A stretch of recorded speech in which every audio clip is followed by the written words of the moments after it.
Chapter 301. After entering the crystal wall, Li Jun felt like he was going through a thick and viscous liquid. There was a brief moment of resistance before he was allowed to enter. For a brief moment, everything was dark before he found himself on an empty plan accompanied by his group. He looked around, relieved that there was no one around. "Let's do things according to the plan," he said before activating an invisible talisman. Immediately afterward, the group headed to a mountain a few hundred miles from their initial landing. They created a large cave inside the mountain, placed an isolating formation to prevent people from discovering them. And Li Jun was right to be careful as someone arrived at his landing spot a few minutes after he left. That person searched a few 100,000 miles in diameter of their landing spot before leaving. After setting up a temporary base, Li Jun looked at Wang Ju. "It's your turn now." She nodded her head and waved her hand. A person dressed in tight black clothes and wearing a mask appeared in front of everyone. Although the person stood in front of them, he had an illusory air surrounding him, making it seem as if he was not real, like he was a non-corporeal existence. "You should be aware of your mission this time. Go execute it," ordered Wang Ju. The person nodded his head without saying anything. Then he disappeared. "Is that one of the new Fate Shadow Guards that Big Brother recently trained?" asked Yan Liling. "I could feel the power of fate on him, so it should be," replied Li Jun. "Well, I wonder what they can do. Honestly, I still think that we should just use absolute force to take over this world," added Tai Gang. "After all, this is still a middle thousand world, so the highest level of cultivation should be the primordial spirit realm." El Jun shook his head.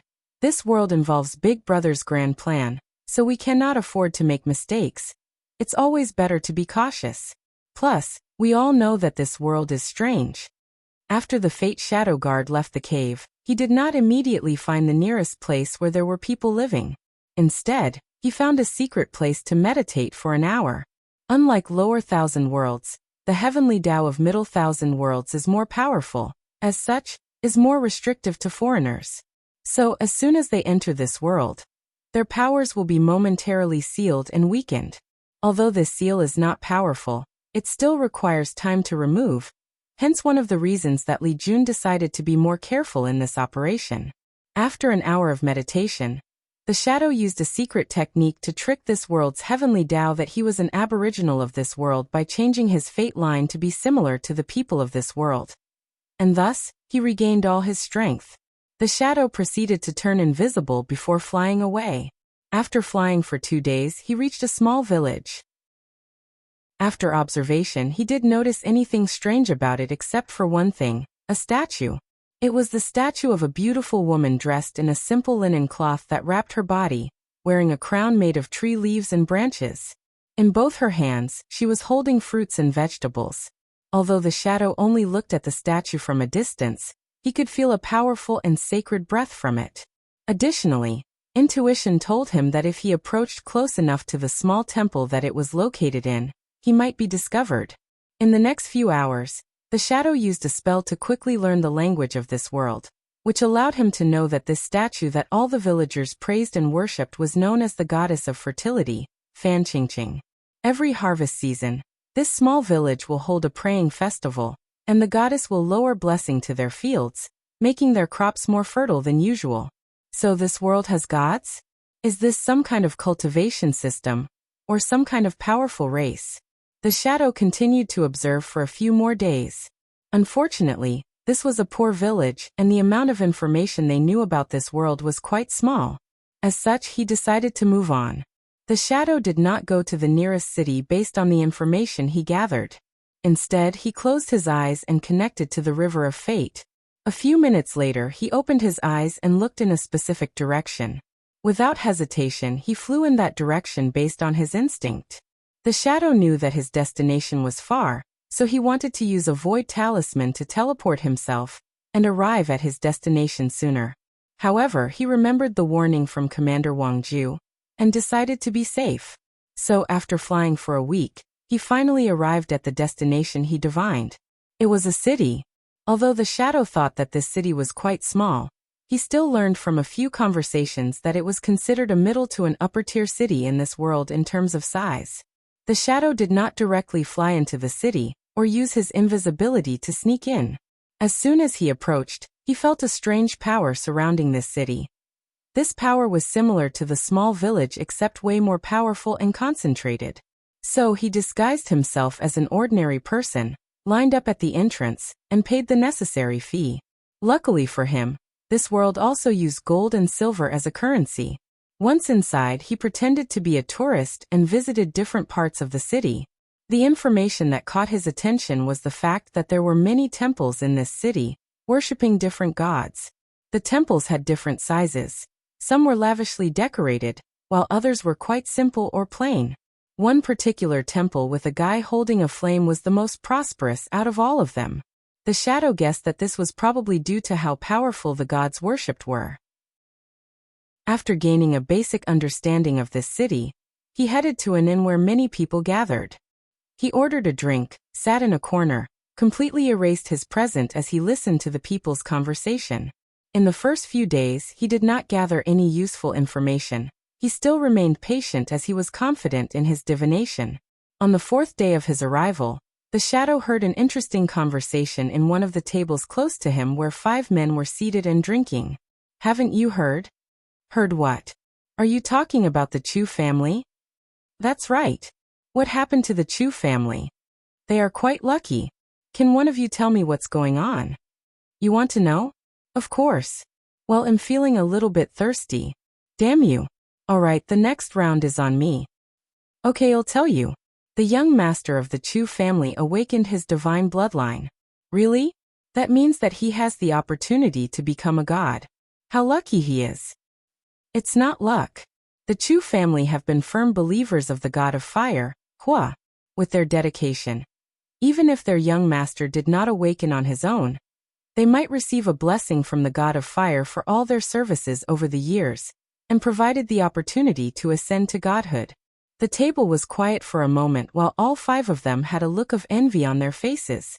Then one of them asked, "Do you know what level his bloodline is?" "I heard that it was a demigod bloodline." "Demigod? In this part of the world, it's not bad." "Not bad. How can we lowly mortals judge a god's bloodline? In the end, if we do not receive pity from the gods, we are doomed to remain small and insignificant in our entire lives." The table once again became quiet, this time lasting for at least a minute. Then, the guy who promised to buy drinks to relieve the tension. However, they no longer talked about this topic anymore. As the shadow listened to these men's conversation, he pondered to himself. The lives of mortals in this world seemed quite sad and tragic. Without a proper cultivation system, their fates are in the hands of these so-called gods. Only by serving them and offering them their lives might they have a chance at being extraordinary. And I imagine that even then, things might not be so simple. After analyzing the information he received, the shadow decided to pay a visit to the Chu family. In the past few days, he learned that the city belonged to them. So at night, he turned invisible and infiltrated the main manor of the Chu family. After fumbling around for a bit, he headed straight to the room of their young master. Chapter 302. As the shadow approached the Chu young master's room, he saw a handsome young man dressed in brocade clothes going over a bunch of papers. He was so concentrated on his works that he did move his eyes from these papers for 10 minutes straight. As the shadow secretly observed this young, he frowned as he realized 2 things. First, he did not feel any bloodline power from him.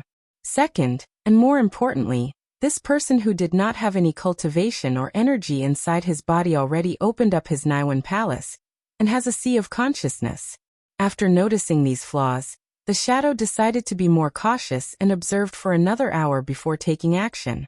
He turned into an invisible white light and entered Chu Li's sea of consciousness.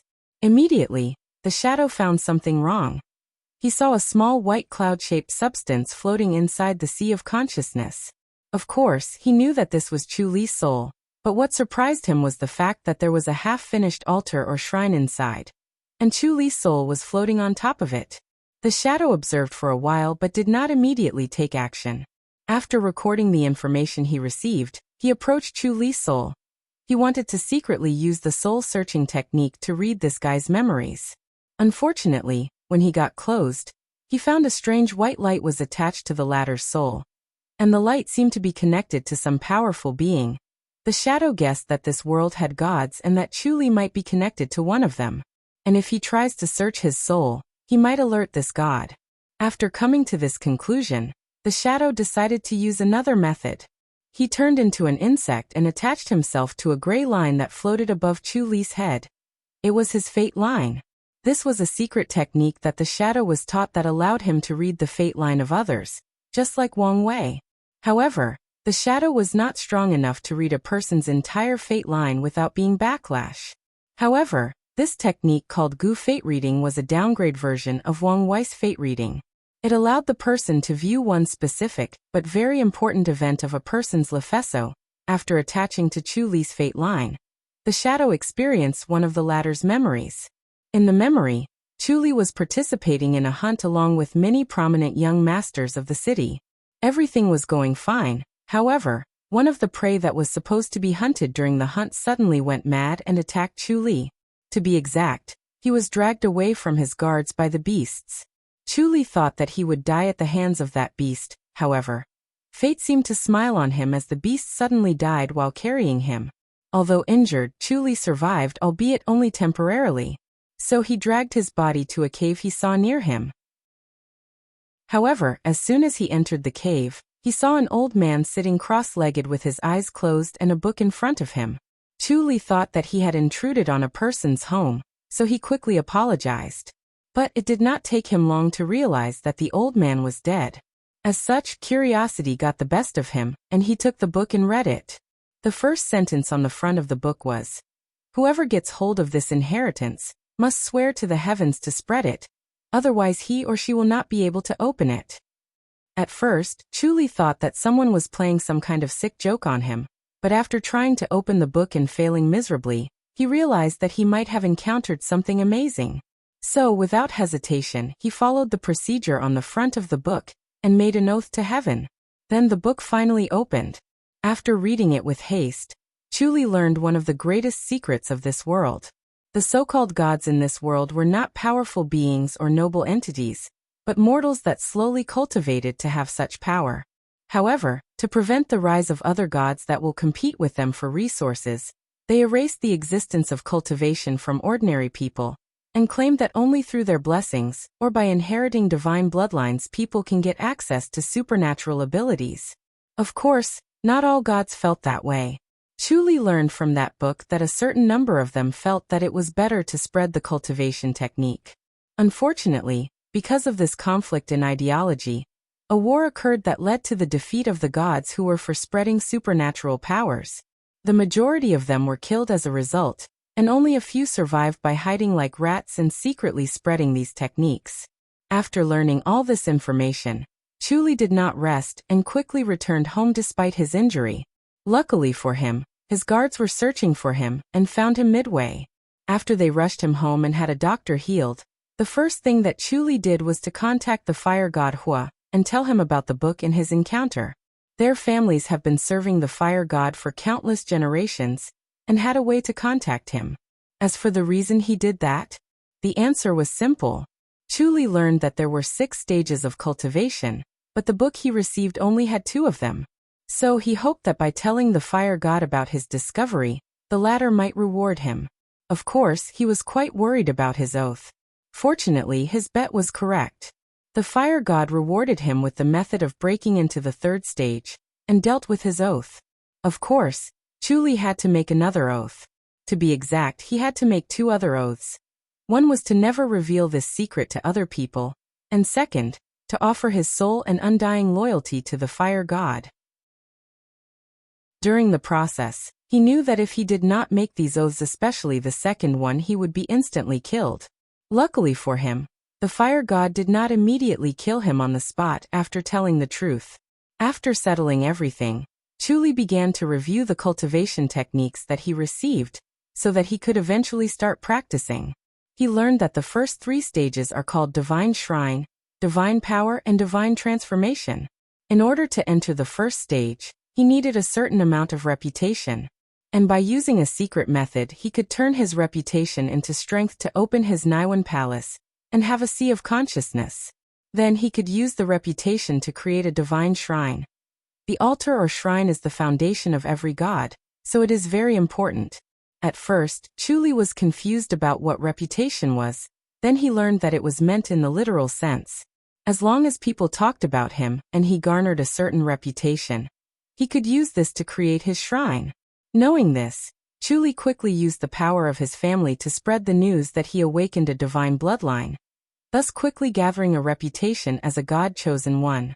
And with that reputation, he began to slowly build his shrine, although his family suggested that he take a large group of people and go hunting a fierce beast in the mountain to show his heroic posture as divine spawn.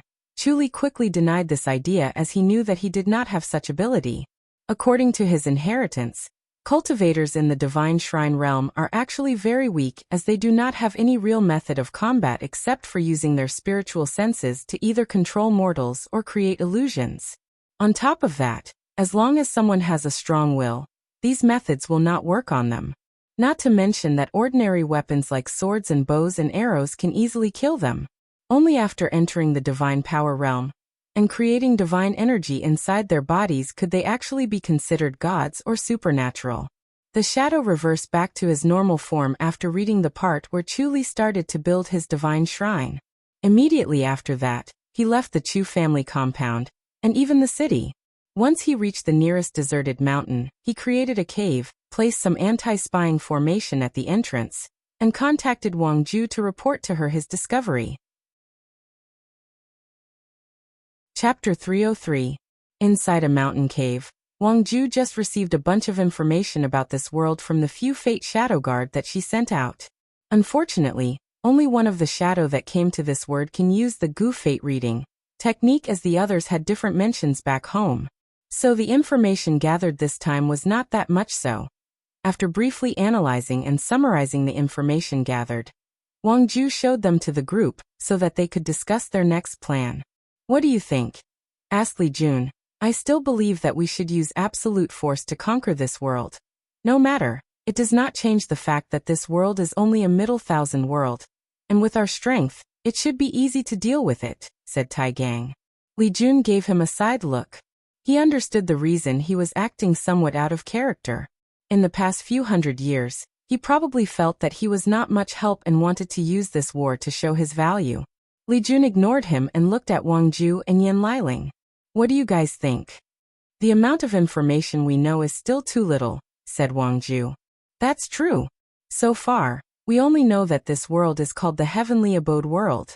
Gods exist, but they are hiding the method of cultivation. We do not know why this world is so weird that it can prevent people in the void-shattered realm and above from entering. More importantly, we do not know how powerful these gods are and what method that they can use," added Li Jun. "So, our next step is still to gather more information." This is easier said than done. All the ordinary mortals of this world are ignorant, while the aristocrats that have all the power and knowledge are connected to the gods. These aristocrats seem to never leave any records on purpose, and their souls are protected by the gods they believed in. If we use force or try to search their souls, we would immediately be discovered, analyzed Wang Ju. Everyone quieted down to think of a solution. Because they did not want to use violence, their hands were a little tight. Sudden Yu Taigang said, "Since faith is the reason that these aristocrats are connected to the gods, why don't you create a pill that makes them unfaithful? That way we can easily search their souls and get the information we want." Everyone turned to look at him with a surprised look. Then they turned to look at Yan Liling, who had a pondering look on her face. "This could work, and I do not need to invent a new pill. As long as I modify the heart-refining pill and make these people experience an illusion that makes them doubt their gods, we can take advantage of this to search their souls without alerting anyone." Li Jun nodded his head. "In that case, go do so."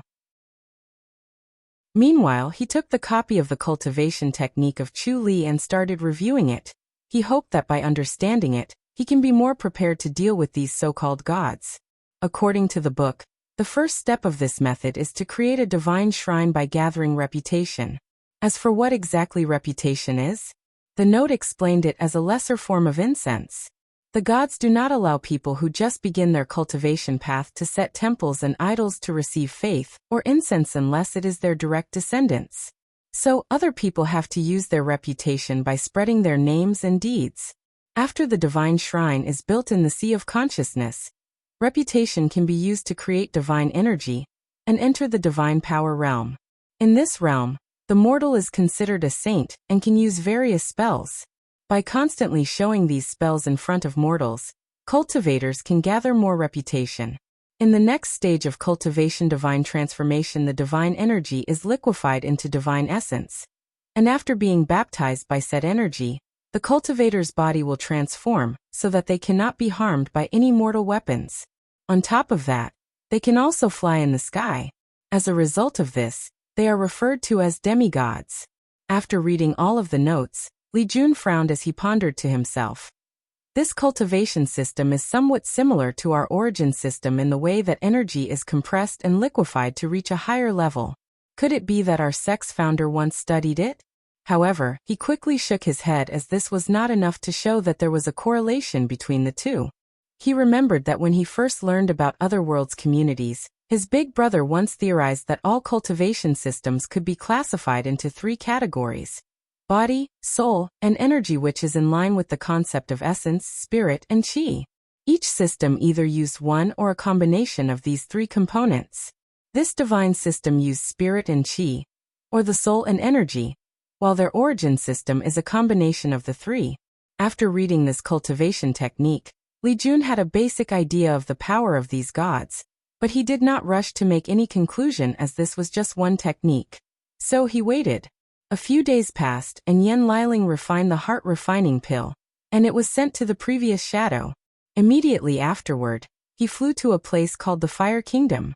According to the information he gathered, the fire god Hua seemed to be one of the most powerful gods around, and this kingdom was left by him, and contained his descendants. After arriving there, the shadow quickly blended in to observe before acting. He soon noticed that there were no temples of other gods in this kingdom, only the fire god.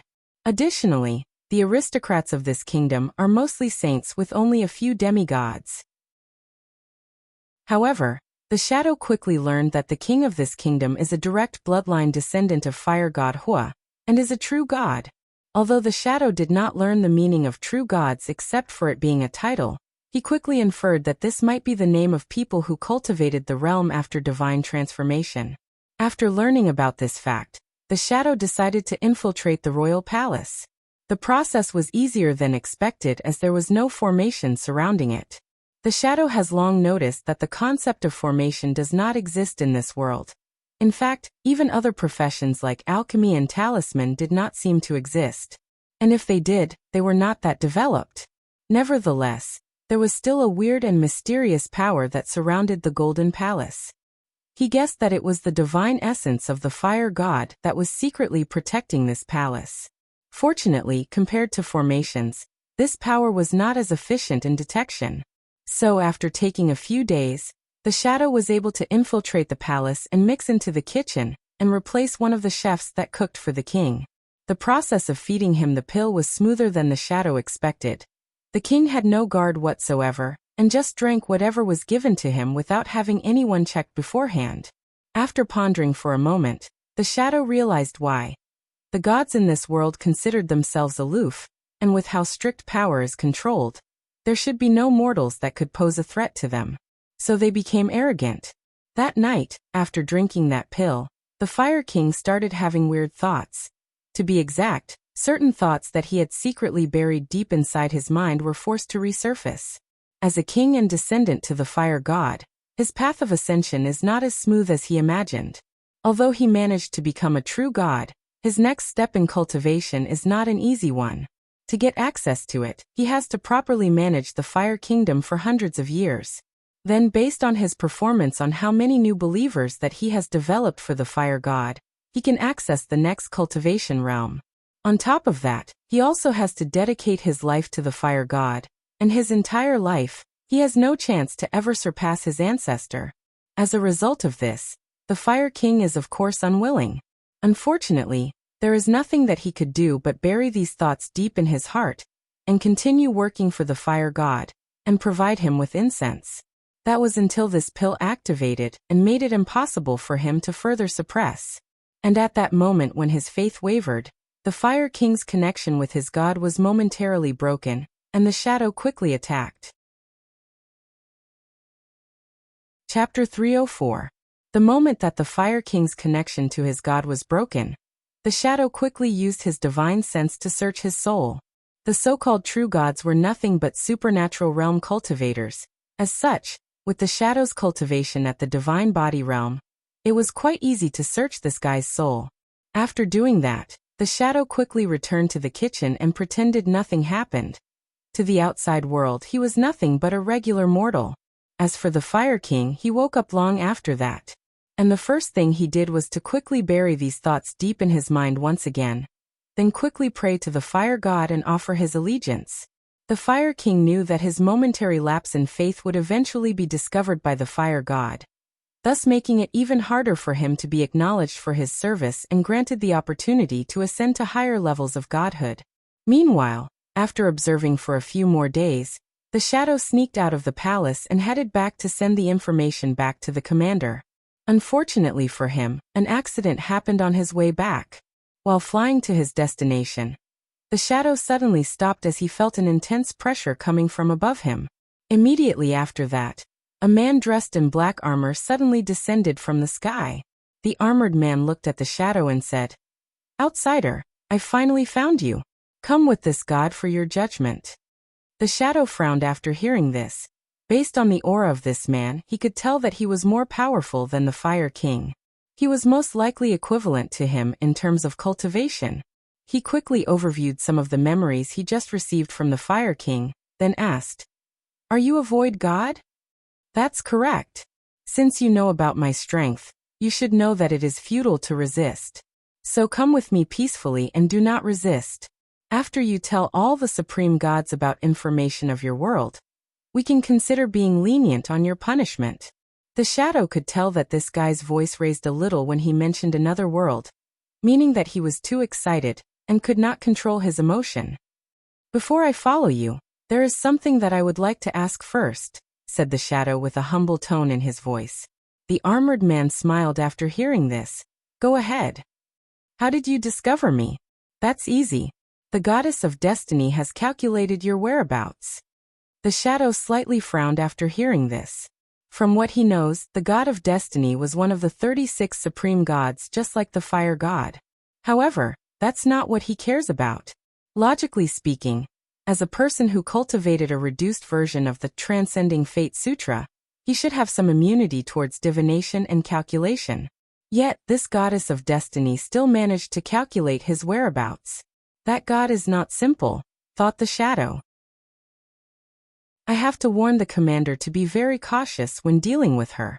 After thinking about this, the shadow wanted to continue asking questions. However, he felt a powerful gaze looking in this direction. So, without saying anything, he suddenly disappeared and appeared behind the armored man. 2 gray daggers appeared in his hand and stabbed him. The daggers pierced this guy's armor as a knife cut through butter. Golden blood dripped down the latter's back. And the shadow quickly collected some and placed it inside his space ring. The armored man looked in shock, wondering why this person suddenly went back on his words and attacked him. "How dare you lie to a god?" roared the armored man. A golden axe suddenly appeared in his hand, and he swung it in an attempt to destroy the shadow. Unfortunately, to the latter, the armored man was incredibly slow, so he just dodged the attack. This axe seemed to infuriate him, making him continue to lash attack after attacks without stopping. Meanwhile, the shadow was extremely calm and composed. While dodging, he quickly analyzes his opponent. The first thing he noticed was that the wound he caused was already healed. This guy seems to have a natural healing factor. Does that only apply to him or all the gods? Let's test the extent of this healing ability. The shadow then stopped dodging and went on the offensive.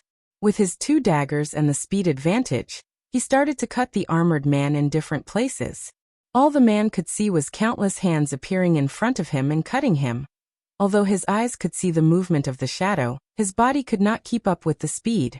As for the shadow, he was not happy for causing so many wounds on his opponent, as he could tell that these wounds were only superficial and did not do that much damage. Additionally, the wounds would heal instantly after making them. In that case, let's try a soul attack through the shadow. His spiritual powers turned into countless strings and rushed into the armored man's sea of consciousness, trying to cut his soul into many pieces. Unfortunately, the armored man only paused briefly for a moment before continuing to defend himself. The attack was ineffective.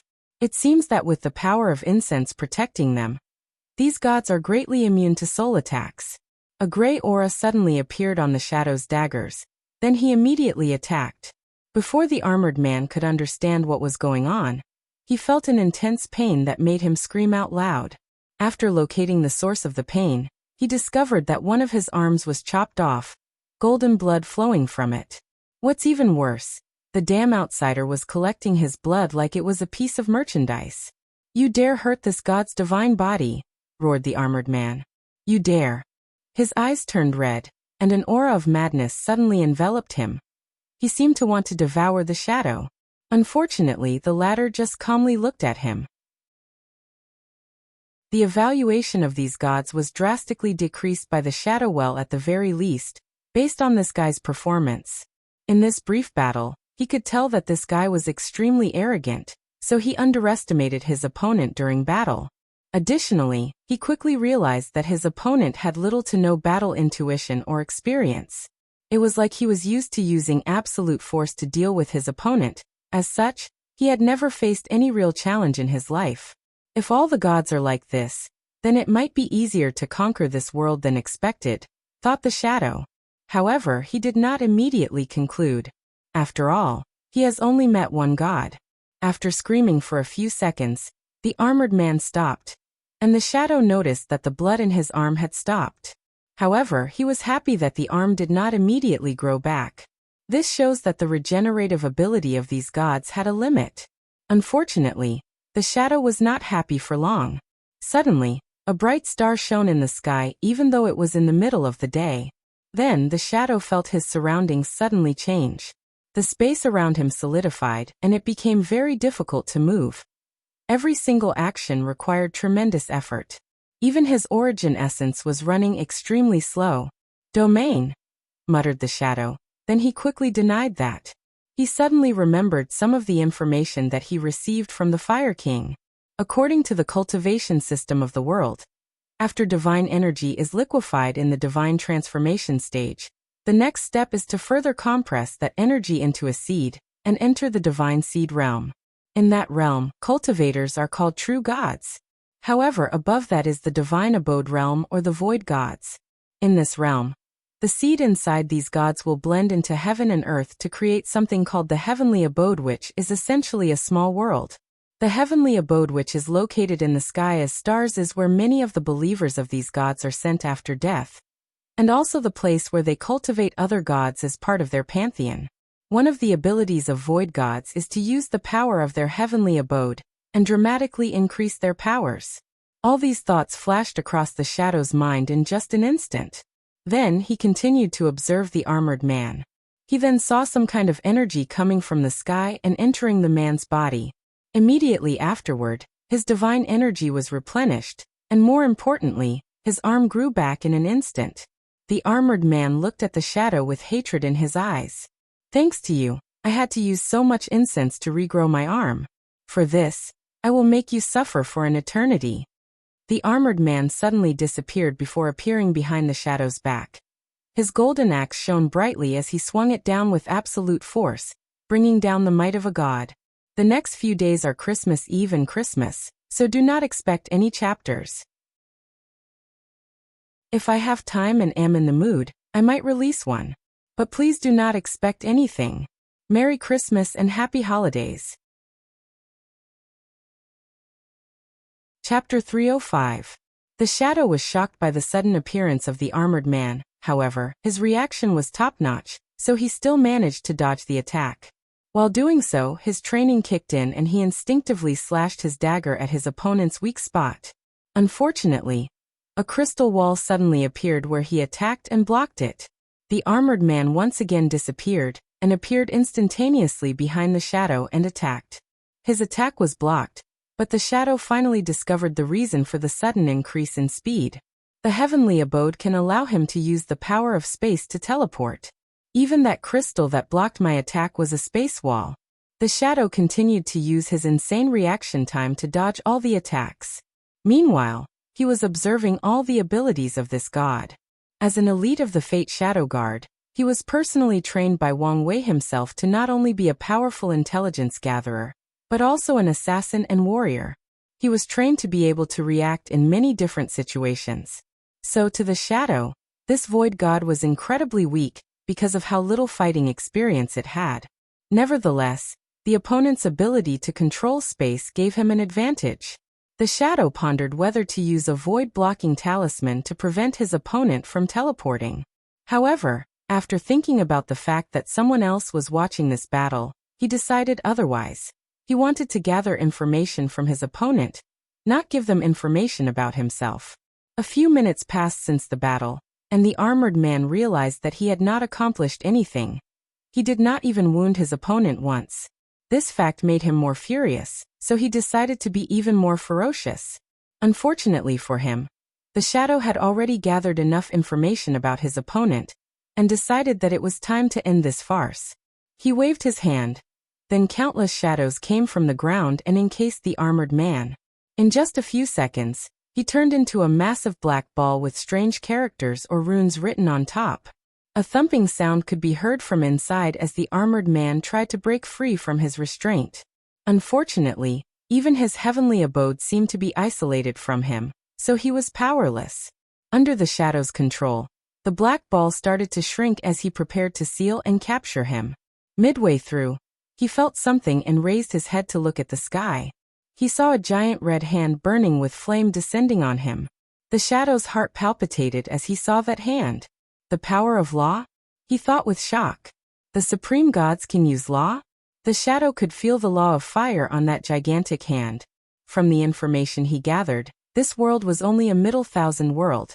As such, only cultivators in the primordial spirit realm should be possible. Even though this world has a different cultivation system, it did not change the fact that only greater thousand worlds could give birth to individuals that can control the law. As the hand rapidly approached, the shadow gave up on capturing the armored man. He took out a teleportation talisman and activated it. Unfortunately, the space around seemed to block by that hand. Having no choice, he quickly took a jade talisman from his space ring. This time, he took out a breaking void talisman.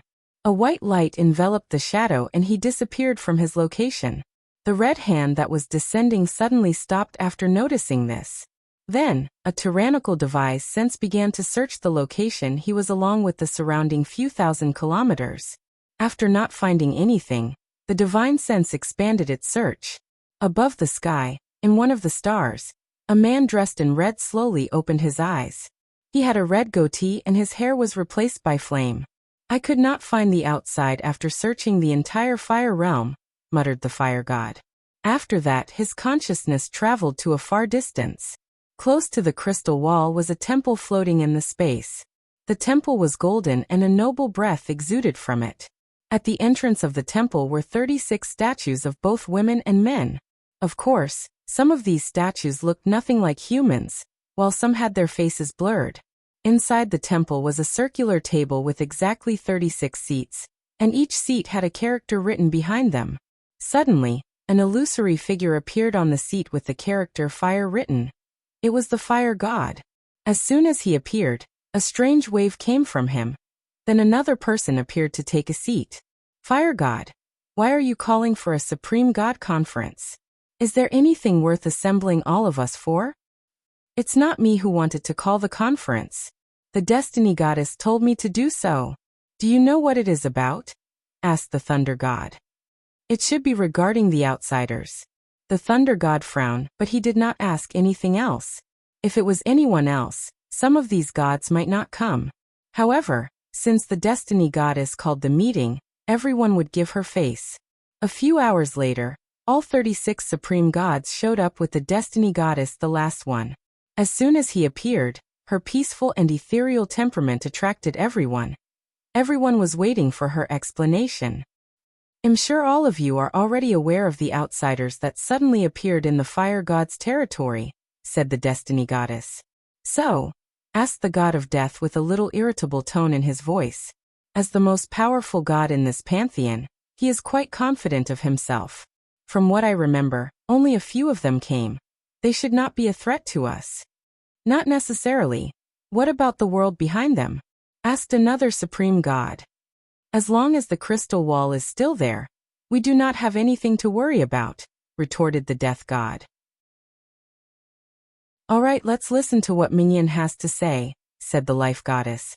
So everyone looked at the destiny goddess. She paused for a moment, then said, I'm afraid that the dusk of the gods is finally upon us. Everyone looked at her with shocked faces. Ragnarok. Dusk of the gods. End of age of God. No matter what name was used, it only meant one thing. All the gods will fall, ending their era of ruling over this world. Destiny goddess, although we respect you, this does not mean that you can say whatever you want without any consequences, said the destruction god whose power was only second to the death god. Many people had a similar sentiment to him. However, few people dared to voice their opinion. As soon as these outsiders came into our world, I felt something was wrong, so I contacted Mother God, said the destiny goddess calmly.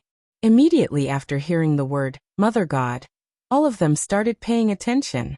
With her power, I managed to divine the future of this world. And this is what I saw. She waves her hand in the air to show a scene. Stars kept falling from the sky until there was none left. Golden blood bathed the earth until it formed a river. The faces of the gods became ugly as they watched this scene.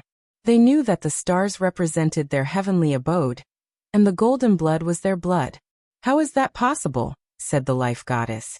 We have experienced invasions from outsiders before, so why is it different this time?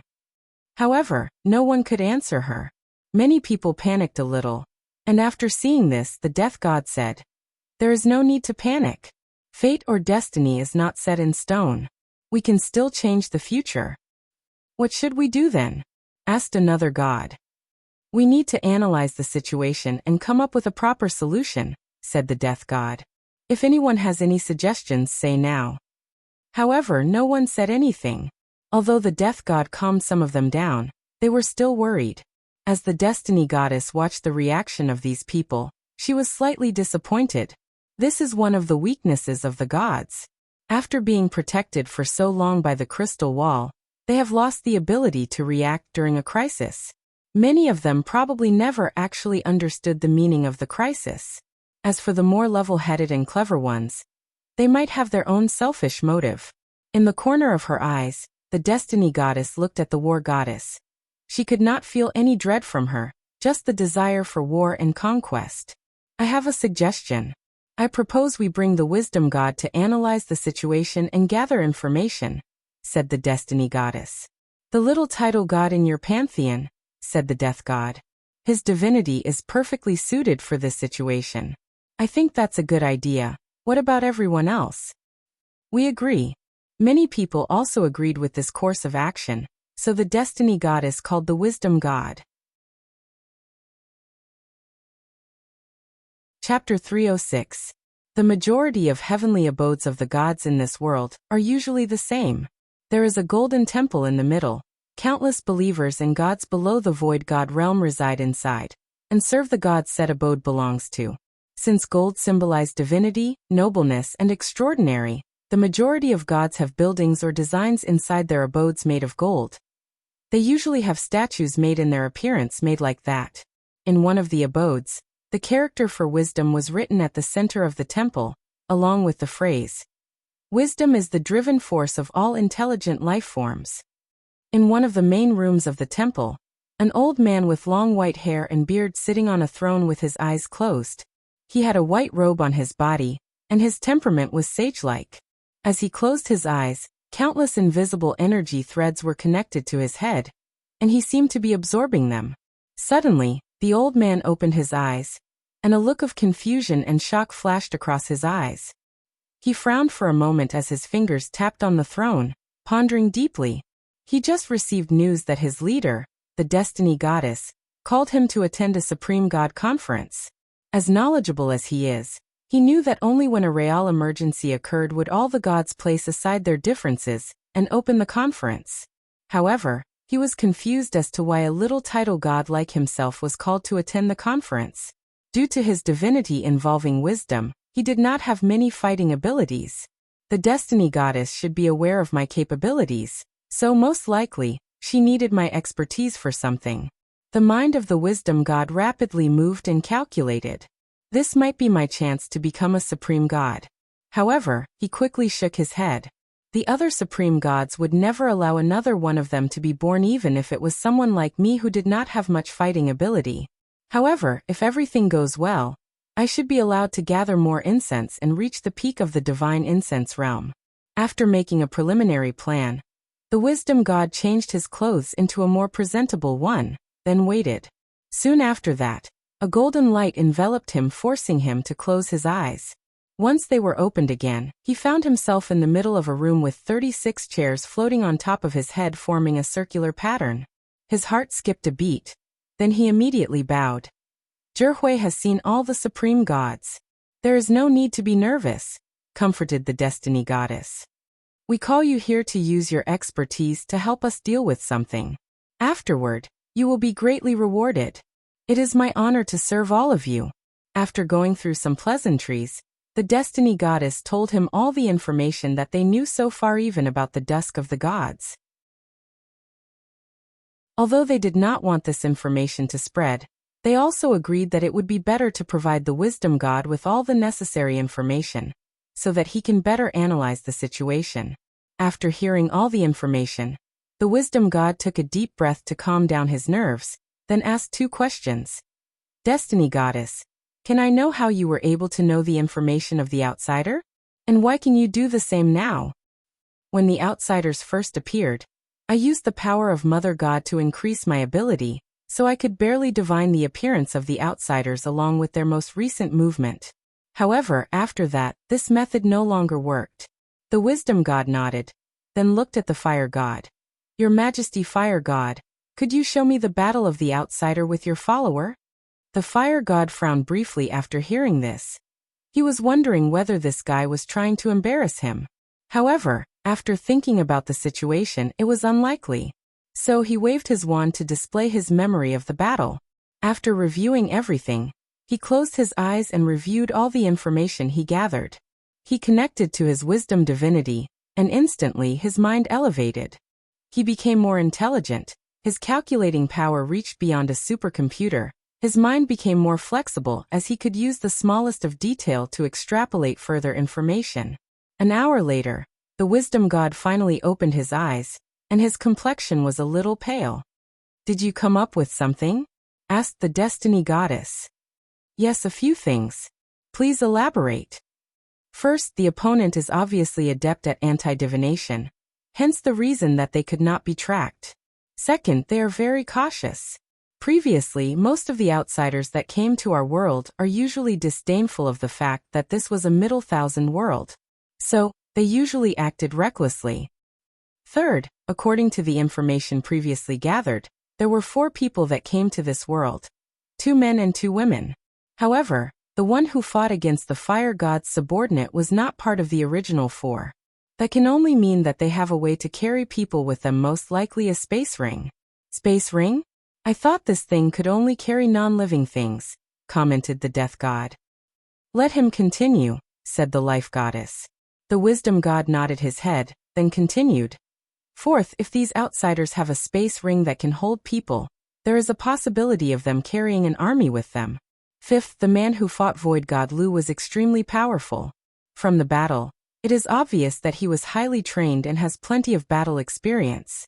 Based on his aura and energy level, he should be equivalent to a Void God, but his strength is probably on par with any elite title god.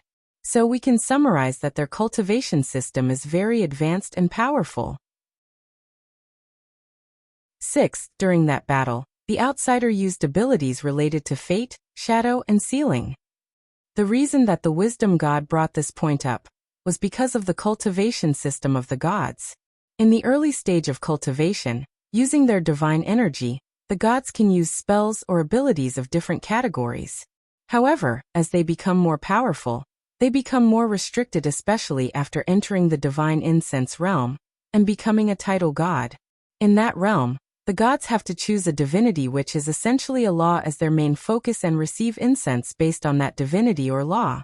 As a result of this, they are often very restricted by the law that they choose. For example, the death god cannot use fire spells or abilities. He can use things like death flame or death thunder. Even then, these abilities would drastically decrease in power when facing the fire god or the thunder god. Additionally, he cannot use pure elemental abilities or abilities that are connected to other supreme gods. This is the limitation of the incense god system. After talking about his sixth point, the wisdom god looked at the fire god. Your Majesty, can you check to see if something happened around the area where the outside appeared? Preferably, around the surroundings. The illusory figure of the fire god nodded before closing his eyes. A few minutes later, his face became twisted and he opened his eyes. What is it? Asked the destiny goddess. One of my descendants momentarily lost his faith to me. Additionally, there are signs that his soul was searched. In that case, the seventh point is that the outsiders have a way to cut off the connection of believers to their gods. The eighth point is that thing that the outsider used to teleport himself away. If I remember correctly, this should be what they called talisman. And given the fact that it could be used to escape from the attack of a supreme god, it should be quite advanced. He paused for a moment, then sighed out loud. Based on all this information, we can conclude that these outsiders are from a very advanced civilization. They might even be from a heaven-will world. Gasps could be heard inside the conference room. The majority of them have lived a very long life. As gods, they are nearly immortal as long as they stay inside this world. So many of them have experienced a few invasions from outsiders. So they knew the classification of different worlds, and they have heard of the legend of the heaven-will world. Gods like the death god, the life goddess, the god of destruction, and the destiny goddess are the oldest among the bunch and knew more secrets. So they also know that their world also involves a secret that is related to heaven-will world. So, after hearing the wisdom god conclusion, they secretly looked at one another. Just their eyes displayed the seriousness and solemnity of the situation. So what do we do now? Asked one of the supreme gods. We must find these outsiders as soon as possible and no matter the cost, replied the death god. Then his eyes looked directly at one particular god. Chapter 307. The face of the fire god became ugly as he watched all those gods looking at him, as he could guess what they were about to say.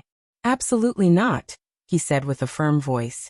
Fire god, this is not the time, said the death god. The best course of action is to send a lot of people in your territory to search for these outsiders. The sooner we find them the better. I don't care, responded the fire god.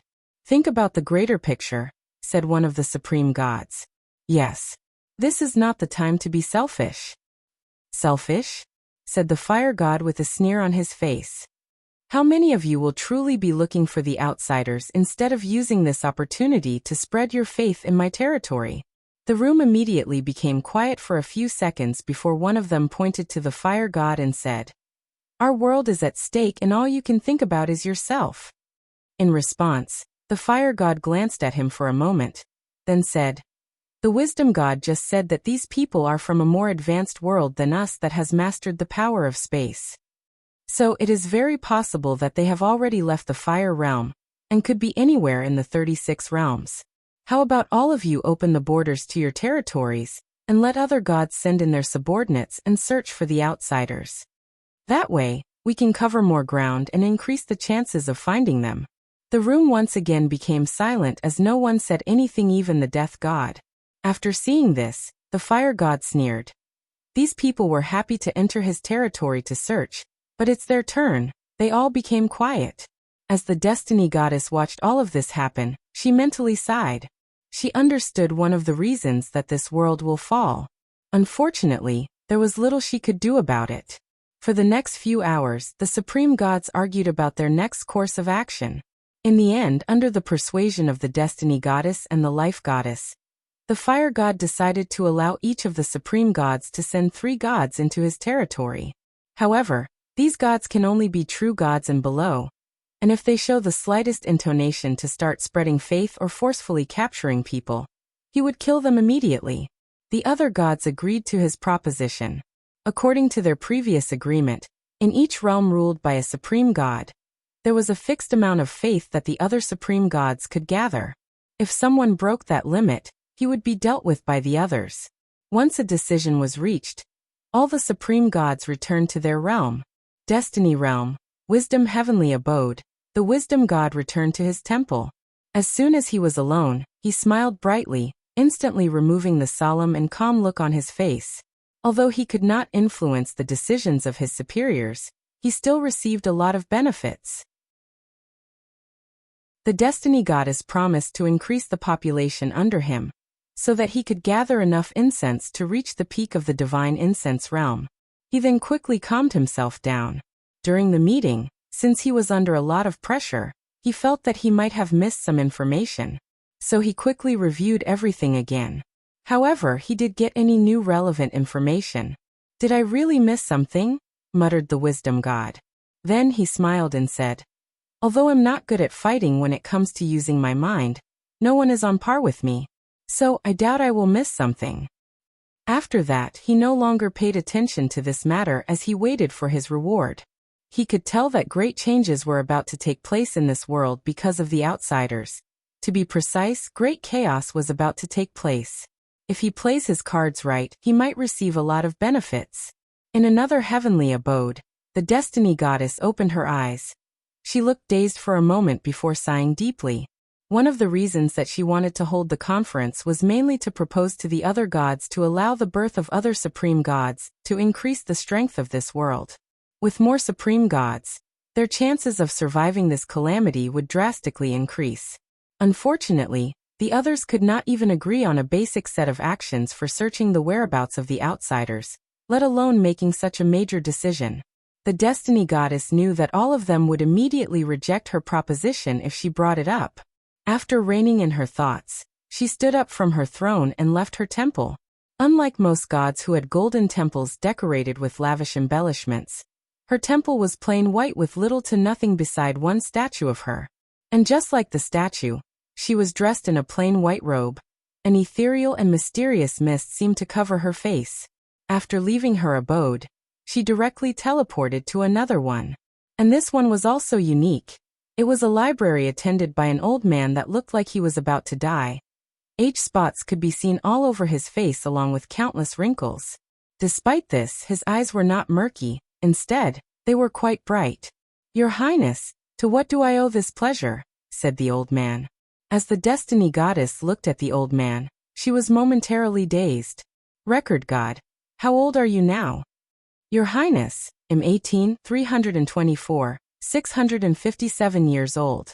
18 million? You're rapidly approaching the title god limit of 20 million. It's all right. After all, death is an inevitable thing for all living beings. And even the supreme gods will one day return to the embrace of Mother God.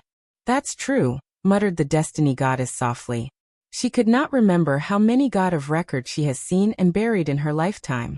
And one day, one of them might bury her. She sighed out loud to remove these distracting thoughts from her mind. "I need you to show me all the knowledge you have recorded about heavenward worlds." The record god nodded his head as he led her to the information she wanted. Void god Lu returned to his heavenly abode after being rescued by the fire god. Once inside his temple, another person approached. Based on that person's aura, he was a true god. "Your Majesty, what reward did the fire god give you?" said the true god. "Did he give you permission to become a title god?" After hearing the question, Void god Liu's eyes became blood red. He instantly appeared in front of the true god, gripped his head and pinched it. Golden blood, bones and brain fluid drenched his body and decorated the halls of the temple. After, he ignored the filth around him as he sat on his temple. "I was so close to becoming a title god, but now everything is ruined. Outsider, you better not let me catch you." He then closed his eyes to absorb reputation and cultivate. However, what Void God Lu did not notice was a strange black energy that came from his blood and was rapidly spreading through his body. After using the void-breaking talisman, the shadow was teleported to a secret base that he made that was surrounded by formation to prevent spying. Once there, The shadow did not immediately return to meet his commander.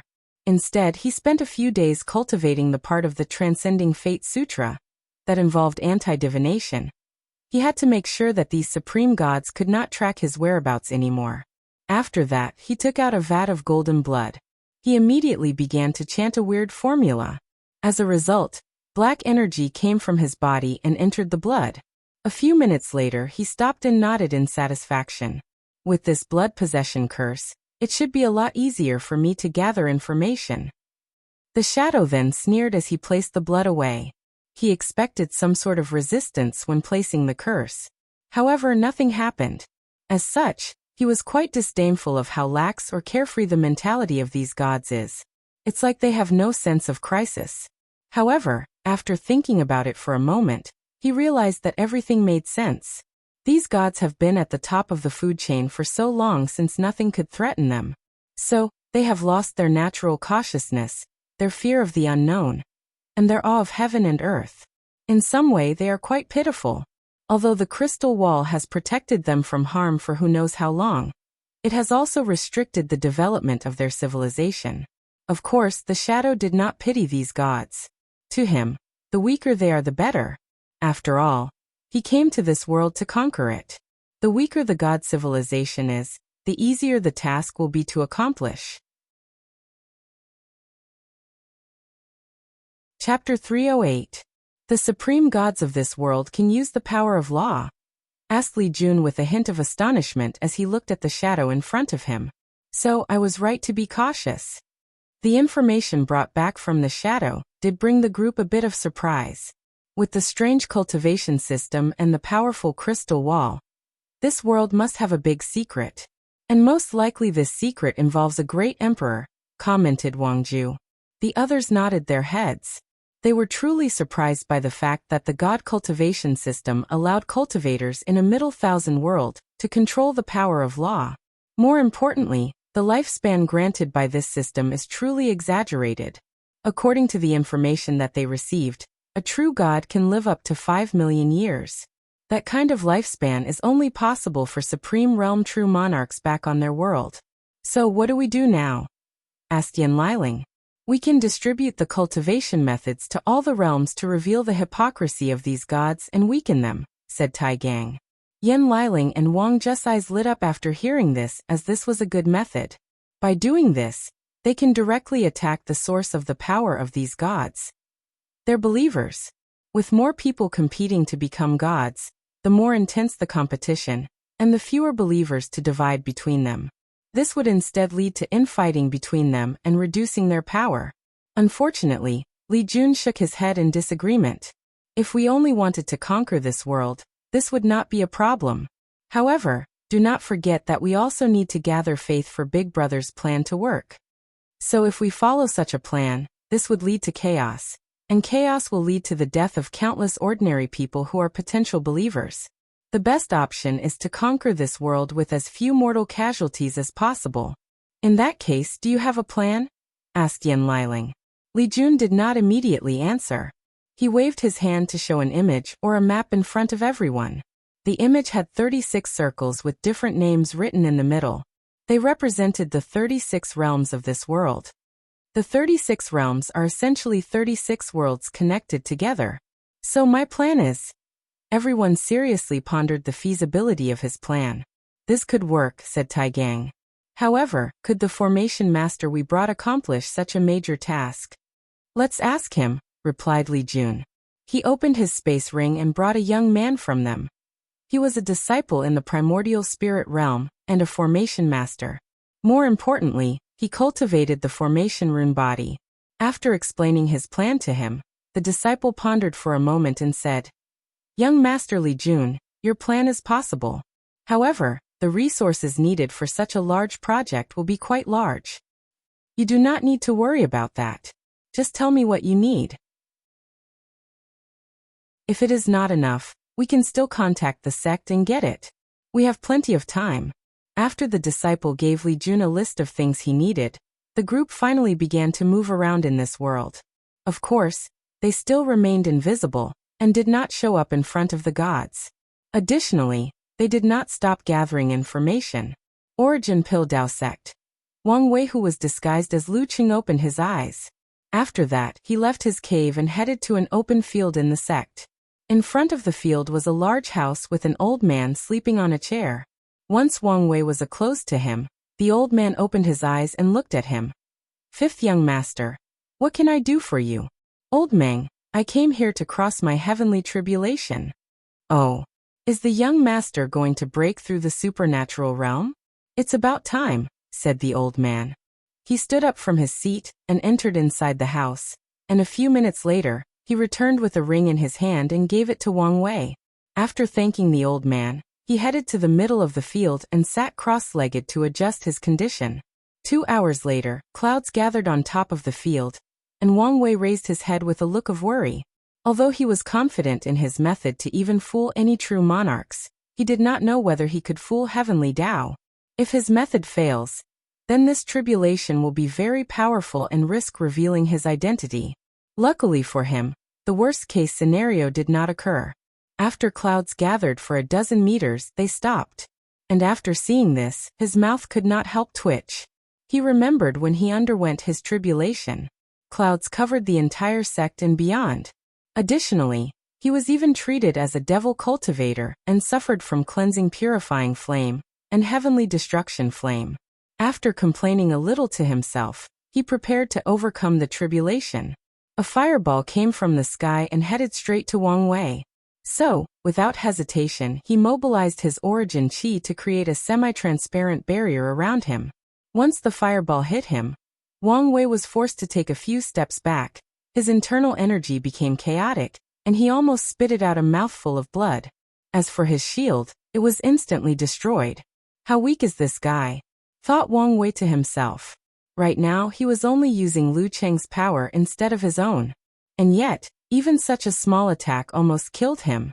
Although he knew that most alchemists were weak, especially in the early stages of cultivation, but this Lu Cheng was on another level. This guy never practiced any attacking spells, or tried to increase his strength. Worse, the amount of time he was in a fight could be counted in one hand. After sighing to himself, Wang Wei took action. An armor appeared on his body along with a cauldron. He controlled the cauldron to fly in the air, and intercepted the fire that kept coming from the sky.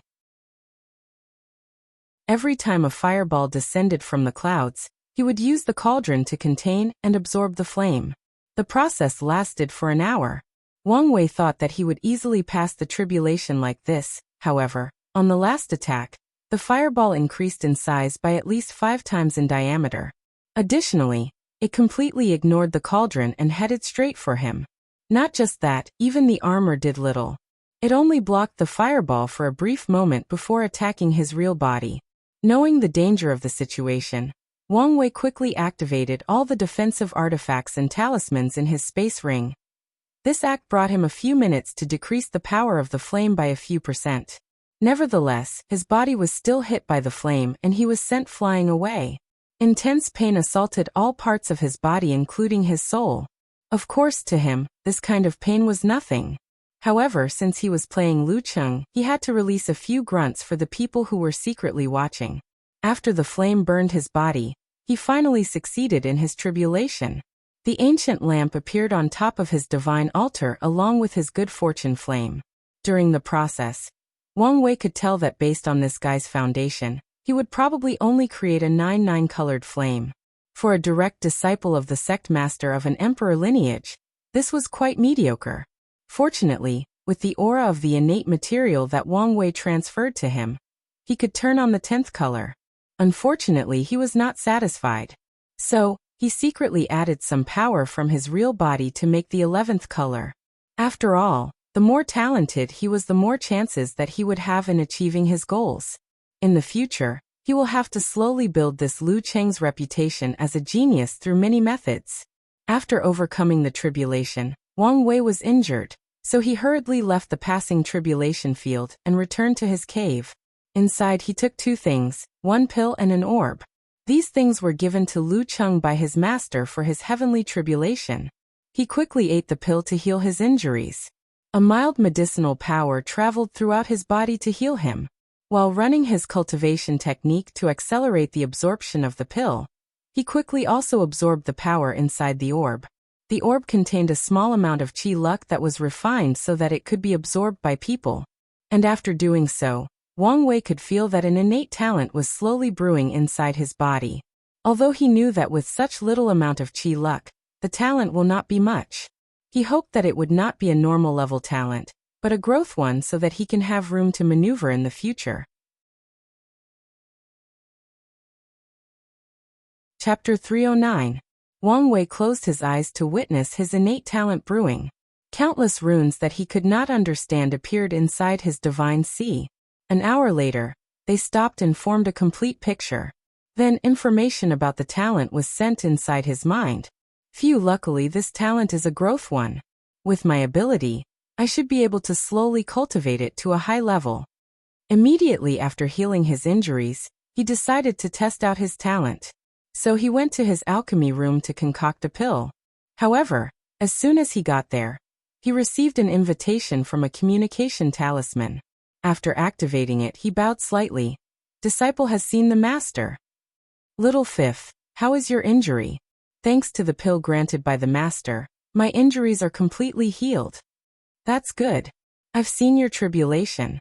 Having accomplished an 11-color flame is not bad. Disciple is ashamed. If not for the recent fortunate encounter, I probably would not have such a result.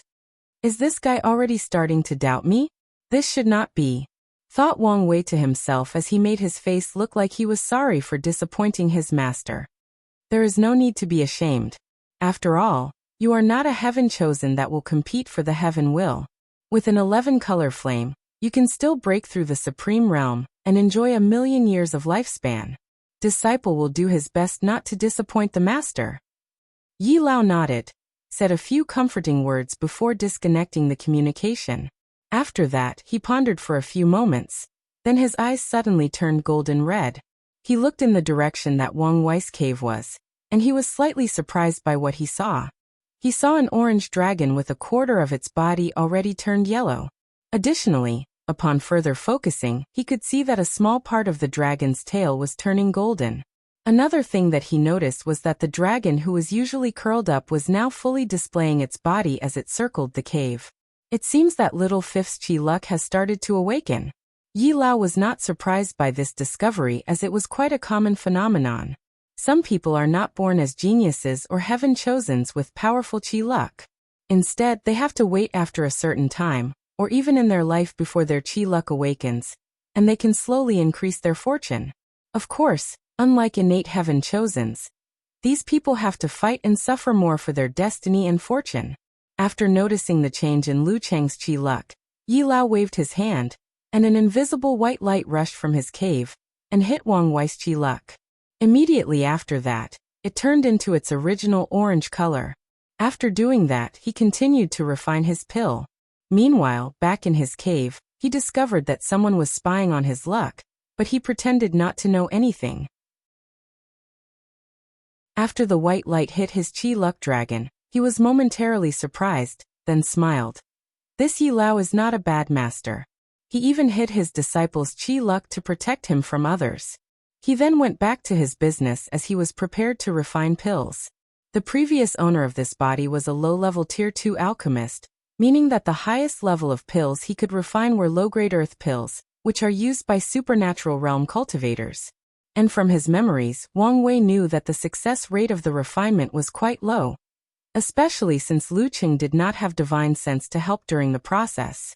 Honestly, this guy was very lucky to pass the assessment to become a Tier 2 alchemist. He was lucky to succeed in his 4th attempt out of 5. Wang Wei had to shake his head when he saw that memory.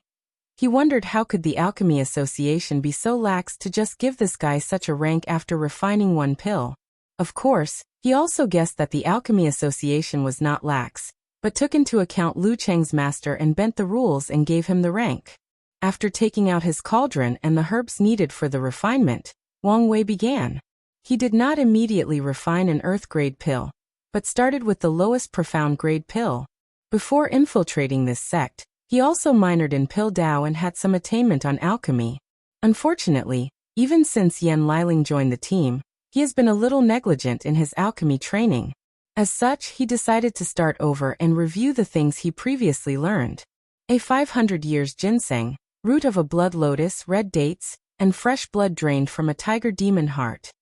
As Wang Wei looked at these ingredients, he prepared to place them inside the cauldron to begin the process of refinement.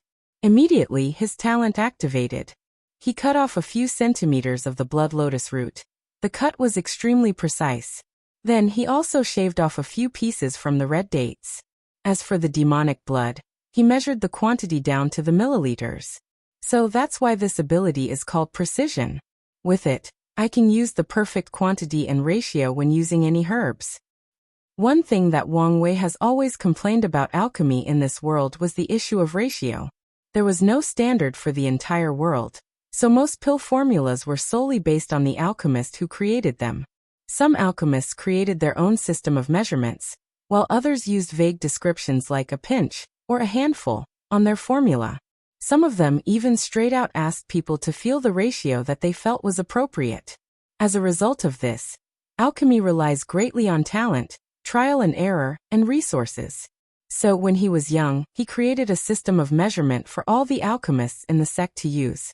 His goal in doing so was to lower the talent entry for alchemy, thus cultivating more lower-level alchemists for the sect. Unfortunately, back then many of the alchemists in the alchemy hall disagreed with his approach. These pedantic old men who had their nose up their arse did not care for his status, as they believed he was committing blasphemy against such a sacred profession. Fortunately, his father saw the advantage of this system and quickly implemented it. A few hundred years later, this pedantic old man saw the benefit of this system, and did not dare say anything anymore. Well, at least in public they won't. After placing the herbs inside the cauldron, a red flame appeared in his hand, and he began to melt the herbs. His control of flame has to be exact, otherwise the herbs will be destroyed. With his divine sense, he could see everything happening inside the cauldron, and it became easier to control the flame. Once the herbs were melted, he began the process of removing impurities. Heaven and earth were both fair and balanced. As such, nothing was truly perfect. Everything and everyone has impurities inside their bodies, and that also goes for medicinal herbs. Even the ones that have been baptized by spiritual qi for millions of years. Wang Wei controlled the flame to burn the impurities inside all these herbs. With how powerful his soul is, he quickly reached the limit of the number of impurities that he could burn off. Then he proceeded to the next step. The herbs were then mixed up together. What Wang Wei was refining was the blood qi pill that could increase the blood qi of cultivators in the body refining realm, and increase their cultivation. Of all the herbs he used, all of them served as a way to increase qi and blood. Except for the red dates. This herb was used to blend all the other medicinal energy into one. Once the process ended, 9 red pills appeared inside the cauldron. Then Wang Wei proceeded to the final step, divine runes. Using his spiritual strength, he inscribed 3 runes on the first pill. 1 rune was used to excite the blood energy in the pill, making it more active and increasing its potential. 1 rune was used to contain the energy and slowly release it instead of doing so altogether at once. As for the final rune, it was used to help with the absorption process. Each person's body is different, so they can only absorb a certain amount of medicinal energy. However, the final runes would increase the absorption rate by at least 30% for ordinary people with an ordinary talent. After refining the first pill, he continued for the others. However, he did not use the same set of runes. On the second pill, he used 2 of the runes that excite the blood energy and 1 that contains it. That way, the amount of energy in that pill drastically increases. At the same time, it became even more difficult to absorb. On the third pill, he did not use runes to contain the energy or help with absorption. For the 3 runes, he only used the one that increased energy and potential. By doing so, Wang Wei changed the pill from being a blood qi pill to a berserk pill. After swallowing it, a person will not increase their cultivation. Instead, their strength will increase drastically for a short time. Of course, at the cost of damage to their bodies.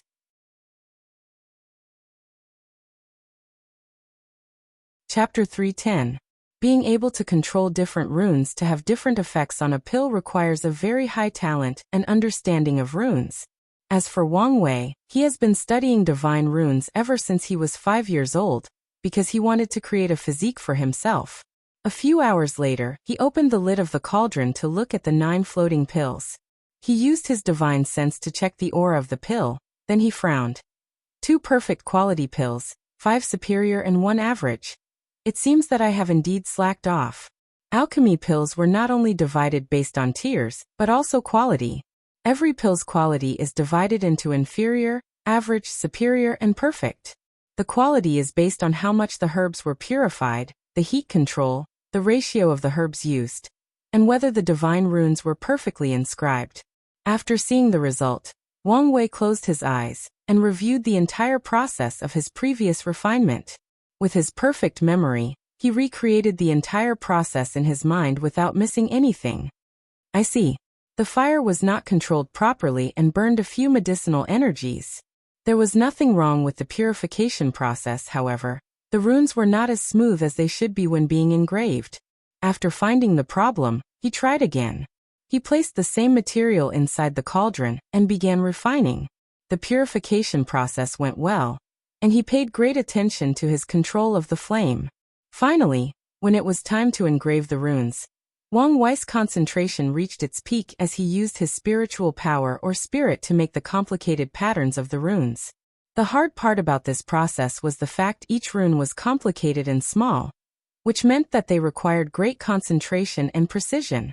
On top of that, the runes have to be made in one go without stopping, and they have to be connected.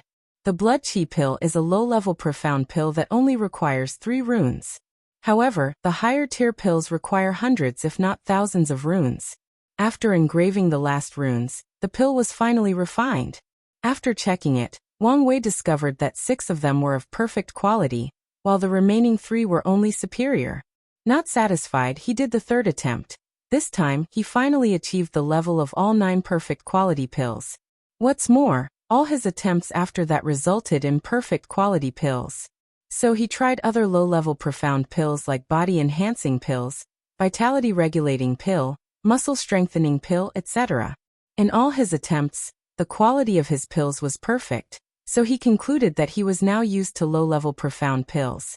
However, he did not immediately refine middle-level profound pills, but did a little experiment that he had planned for many years but never got to.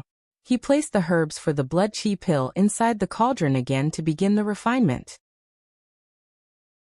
However, he did not use ordinary flame spells. He used his cleansing purifying flame instead. The result surprised him a little. He previously thought that he had completely purified the materials, but he was proven wrong once he used the heavenly flame. The purified materials increased the qualities of all the pills by 1 level. What that meant was that even if Wang Wei's flame control and runes engraving could only allow him to make a superior quality pill, the purification level of the herbs immediately raised the pill to perfection. The same goes for any average or inferior quality pills. As for a perfect quality pill, the effect of the pill would increase between 20 to 50%. Wang Wei was surprised by this discovery and did a few more tests. The conclusion was that with the cleansing purifying flame, the lowest quality of pills that he could refine was average. It was impossible to create an inferior. It's either the pill concocting failed, or he made an average quality pill. After making this discovery, Wang Wei immediately tried his second heavenly flame, the heavenly destruction flame.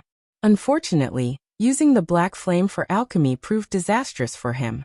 This flame's sole purpose was destruction, so it burned off all the herbs as soon as it came into contact with it.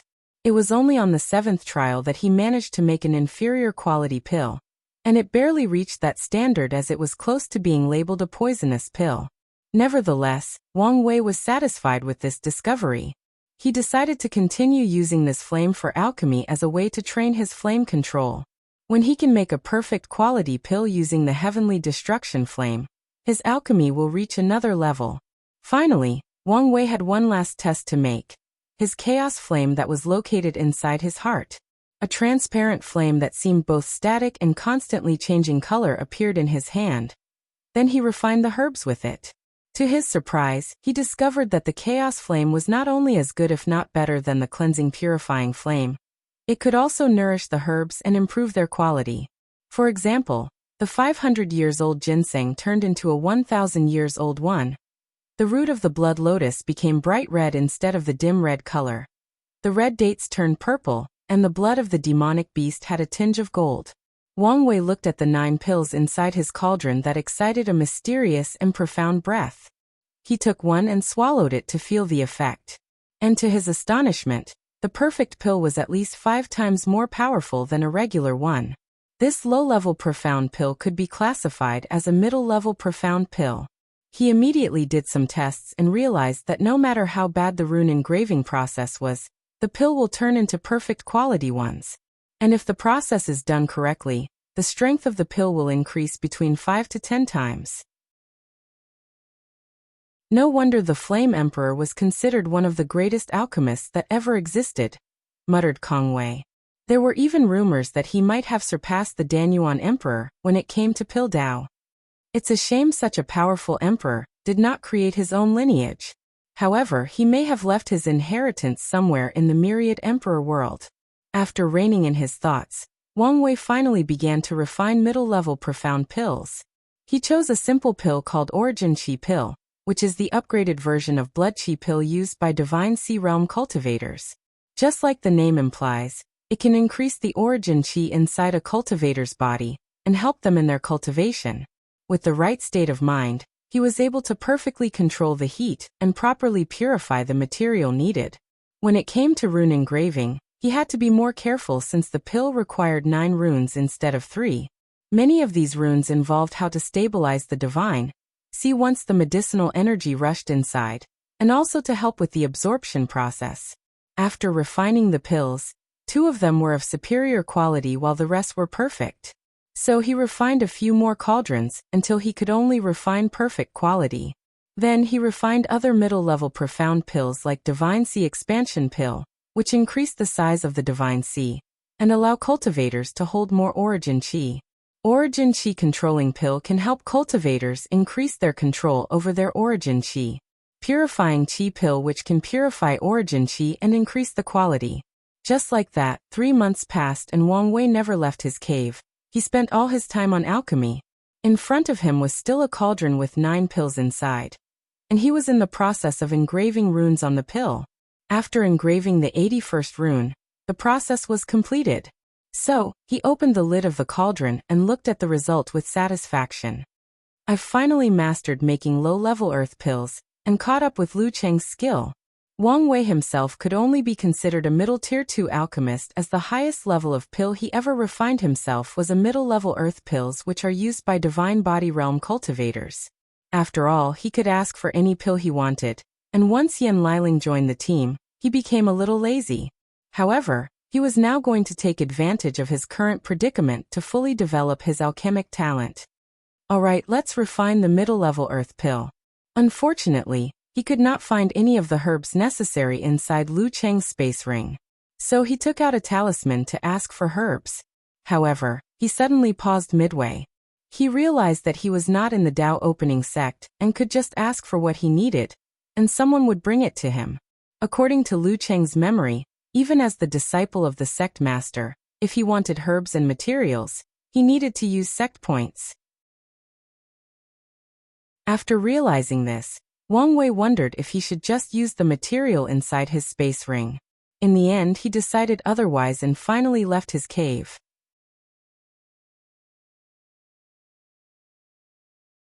Chapter 311. After leaving his cave, Wang Wei followed his memory to fly towards the exchange pavilion.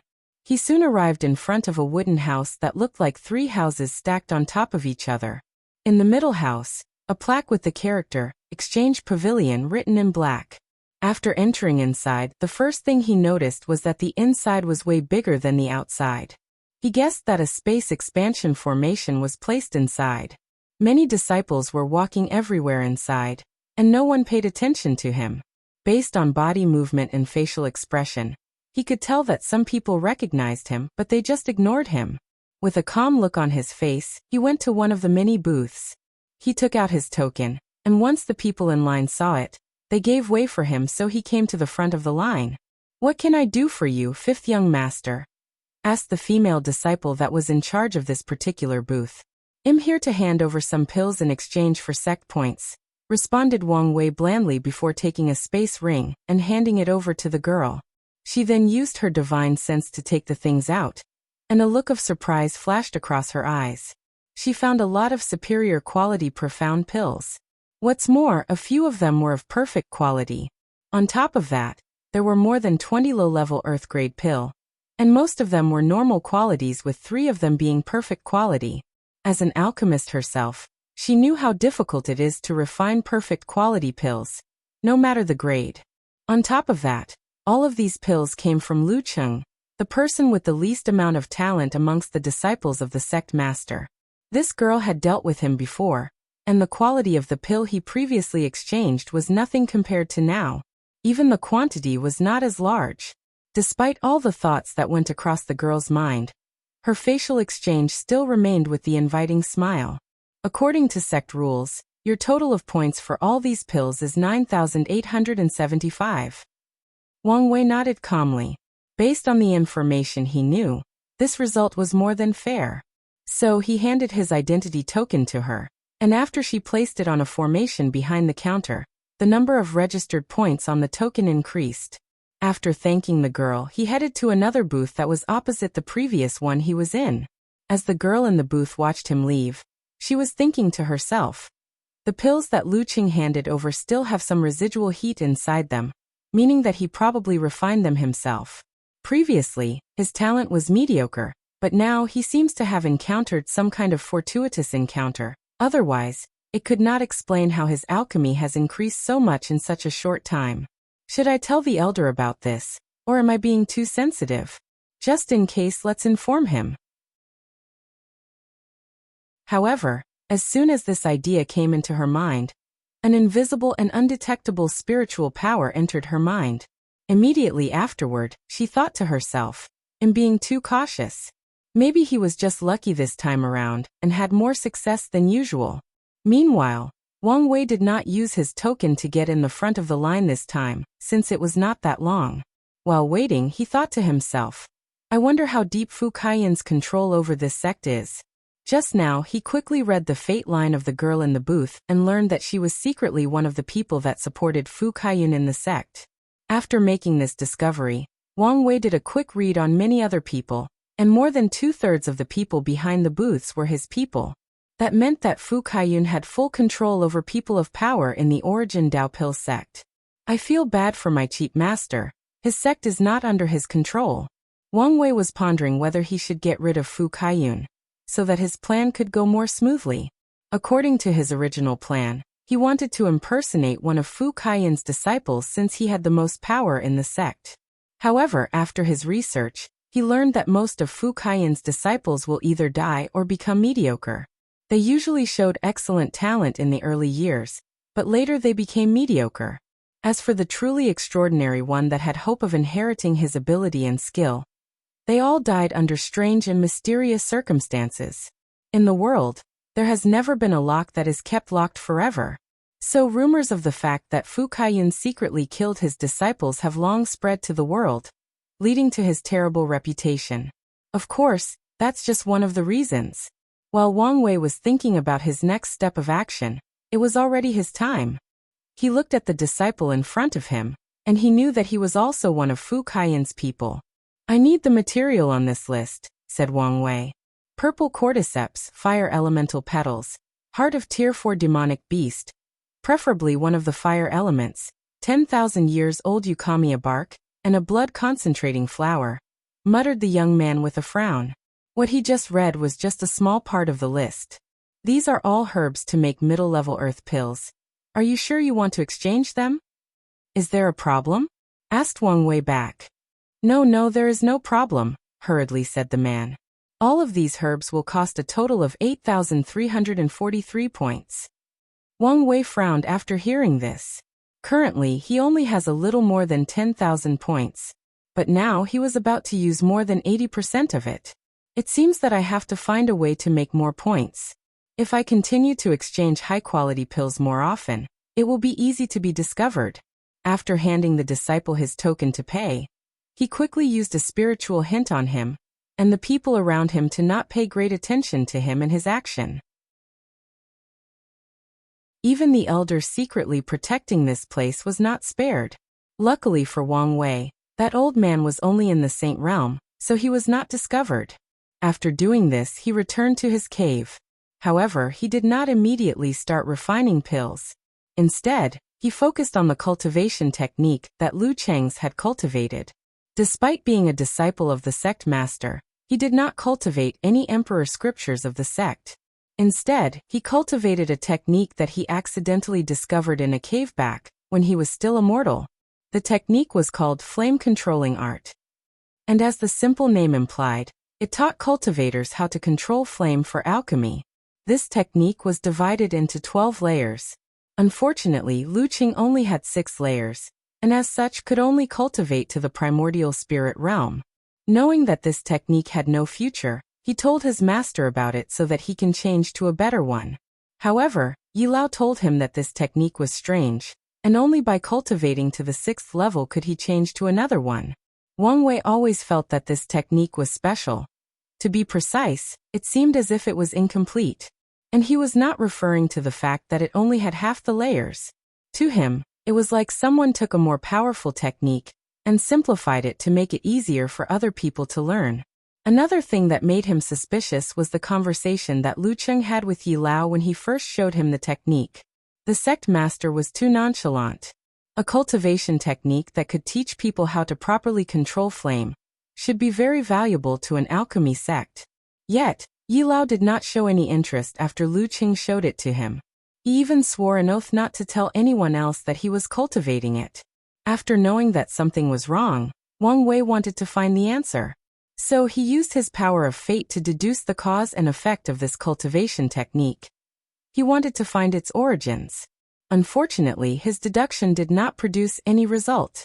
So he changed his calculation and wanted to know if this technique was related to the origin Dao Pill sect. He still could not get an answer. So, he deduced if the technique had any relationship with sect master Yi Lao. He finally got an answer, and a positive one at that. Wang Wei's eyes lit up after this as many thoughts rushed through his mind. He had many theories, however, there was too little information as of now. For the next week he stayed in his cave, then left for the sect's library. He wanted to check if there was any technique that could help people increase their flame control. And the answer was negative. Without pause, he headed to another person's cave. He wanted to check one last thing about this technique before making any theories or deductions.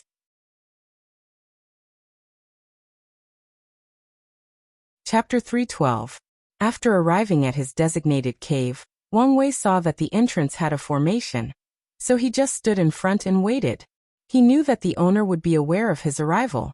A few minutes later, the formation was activated and someone came out.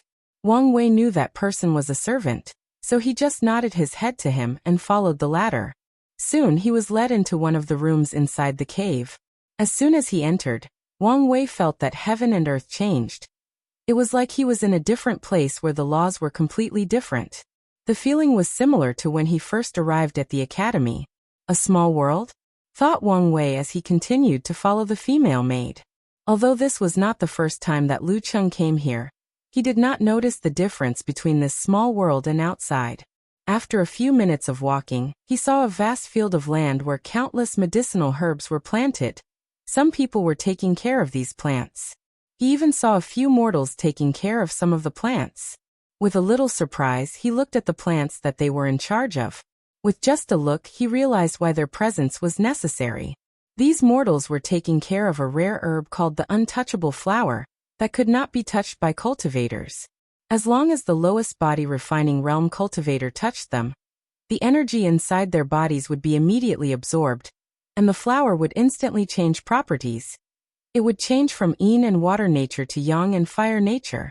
Based on the nature of the herb, different pills can be made, and as the yin nature can make more valuable pills, alchemists usually used formation or mortals to cultivate this herb for them. Sometimes a combination of the two. Wang Wei had to follow a specific path to not interact with the herbs. Of course, He knew that it was no use to approach as he could feel all the formations protecting the different patches of fields. After walking for almost half an hour, he soon reached a small pavilion with a beautiful woman dressed in a green robe. She sat cross-legged on a futon with a small table with 2 cups and a pot on the side. As soon as Wang Wei approached the girl, the faint scent of medicinal herbs drifted to his nose. However, the scent was not repugnant or bitter. It was more soothing, refreshing and calming. It seems to display her temperament perfectly. Wang Wei cupped his hand. Third senior sister. Little fifth, how have you been? Responded Lan Ling with a smile as she motioned for him to sit down. Her movement was slow, yet elegant at the same time.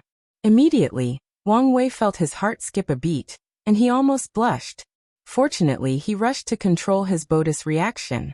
Well, this Lu Cheng had such a major crush on his senior sister that it even affected my consciousness.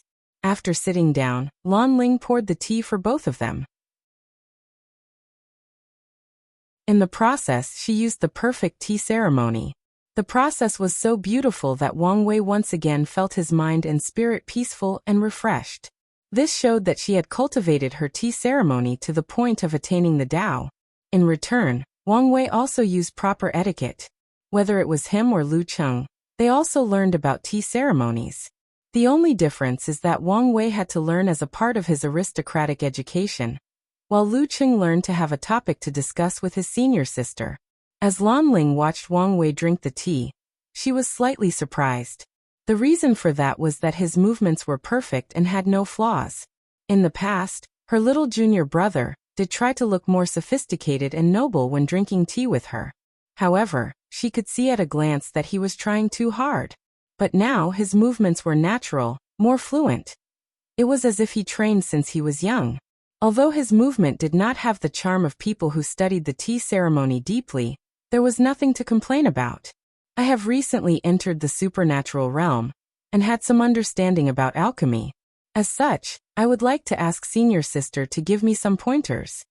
Lan Ling smiled gently and nodded to his request. She was aware of her little junior brother's fondness for her. However, her approach to the situation is to let nature take its course.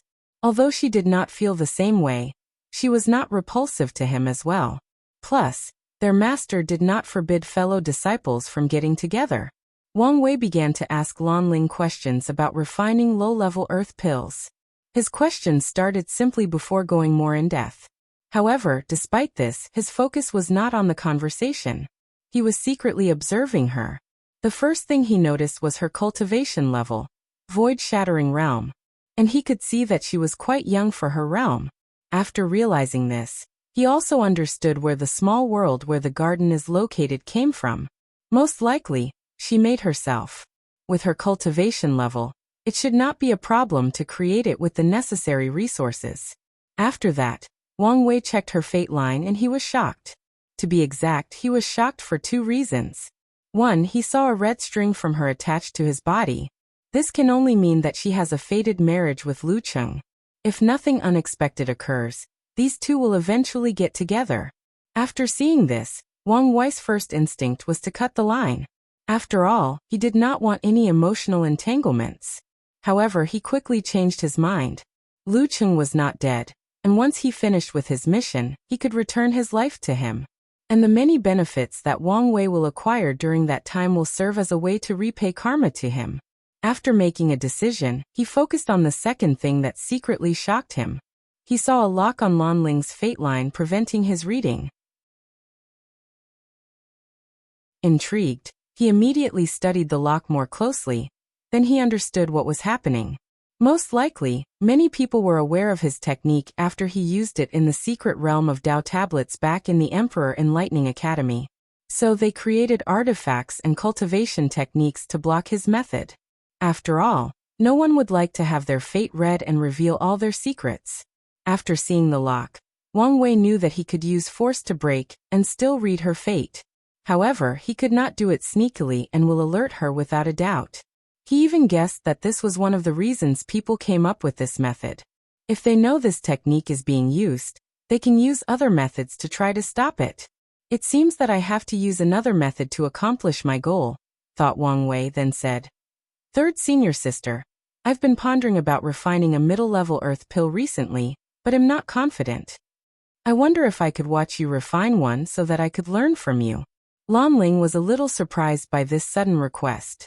Usually his little junior is very reserved when meeting with him.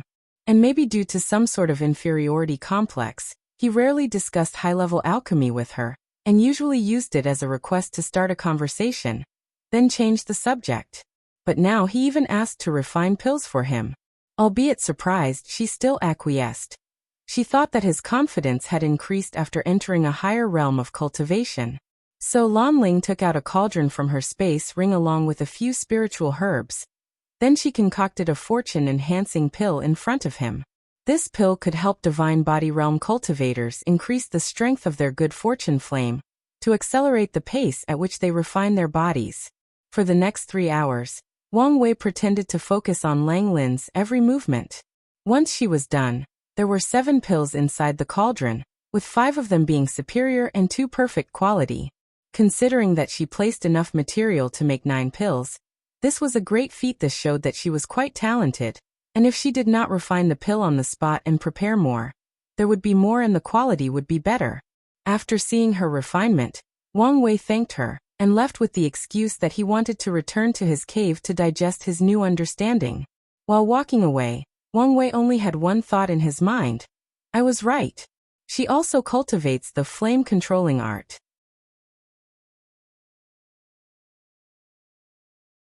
Chapter 313. After returning to his cave, Wang Wei pondered deeply about his recent discovery. Just like him, his third senior sister cultivated the flame-controlling art. And from his observation, she might even have reached the 7th level. Now the question is, how did she have this technique? Wang Wei thought of 3 possibilities. 1. His master gave it to his third sister after Lu Qing showed it to him.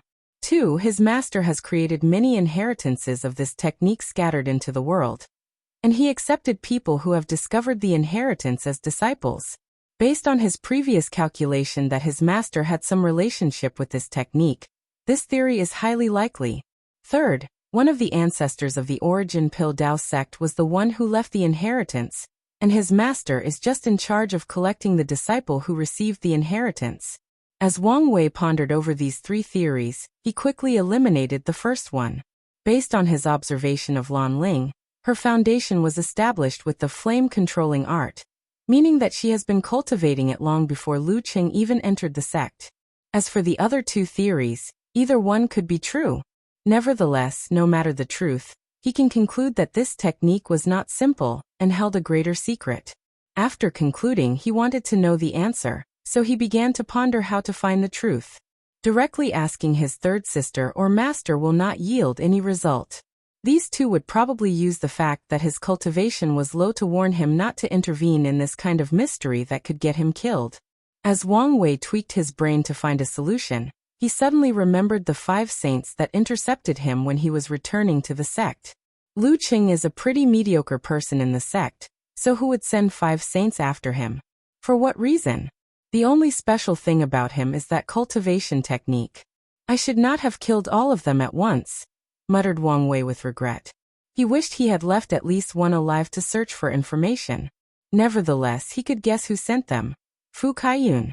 Wang Wei guessed that he might also have some suspicion about Lu Cheng's cultivation method, and sent his people to check it out. As long as Wang Wei investigates from there, he will eventually find something.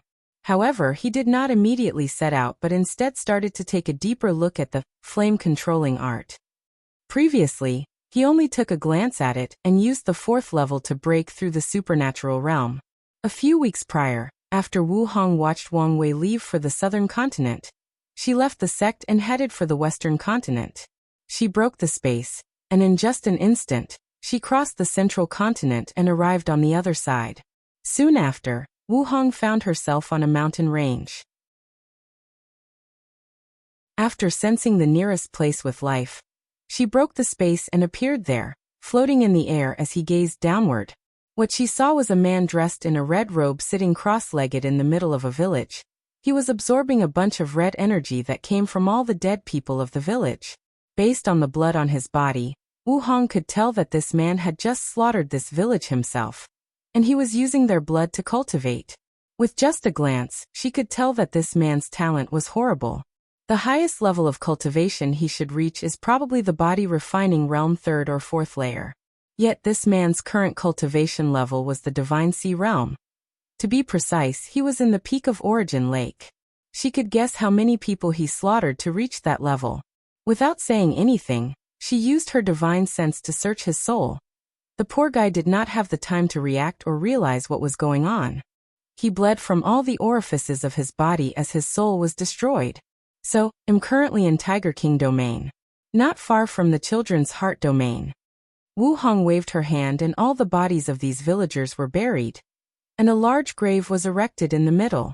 Then, she broke the space again and headed for her destination. After arriving in Children's Heart domain, Wu Hong headed to a place called Blackstripe Forest. Once there, she saw many cultivators headed inside the forest to hunt demonic beasts and search for opportunities. Unfortunately, at the entrance of the forest, a group of people dressed in similar uniforms would stop anyone coming out of the forest and asking for tax. And if someone refused, they would be directly killed and their space rings taken away. Of course, the majority of people did not refuse as they were used to this already. With a glance, Wu Hong, who was invisible, identified these people taking taxes. They were from the Beating Heart cult, a devil emperor lineage with one great emperor. Ignoring these people, she entered the forest. Using her divine sense, she found her destination in the southern part of the forest. Wu Hong then appeared in front of a small cave. After seeing it, she immediately frowned, then quickly entered. Soon, she found herself in a small secret realm that was darkly light with a red ambience. However, as soon as she entered, there were no guards, no puppets, or formations to prevent her from moving forward. As such, Wu Hong's frown increased. She headed unimpeded directly to the core of this. All she saw was a small table with nothing inside. She searched for a while but did not find anything. Did Duhu already get the curse of hatred? According to the timeline, it should have been a little later. After not finding what she wanted, she left the secret realm and headed straight to the Devouring Heart domain, which was the location of the Beating Heart cult. Once she arrived, no one discovered her presence. However, she could hear some of the conversations that the disciples were having. "Brother Yu, did you have a breakthrough in your cultivation?" "Only because of luck," replied Brother Yu with a smug look on his face. "If I remember correctly, your last breakthrough was only 5 years ago. Brother Yu, there must be some secret. How about sharing it with your little brother?" "There is no big secret. I was lucky enough to get the heart of a child born on the most time of the year. After absorbing it, of course, I made a breakthrough. Brother Yu, don't lie to us. To acquire such rare and precious material, you must have some connection. How about sharing with your little brother?" "Hee, as long as you have enough origin source, I can get you any kind of hearts you want for cultivation," replied Brother Yu with a cunning light in his eyes. Meanwhile, after filtering out the information she wanted from the talks of these disciples, Wu Hong headed to the main mountain of the sect where the sect master was located. No one was able to detect her presence, not even any of the formations around. She easily broke through the sect master's mansion without alerting anyone. There she saw a middle-aged man sitting cross-legged on a futon with his eyes closed, a heart floating in front of him. Despite not being attached to a body, it was still beating as the man absorbed energy from it. The aura of the middle-aged man and the heart were similar. They were both in the Saint realm. Wu Hong suddenly appeared in front of the man and placed one of her fingers in the middle of his forehead. Then she searched his soul. The process lasted for a few seconds, then she frowned again. He was not the one who took the curse of hatred? Thought Wu Hong. Then who was it? She immediately used her finger to calculate that person. However, she did not find anything. "There are only 2 people who can stop my calculation. The first one is that old guy in the nether hell. However, he is currently sealed and has no power to intervene. Plus, it does not benefit him in any way. The second being Heavenly Tao." She paused for a moment. Could it be intervening because it's related to Wang Wei? She did not have an answer, and she did not care at the moment. What she cared about was her next action. In the previous timeline, Wang Wei suffered from that curse. For more than 10,000 years, he was in constant pain as his soul was slowly corroded and tortured. It almost drove him insane. And since he did not have his paragon soul with him, he was helpless and on his own. No matter what method the Tao opening sect used, they could not remove the curse. Wu Hong's purpose was to retrieve it in advance and prevent this from happening again. However, too many things have changed in this timeline. Well, there is no need to care that much, muttered Wu Hong. Since he could survive the curse in the previous timeline and benefit from it, there should be no problem. After all, his current self is much stronger, and it's not even a comparison. After thinking about this, she left the site of the beating heart cult. As for sect master Du Hu, he did not die but passed out as his primordial spirit was injured.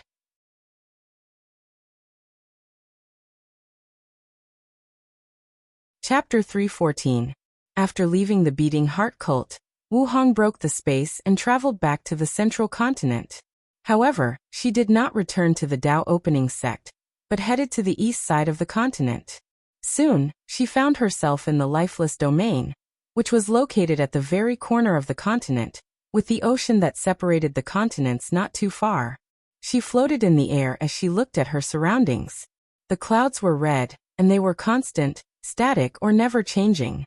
Not a single one moved from their places, and it seems that they have been like this for eons. The soil was gray. It was as if they were devoid of life. No plants, animals, or even living beings could be seen from hundreds of miles on. The dichotomy between the ground and the sky gave the entire place a dreary and desperate atmosphere. On top of everything else, there was not even a single ounce of spiritual energy, and the space was turbulent, making it very difficult to teleport. A baleful aura could be felt everywhere, trying to influence the mind of anyone who steps foot in this forbidden domain. Wu Hong could feel that the laws of heaven and earth in this place were chaotic, even destroyed. If any void-shattered realm or saints were to step here, they would lose the ability to use the power of law. Only supreme true monarchs who have their own Tao fruit would not be affected. After a quick glance around, she flew toward one direction. She did not teleport this time. She flew for a few hours with nothing or no one in sight. And with her speed that is faster than light by many times, she traveled a great distance. When she was close to her destination, she finally saw someone. It was an old man dressed in tattered robes with dirt all over his body. His long hair was disheveled and had no shoes on. He seemed to be muttering something nonstop. Unfortunately, his words were nothing but rambling. They made no sense whatsoever. Wu Hong could tell that this man was a saint trying to use this place as a way to temper his Tao heart. Unfortunately, his primordial spirit was corroded by the baleful aura, and he became crazy. She looked at the crazy old man with a look of appreciation. Not anyone had the will to try such a harsh method of tempering themselves. Additionally, she could feel that this old man was still struggling to retain his sanity. Nodding her head gently, Wu Hong pointed her finger at him. Then a white light entered his sea of consciousness. Countless runes appeared and sealed a red aura that was surrounding the old man's primordial spirit. Immediately afterward, he regained consciousness. The old man looked around but did not find anything. Nevertheless, he still cupped his hand and bowed. "Thank you, Senior, for saving the life-saving opportunity. If you can report your name, this younger generation promised to repay this karma one day." The old man waited for a while but did not hear anything. However, a slight surprise flashed across his eyes, and hurriedly said, "Thank you, Senior, for passing the law." A few seconds ago, he received a cultivation technique that allowed him to absorb the baleful aura in this place to increase the strength of his primordial spirit. Once his primordial spirit increases in strength, it will be easier for him to understand the laws between heaven and earth. Additionally, his soul will be more resistant to spiritual attack and interference. And this is not even the greatest benefit that this technique will bring him. With it, his chances of breaking through the supreme realm have increased from less than 1% to 10%.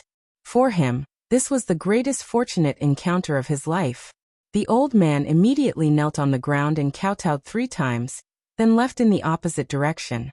Although he would like to meet the senior, and maybe even get to know them, this way, he might get even more benefit. However, he controlled his greed instead and was satisfied with what he got. Meanwhile, Wu Hong left after giving this man a chance. The reason she did that was that she learned the concept of being an old grandpa that likes to give fortunate encounters to worthy people from Wang Wei. You can say that it has become a hobby of hers. After leaving the old man, Wu Hong flew for a few more hours before seeing a small, old cottage. With just a glance, one could see the vicissitudes of time from the old cottage. She landed in front of the cottage and waited. A few seconds later, a middle-aged man dressed in plain black came out. He looked at the beautiful woman in front of him. At first, he was perplexed how someone actually discovered this place before the appropriate time. However, as soon as he laid eyes on Wu Hong, his hands trembled slightly. "Empress, is that you?" She nodded her head slightly, then a complicated rune appeared in front of her. As soon as it manifested, Wu Feng felt a slight trembling from his bloodline. "It really is you. What generation are you now?" asked Wu Hong. "It has been so long that I forgot," replied Wu Feng. "However, our family has been keeping guard since you left, never breaking our oath." "Very well," commented Wu Hong. Then, she pointed her finger at the man. A white light flew from it and entered his body. During the process, the man did not hesitate nor show any fear. To him, if the Empress wanted to kill him, he would take the blade and hand it to her. Or better yet, doing it himself. A few seconds after the white light entered his body, a black sphere came out of Wu Feng before dispersing. Then he suddenly felt refreshed, like a mountain was removed from his shoulder. His appearance changed from that of a middle-aged man to a youngster no more than 25 years old. "I have sealed and removed all the hidden injuries caused by the constant baptizing of baleful aura. With your current supreme realm strength, you should be able to live a few more million years. Now lead me to it." Wu Feng bowed and led Wu Hong into the cottage. The space instantly became a little crowded, but neither of them minded. After taking out a token, Wu Feng activated it and the ground opened up, revealing a set of stairs. The two then slowly descended with Wu Feng taking the lead. They soon passed through a long and dark corridor to find themselves in a large and empty space. In the middle was a massive red door frame or gate that was probably hundreds of thousands of miles in height. Countless formations could be seen around that gate, and all of them exuded the aura of a great emperor. As Wu Hong gazed at this gate, a slight smile appeared on her face. She could tell that these formations served as a seal, and the first one was laid by herself eons ago. She then took out a small orb and handed it to Wu Feng. "If nothing unexpected occurs, in this generation, the family will be freed from this mission. When the time comes, with this, you should be able to become an immortal venerable, attain immortality and pursue your own dreams and goals." "Dreams and goals, huh?" muttered Wu Feng with a wry smile. "All I have ever known was my mission. Do I even have dreams and goals?" Finding out about this answer is also a good option. Wu Feng nodded his head as he looked at the orb. He was hesitant about accepting it. Although his family has been guarding this place for many years, it was just a preventive measure. Nothing of significance truly happened, so they did not do much. At the same time, they received many benefits. Whoever is chosen to become a guardian will receive all the necessary resources needed to cultivate to the supreme realm. "There is no need for you to doubt whether you deserve such a reward," said Wu Hong. "How many people do you know could keep an oath for billions of years?" After hearing this, Wu Feng was no longer polite and accepted the gift. He then bowed to Wu Hong before returning from the direction that she came. As for her, she headed straight to the gate. As soon as she approached, many of the Emperor formations activated and prepared to destroy and annihilate her. With all these formations, any ordinary great emperor would be instantly slaughtered. However, a strange wave came from Wu Hong's body, stopping the activation of these formations. Then a white transparent door appeared in the frame, and she stepped into it. Soon after that, Wu Hong was teleported to a very dark and gloomy space. She smelled the air and muttered, "The smell of slaughter, death, sin, and depravity. 9 Devil Gods World, it's been a long time."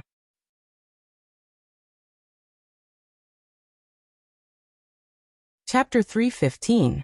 After arriving at the 9 Devil Gods World, for a moment, she had a look of nostalgia on her face.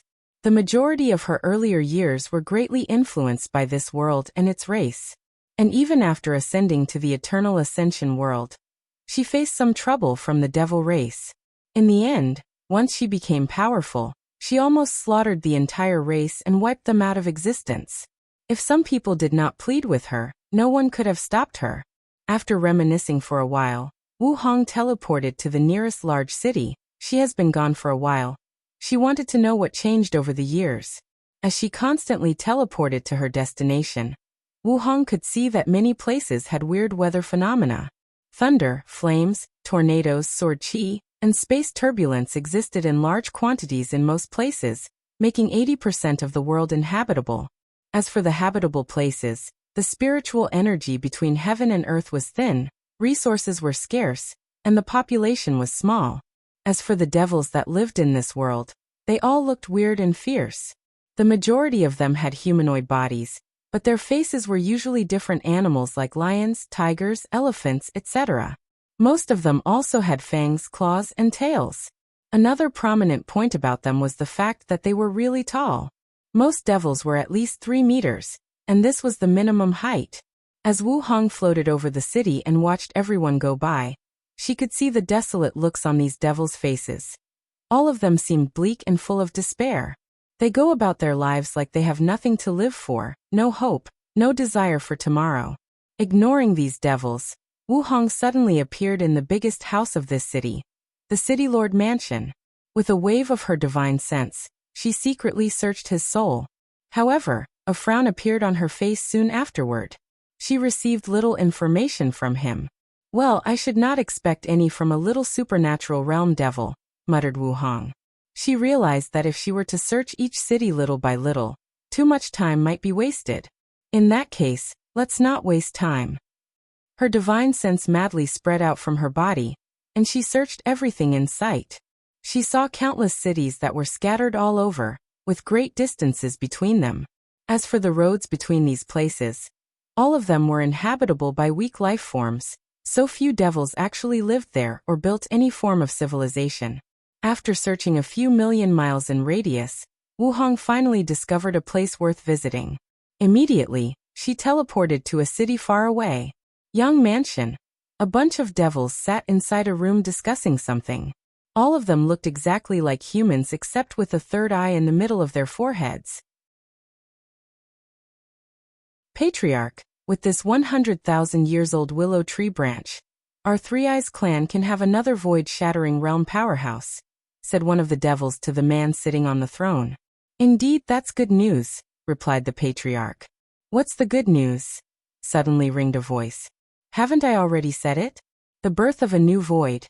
As everyone turned their gaze to the old man that walked in the room, they became stiff, and no one said anything at all. The old man shook his head as he scanned the people in the room. Look at all of you, happy about a little grade 7 cultivator. Can't you guys have any prospects? He then looked at the patriarch. And you should be ashamed cultivating that cursed origin system. The old man seemed to become angrier. We are the proud descendants of devil gods. Our ancestors conquered worlds, enslaved myriad races, slaughtered emperors and immortals. Yet, you're all happy for such little accomplishment. All the upper echelons of the Three-Eye clan lowered their heads, not daring to look at the old man. After seeing this, the patriarch sighed. Great elder, all you're talking about are nothing but things of the past, with only records that seemed more like stories than actual events.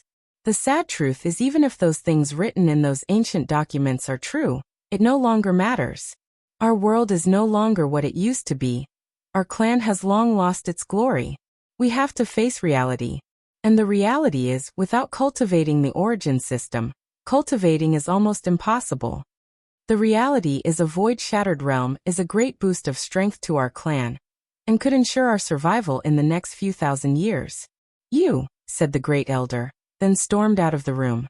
He returned to the clan's ancestral shrine. After taking a deep breath to calm himself down, he lit up a few incense sticks and placed them next to a bunch of tablets with names written on them. After that, he entered the room next door, which was his resting room. What the old man did not notice was that a beautiful woman dressed in a long cheongsam Wu Hong looked at one of the shrine tablets, and she could see the primordial spirit of a true monarch devil residing inside, and absorbing incense to prolong its life. With a wave of her hand, she sealed all the power of that primordial spirit, then searched it. After getting the information she wanted, she crushed that primordial spirit and teleported to a faraway distance. In front of Wu Hong were 4 pillars that rose straight to the sky. They seemed to be supporting the heavens themselves. The pillars looked nothing extraordinary except for their size. Many devils sat in front of them with their eyes closed. They seemed to want to find opportunities from these pillars. Although they looked nothing extraordinary to most people, in Wu Hong's eyes, these pillars were 4 gigantic bodies with countless runes on top of them. They were the 4 devil gods that she previously sealed. As she watched them, she could feel that they were extremely weak because of being sealed for so long. Wu Hong did not pay attention to them and checked the seal on them. And as expected, nothing was wrong with it.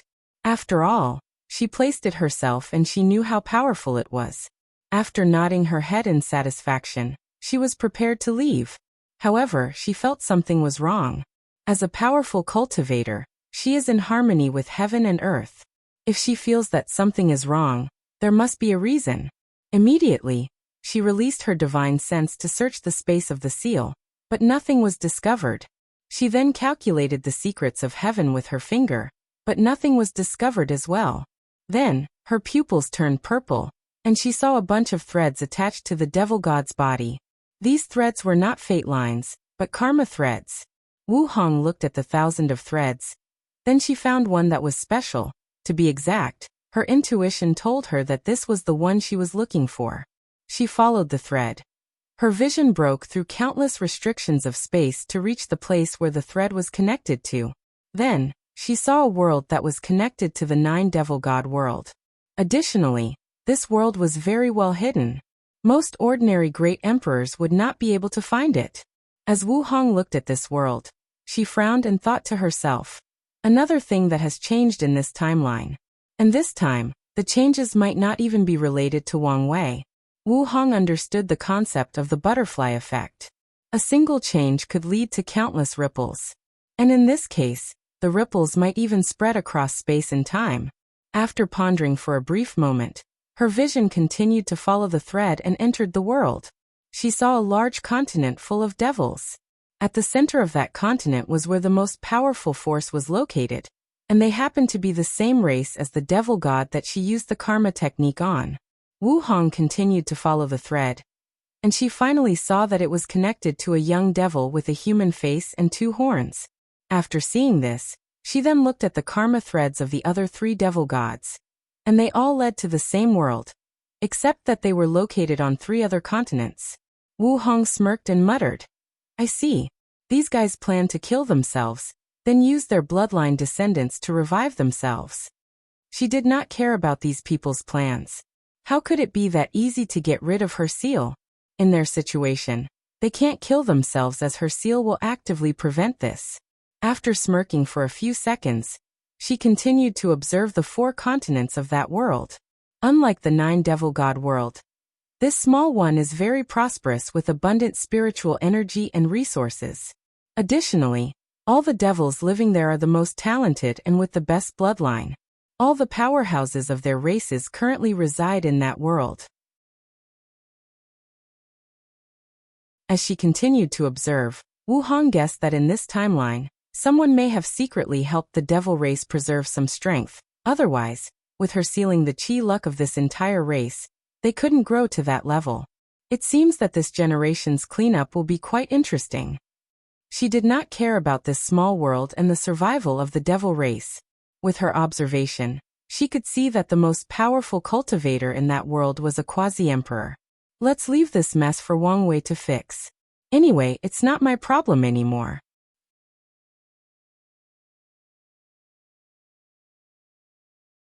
Chapter 316. After checking on the subworld attached to the 9 devil gods world, Wu Hong had one last place to check before leaving. Her vision penetrated countless distances, until she saw a mass of white fog made of tiny lines amalgamated together. Around this fog were myriad runes that formed a circular cage. The fog kept banging against all corners of the rune cage. Unfortunately, the cage did not budge, not even the slightest. After seeing this scene, she nodded her head in satisfaction as she muttered, "The seal I placed on this world's heavenly Tao does not have any problem. In that case, I am relieved." She then left and returned to the place where she first landed. Since this world was completely sealed, she could only enter and leave from that single portal. Once she arrived at her destination, she returned to the Myriad Emperor world through the gate. This time, she did not go to see Wu Feng and silently departed. Wu Hong did not stay long in the Myriad Emperor world. Once she left the lifeless domain, she once again broke the void and entered the endless void. She glanced at her homeworld for a few seconds before teleporting away. For the next few hours, she gathered a bunch of floating debris scattered in the empty void. These debris were pieces of destroyed worlds. After gathering 360 of them, Wu Hong placed each piece in a specific place. Then, with a wave of her hand, many runes appeared in the void and formed a complicated pattern with the pieces. Once she was done, a formation was created. Wu Hong sat cross-legged in the middle of the formation, closing her eyes to feel something. She stayed in that position for a month before opening her eyes. Finally found it. This was harder than expected. After muttering these words, she activated the formation. A white light enveloped her, and she disappeared. As for the 360 world debris, they destroyed themselves after she left. Wu Hong opened her eyes to find herself floating above a large city with many people going about their business. The majority of these people were human, but a lot of races could also be seen. In fact, this large city could be described as 10,000 races gathering city, with how many diverse races gathered. Even the architecture of the city displayed how diverse this city was. Some houses looked like ordinary human places of living, mostly made of spiritual woods.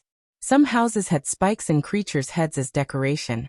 Some seemed submerged underwater. Some were floating in the air. Some were on top of very large trees. As Wu Hong looked at all of this, she was not surprised. Instead, she knew that this was the tip of the iceberg for this city. Her view suddenly changed, and she could see that this so-called city was a large continent floating in the void, surrounded by a thin protective barrier. The size of this continent was at least equivalent to 100 domains back on the Myriad Emperor world. On top of that, many other subworlds were attached to this continent. Wu Hong's eyes penetrated these subworlds and saw different ones. In some of them, people of different races were battling one another. In another one, they were massacring the devil race only. On another, many people sat cross-legged, seeming in deep meditation. She could see that this world was modified to increase cultivation speed. In another world, many races sat in front of a large tree, which seemed to help them become better enlightened on the Tao. In one world she saw a giant mountain, and as people slowly climbed it, they were caught in illusion. By breaking through the illusion, they can improve their state of mind. In one of them, the world was different regions based on elemental powers. For example, there was the fire region, the thunder region, the ice region, the gravity region, etc. People were using this world to temper their fleshly bodies, and as long as they lasted for a certain period of time, a weird energy would enter their bodies and help the process. Wu Hong could see that all these worlds were nothing but the tip of the iceberg, so she did not look further. Instead, her eyes focused on a list in the middle of the main world, or the floating continent.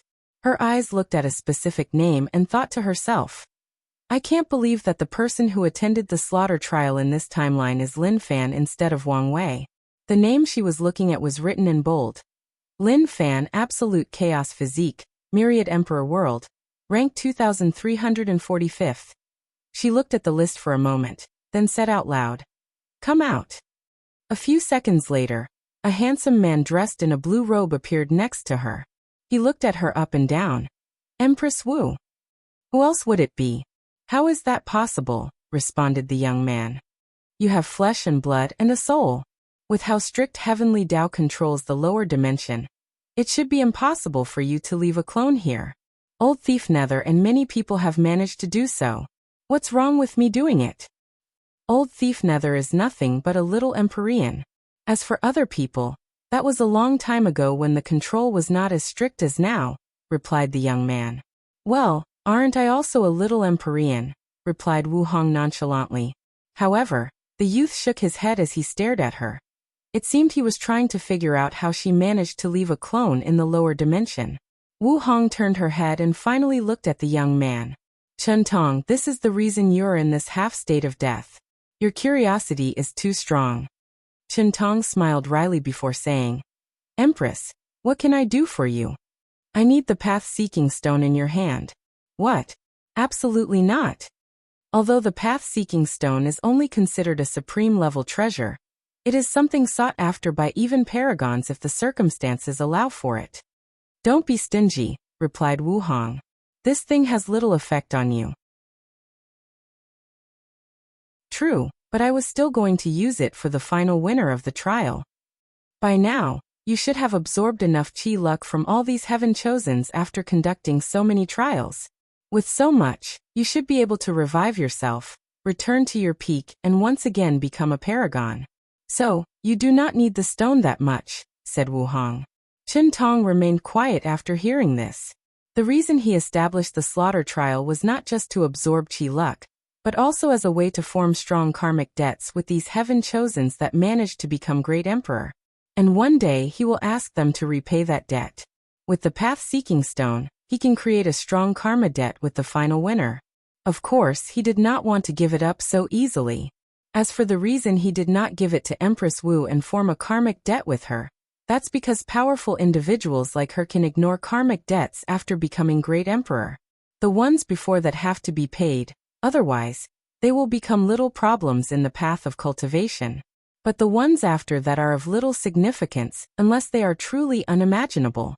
Wu Hong frowned after seeing Chu Hong's response.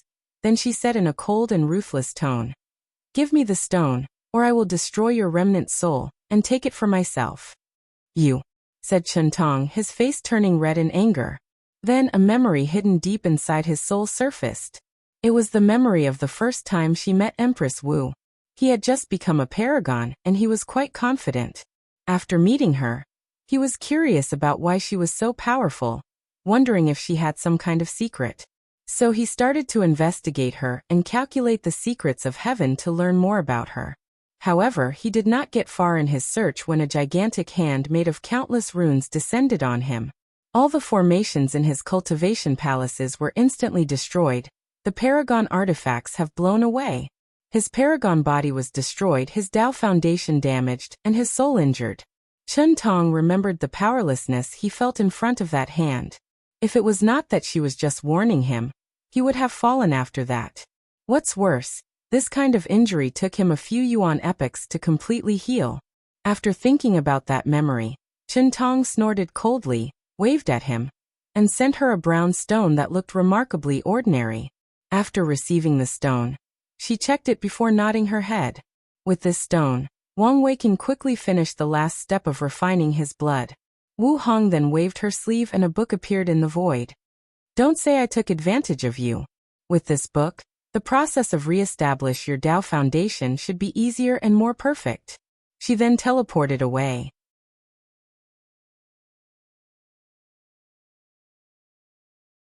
Chapter 317. Chen Tong waved his hand and the book appeared in his hand. He quickly flipped through it, and his eyes lit up after reading the content. Then, he put it away with a smile that displayed his content. As he watched Wu Hong leave, he started to wonder why sent a clone in the lower dimension. For a powerful cultivator such as Empress Wu, all her actions may have profound meanings and serious impacts. Should I try to calculate the secrets behind this? Muttered Chen Tong as a look of struggle appeared on his face. Anyway, her real body is in the eternal Ascension world, and cannot interfere in the lower dimension. As for this clone, no matter how powerful it is, it will not be more powerful than a great emperor. After making a decision, Chen Tong activated all the formation inside his secret hideout, then entered a secret room. The room only had a futon and a pyramid-shaped crystal about 25 centimeters in height. After sitting cross-legged on the futon, Chen Tong began to move his fingers to calculate the secrets of heaven. A mysterious atmosphere enveloped the room, making him look sacred and holy. Anyone who looks at him now would feel that they have learned all the knowledge and secrets that ever was and would exist in the vast universe. While Chun Tong was deep in his calculation, the secret space he was hiding started to shake. The formations surrounding it manifested themselves in the shape of runes. Then cracks appeared all over them.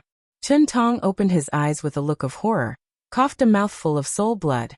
The ultimate taboo? He muttered as his body became illusory, then started to fade away. Immediately, a white smoke flew from the crystal in the room and entered his body. As a result, he stopped disappearing, but his complexion was as pale as a ghost. And the look of horror on his face did not go away. Chun Tong remembered the last time that the ultimate taboo appeared. The final result was that countless paragons, fiend gods, Dao monarchs, and immortal kings died and their Dao disappeared. Myriad races and worlds were annihilated, and the power structure of not only the eternal ascension world, but all the chaos worlds were forever changed. As for people like great emperors, empyreans, Dao ancestors, and immortal venerable, well, they were nothing but cannon fodder in this event. In the end, even great Dao was forced to intervene and soothe everything out. Amidst all the mighty beings and races that participated in this event, only one person survived, Empress Wu. And even she paid a terrible price as a result.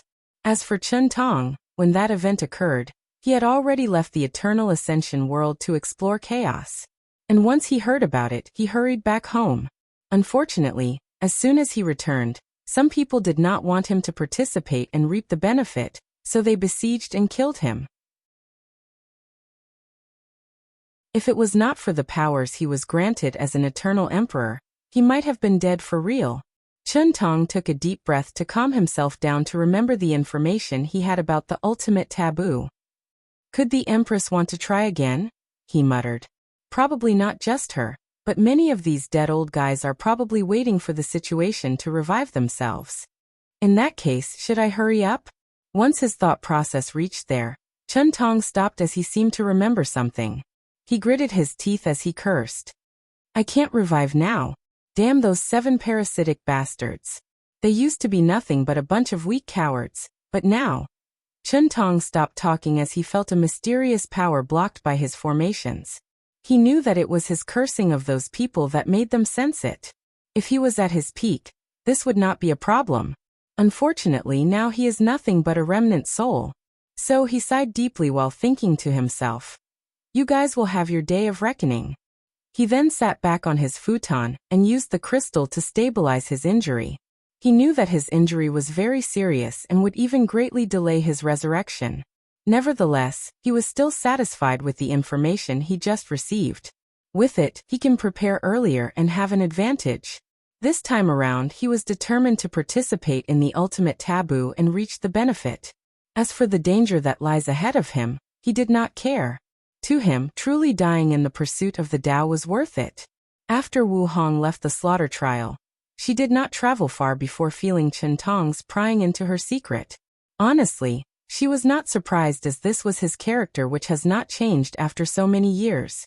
After shaking her head, she took out a unique void boat from her space ring as a form of travel. After using her origin essence to activate it, the boat broke the space to travel in the far distance. And this time, her destination was quite far. With each space jump of the boat, she traveled from one world community to another. The fact that her void boat had such ability showed how powerful it truly was. After traveling for more than a month, she finally arrived at her destination. It was a giant shield that looked like an egg floating in the void. Unlike the myriad emperor world where people could see the 5 continents floating in space, the world shield that surrounded this world had an immortal-like fog that blocked people's vision from the outside. As Wu Hong gazed at this world, she could not help reminiscing. This world is called Pursuing Longevity World, and has a great relationship with Wang Wei. In the previous timeline, Wang Wei failed miserably during the Heaven Will battle. He was no match for Di Tian, not even close. Luckily for him, the latter did not want to kill him, so he along with a few other participants survived. After this failure, Wang Wei was not discouraged and was prepared to seal himself in bloodstone for many generations to wash away his karma. Then try again. Unfortunately, Tragedy soon befell him and his loved ones. After becoming an eternal emperor, Tian tried to resurrect his wife but failed. No matter what he tried, he could not bring her back. In the end, he became convinced that the method to succeed lied with the knowledge from Wang Wei's past life. As a person who cultivated the Tao of reincarnation, it was quite simple for him to realize that Wang Wei was reincarnated. After coming to this conclusion, he headed for the Tao opening sect demanding Wang Wei's memories. The latter refused, an act which sent Tian over the edge. So a war began between those two. Unfortunately, despite the 9 emperor formations and artifacts of the sect, despite the countless sleeping Tao ancestors and immortal venerable, despite the hidden methods left by the previously departed emperors, the Tao opening sect lost this fight, and was completely destroyed by Tian. After all, the latter was not just a normal eternal emperor, but a unique and powerful one. On top of that, since the sect no longer had the protection of the spirit of epic, they could not rely on their qi luck or on heavenly Tao to survive. Just like that, the most powerful sect of the myriad emperor world was destroyed, forever gone from the annals of history. In the final battle, as Wang Wei watched all his friends, family, and loved ones being massacred by Tian, he wailed in agony at how powerless he was. He blamed himself for what happened, for letting his ego get the best of him. So, out of spite and hatred, he detonated his soul to prevent Tian from getting what he wanted. However, he was not dead. In that timeline, he did not cultivate the Tao of fate. Instead, he cultivated the Tao of life and death and the Tao of reincarnation, just like Tian. So right before his death, he managed to successfully cast a reincarnation spell to be reborn into another world, the pursuing longevity world. Although Tian tried to pursue him into reincarnation, luck was in his favor as the powerful being in the Forbidden Land, the Nether Hell, did not want anyone to interfere in the lower dimensions reincarnation, so he intercepted Tian and prevented him from chasing. Wu Hong sighed as he woke up from her memories. Hopefully, things will not end the same way this time. And if fate is truly irreversible and things return to the original track, I will remove all my restraints and intervene, no matter the price I have to pay, she muttered. Then, with a firm gaze, she stepped into this world. No amount of hesitation could be seen on her face from now on.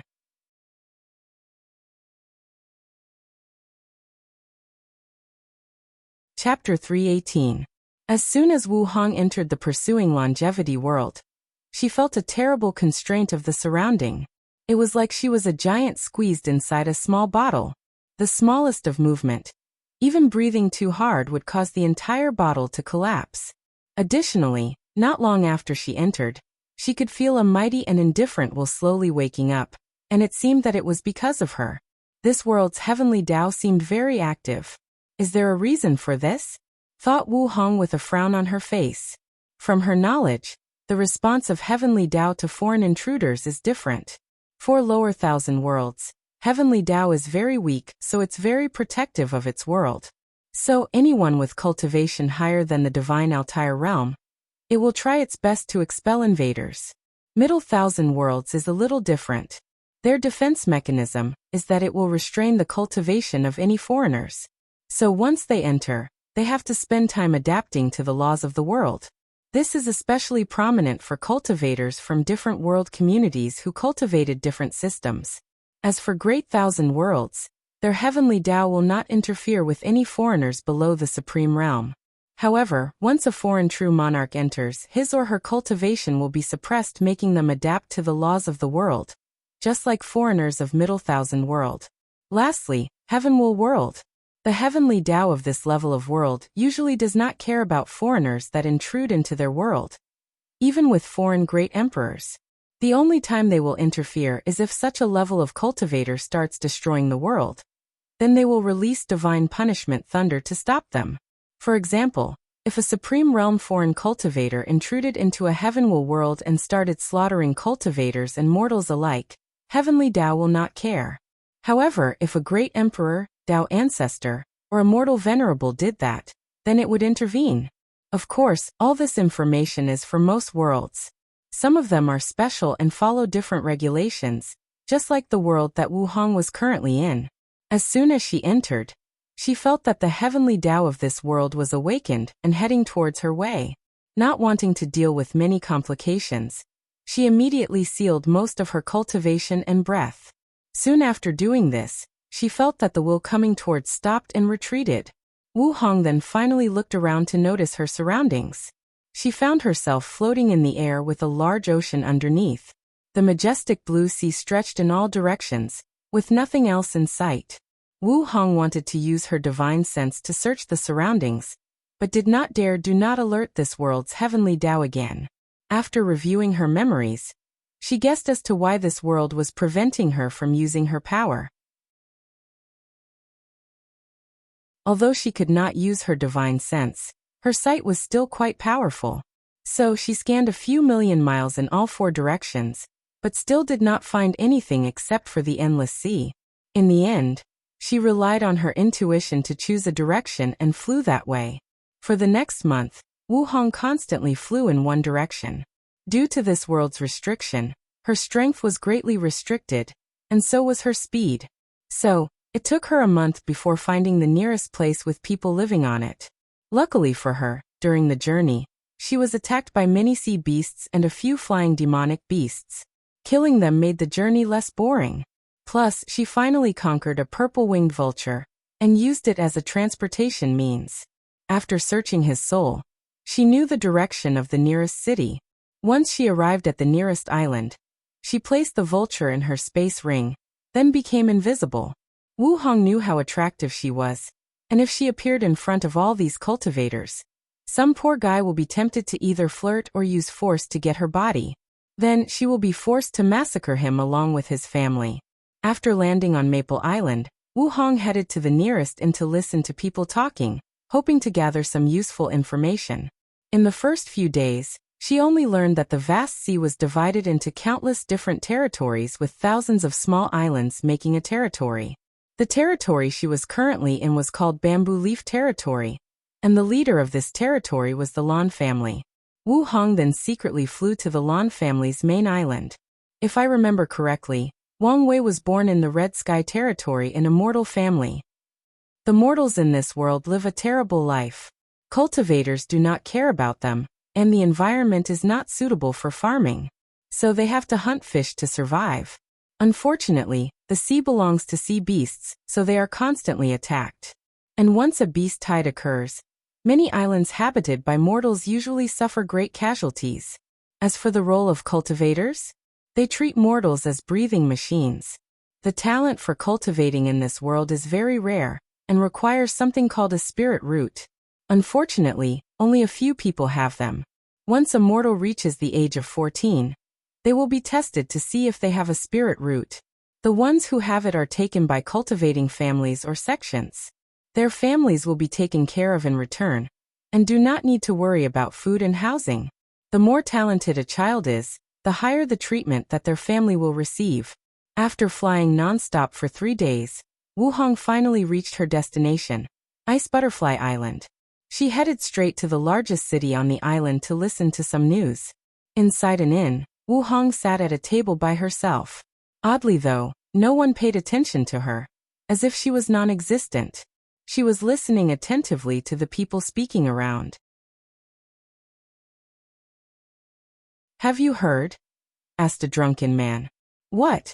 asked one of his female companions. Lan's family's 7th young master broke through the Qi refinement realm. "What? He's only 18 years old this year." "That's correct. That means that he only took 5 years to go through the 9 levels of the body refinement realm. Why are you guys surprised? This is a genius born with a first-grade spirit root. It's expected for him to enter the Golden Core realm in time." After hearing the words Golden Core, every cultivator in the inn had a look of yearning and envy in their faces. Then they sighed desolately. Meanwhile, Wu Hong was reviewing her memories to try to remember the information she knew. The spirit root of this world is divided into 5 grades, with first being the highest. Above that are spirit physiques, which are the heavenly physiques list of this world. The first 3 physiques are the same as in the Myriad Emperor world. Absolute Chaos Physique, Heavy Axe Physique, and 6 Emotions 7 Desires Physique. From the 4th on, they are different and best suited to the laws of this world. From her memory, she knew that once Wang Wei was reborn in this world, he had the lowest 5th grade spirit root, which meant that the body refining realm was his limit. However, as a previous quasi-emperor, he was limited by things like talent. After getting a basic cultivation technique, he was able to modify it to suit him the best. He even slowly integrated this world's immortal cultivation system with the origin system of his second reincarnation. After getting the information she wanted, Wu Hong quickly infiltrated the Lan family's scripture hall, where they kept their cultivation technique. Nothing could detect her, not even the elder guarding the hall or the formation placed inside. Wu Hong quickly read through all the techniques and books that contained information about this world. She first focused on the cultivation system.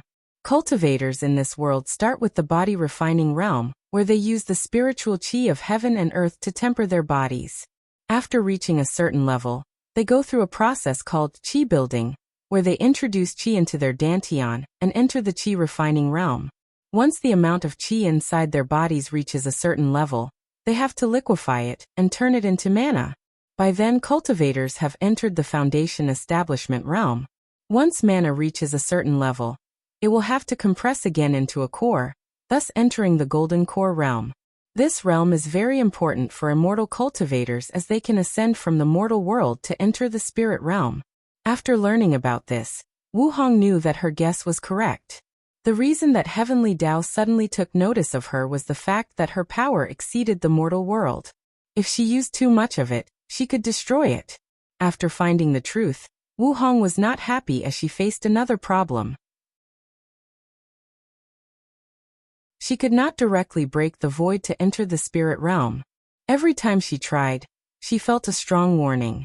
With her strength, she did not think anyone or anything in this world could threaten her.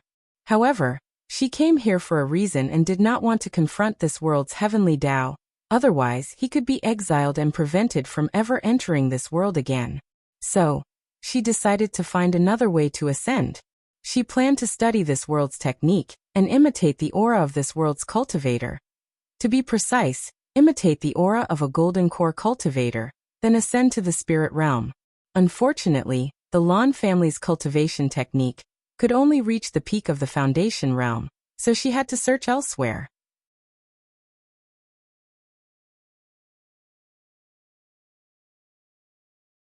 Chapter 319. After exiting the Lan family scripture hall, no one noticed Wu Hong's existence. Then she changed her aura to resemble the peak of the foundation establishment realm. Soon afterward, she felt the powerful constraint around her being lifted. From now, she can use a little more of her power in this world. This world seemed very repulsive of foreign cultivation system. I wonder why? She did not find the answer to this question in her memory. So Wu Hong decided to check it out if she has the chance. Wu Hong's next destination was Bushio continent. The place she was currently at was nothing but the sea region with limited resources and few cultivators. The true center of this world was the Bushio continent where immortal families and sex reigned supreme. After searching around, she learned that if she used her current strength to fly there, it would take her a few hundred years to arrive. And that is only if she will not be attacked by sea beasts and flying demonic beasts. So Wu Hong decided to find another method, which was to hire people who had the means to travel there. After looking around, she learned that the Blue Spirit Chamber of Commerce was the only power in the sea that could travel to the Bushio continent. Unfortunately, the price was exuberant, and not many people could afford it. In the end, she had to calculate the secrets of heaven to discover a few spirit veins in uninhabited islands. With these spiritual stones, she was able to afford the ticket. As Wu Hong boarded the ship of the Blue Spirit Chamber of Commerce, she was a little annoyed.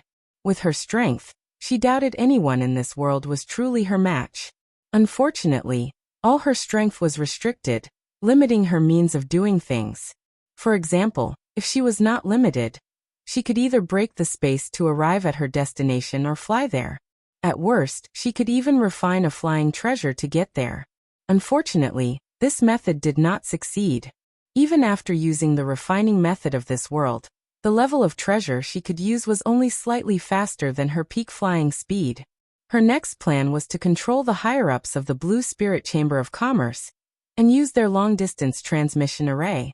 Unfortunately, as soon as she started using her soul, she felt the warning of heavenly Tao.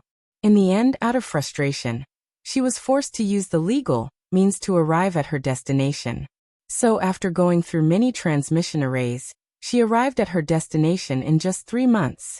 As soon as she stepped on the Bushio continent, Wu Hong did not waste any time. She quickly found the information about the most powerful sects around with a golden core cultivation method. The Flying Sword sect is one of the most powerful sects in the mortal world with connection in the spirit world. They can receive messages from there, and also get some scarce resources from the higher realm. Inside their library, the invisible Wu Hong was reading not only their cultivation method, but also all the information they had about the upper realm. She wanted to be prepared this time, so as not to waste her time. After she was done, she began to stimulate the aura of the Golden Core realm. In fact, with her realm and understanding, Wu Hong could have created a way to break into the Golden Core on her own. Unfortunately, even if she did so, it will not be the same as this world's method because she did not have a deep understanding of the laws that govern this world. If she managed to gather dozens of cultivation techniques, maybe she would glimpse about the laws of heaven and earth of this world. Then she could create the method of her own. Regrettably, this path would take too long. So after getting what she wanted, she flew to a deserted mountain, created a fake core in her divine sea. As soon as she was done, clouds gathered in the sky, then thunder tribulation descended on her. After going through a catastrophic tribulation by the standards of this world, the path to the spirit world was opened, and she ascended. Wu Hong soon found herself standing on a platform. She first noticed the increase in spiritual qi between heaven and earth, then looked around to see many people looking at her with eager eyes. She was not disturbed by this fact as she knew the reason that they were here. One of the people looking at her muttered out loud, "What a powerful Tao foundation. Her core is at least a 7th grade, maybe more." "What do you know?" replied another person. "I have met a peerless genius with the highest grade of core, and I honestly feel that she is better than her." "Better than a 9th grade core? Does such a thing exist?" Wu Hong looked at these people calmly. The reason her fake core is so powerful is that she followed Wang Wei's example in the previous timeline. Once he reached the Golden Core realm, he developed a way to break the core and recondensed. The process lasted 9 times, with each time being a 9th grade core. This method allowed him to go beyond the limit of this cultivation system. When people learned about this fact, they were first shocked and jealous since this core gave Wang Wei the ability to fight soul transformation realm cultivators. But soon many people sneered at him because a core like this was impossible to break and nurture a nascent soul. So although Wang Wei had terrible battle prowess, he would be stuck in the Golden Core for the rest of his life. And after 500 years he would die. Unfortunately, he proved the whole world wrong. Using the good fortune flame from his second life, he managed to nurture a unique and powerful nascent soul. Many of these people in front of the Ascension altar are here to recruit geniuses from the mortal world. And with Wu Hong's talent, the majority of top sects and families wanted to recruit her. In the end, she chose to enter the branch of the Flying Sword sect that was located in the spirit realm. With the help of the guide, she quickly traveled to the main location of the sect. Many of the elders and supreme elders were happy to have another genius amongst their peers, so they happily welcomed her. However, on the same day that she arrived, Wu Hong quickly infiltrated the library of the Flying Sword sect and secretly learned about their cultivation techniques. She learned about how to break through the nascent soul, the soul transformation realm, and finally, the earth immortal realm and ascend to the immortal realm. However, a few things quickly caught her attention about this world's cultivation system. The first thing is the drastic change of lifespan increase. A golden core cultivator can live for 500 years, nascent soul for 2,000 years, and soul transformation for 5,000 years. However, earth immortals can live for 10 million years. This kind of lifespan can only be achieved by a few quasi-emperors back in the myriad emperor worlds. Another thing that caught her attention was the fact that to break into the earth immortal realm, understanding the laws is not necessary. From Wu Hong's understanding, in the endless void, all cultivation systems are divided into 9 grades or tiers, with the 10th grade being the Emperor realm. Additionally, by the 7th grade, most cultivators start to comprehend the law. Some of them do it earlier, but the majority will do it by the 7th grade. However, this immortal system does not. As Wu Hong watched the cultivation technique, she muttered, "To reach the earth immortal realm, you have to use your soul to capture a ray of immortal qi between heaven and earth and baptize the souls and body." She paused for a moment. Immortal qi? How is that possible? From what she knows, immortal qi is required for Supreme Realm powerhouses, or Tier 9 cultivators to become immortal venerable. And only great emperors can use their powers to take immortal qi from the higher dimension and refine it to be suitable to be used. So, how could this world have immortal qi? Without hesitation, Wu Hong began to investigate. She did not think that this world had immortal qi, otherwise, Wang Wei from the previous timeline would have told her. Unless the changes done to this timeline have such a far-reaching effect. She closed her eyes to enter deep meditation. Shin then controlled her primordial spirit to resemble the divine soul of soul transformation realm cultivators of this world. Finally, she began to try to capture a ray of immortal qi between heaven and earth. A few minutes later, she opened her eyes and muttered, "So, that's how it is. The next few days are Christmas Eve and Christmas, so do not expect any chapters. If I have time and am in the mood, I might release one. But please do not expect anything. Merry Christmas and Happy Holidays."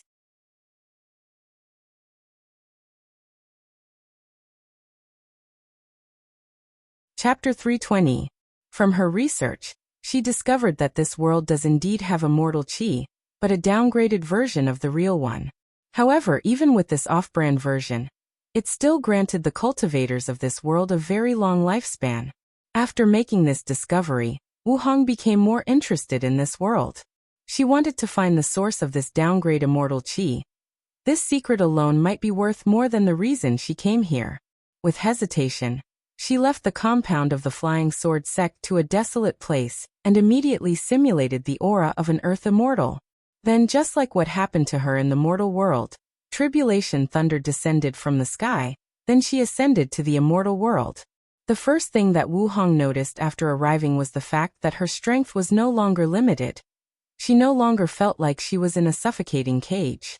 After taking a deep and long breath, she ignored the people around her that wanted to either solicit her or ask her what sect she was from. She immediately disappeared from their sight. After a few teleportations, she appeared in front of a cave that was surrounded by formations. With a flick of her finger, the formation was broken. "Who?" roared a voice from inside. Wu Hong looked at the old man who appeared in front of her. With just a look from her, the old man found himself frozen and unable to move. A look of horror appeared in his eyes. After pointing her finger at his forehead, Wu Hong quickly searched the old man's soul. However, she was still gentle and did not leave any problems for him. She quickly learned that he was a heavenly immortal, which was this world's equivalent to Supreme Realm. After the Earth Immortal is Mystic Immortal, followed by Heavenly Immortal. Finally, the Heavenly Immortals can compete for the Heaven Will and reach the realm of Immortal Emperor.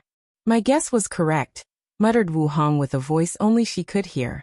"This world does not practice law, but focuses on accumulating energy to sublimate it." Wu Hong knew of cultivation systems that only focus on only accumulating energy. These kinds of systems usually sacrifice one thing for another. They are usually following the path of extreme. For example, the immortal system of this world sacrifice strength and battle powers for a long lifespan.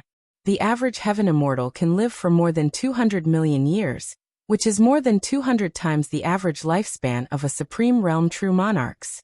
However, from what Wu Hong observed, an average void-shattering realm cultivator from her world has the same strength as a heavenly immortal. On top of that, there is another flaw in the cultivation system that focused on energy accumulation. They usually create very weak great emperors. Controlling the law is a process of slowly training to control the great Tao. However, since energy-based systems do not have this training wheel as support, once they absorb the heaven will, it becomes harder for them to control the great Tao source of a great emperor. Wu Hong along with many great emperors despise energy-based system. The reason is that these systems are not training cultivators to become great emperors, but to become immortal venerables. The highest level of energy that mortals underneath the great emperor realm can bear is immortal chi. So the ultimate end of the energy-based system is to turn whatever energy that they cultivate to immortal chi and achieve immortality. After getting the information she needed from that old man, Wu Hong pondered whether she should search the source of diluted immortal chi in this world first, or accomplish her original goals first. After pondering for a brief moment, she decided to accomplish her goals first, as she might have to confront this world's heavenly Tao when doing the second one. So, based on the information she received from the old man, she headed to her destination, the ancient Magus region. The immortal world is divided into countless regions ruled by powerful sects with emperor lineages.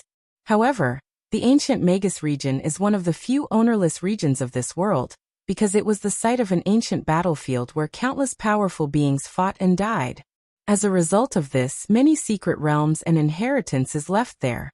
The many different emperor lineages did not want other factions to occupy such a place full of resources, so an accord was reached that no one was allowed to occupy the region.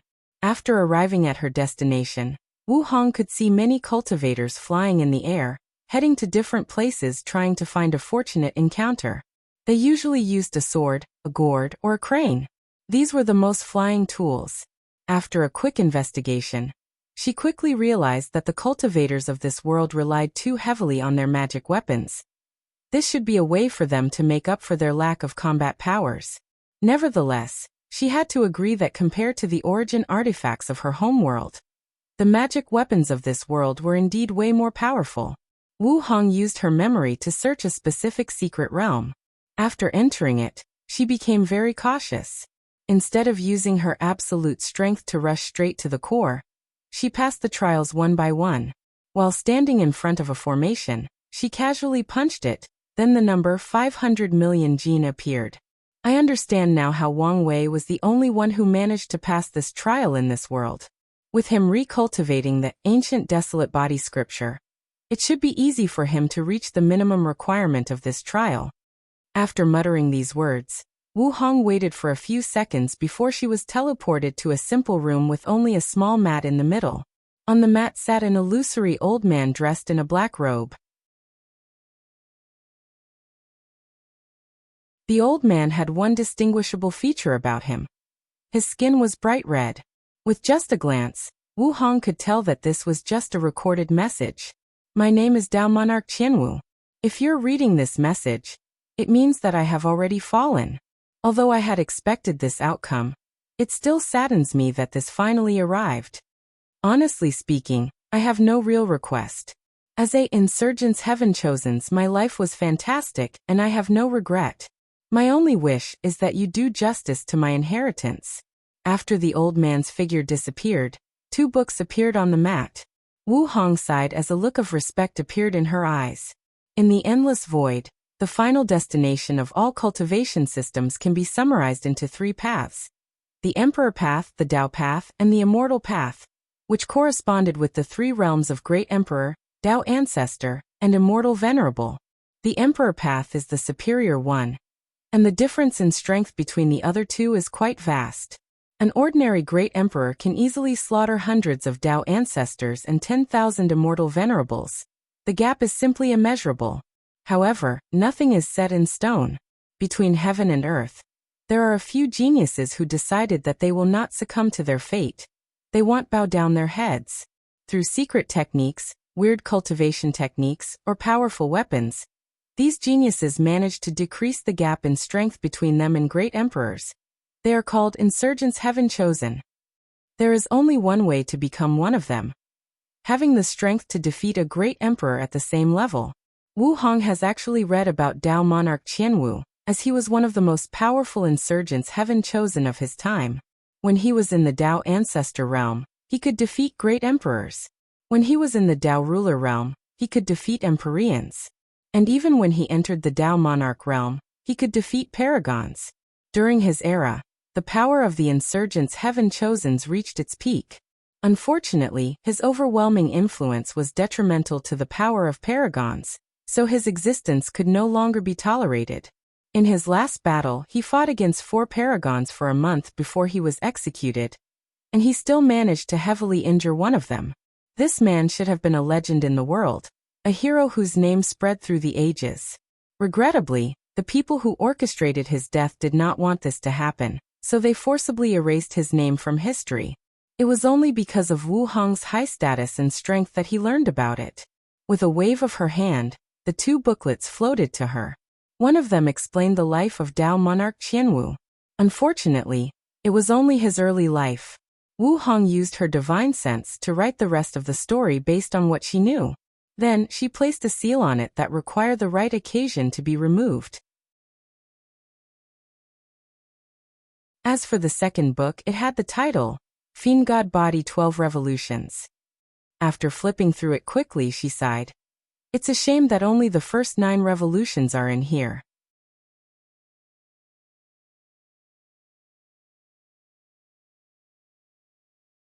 Chapter 321.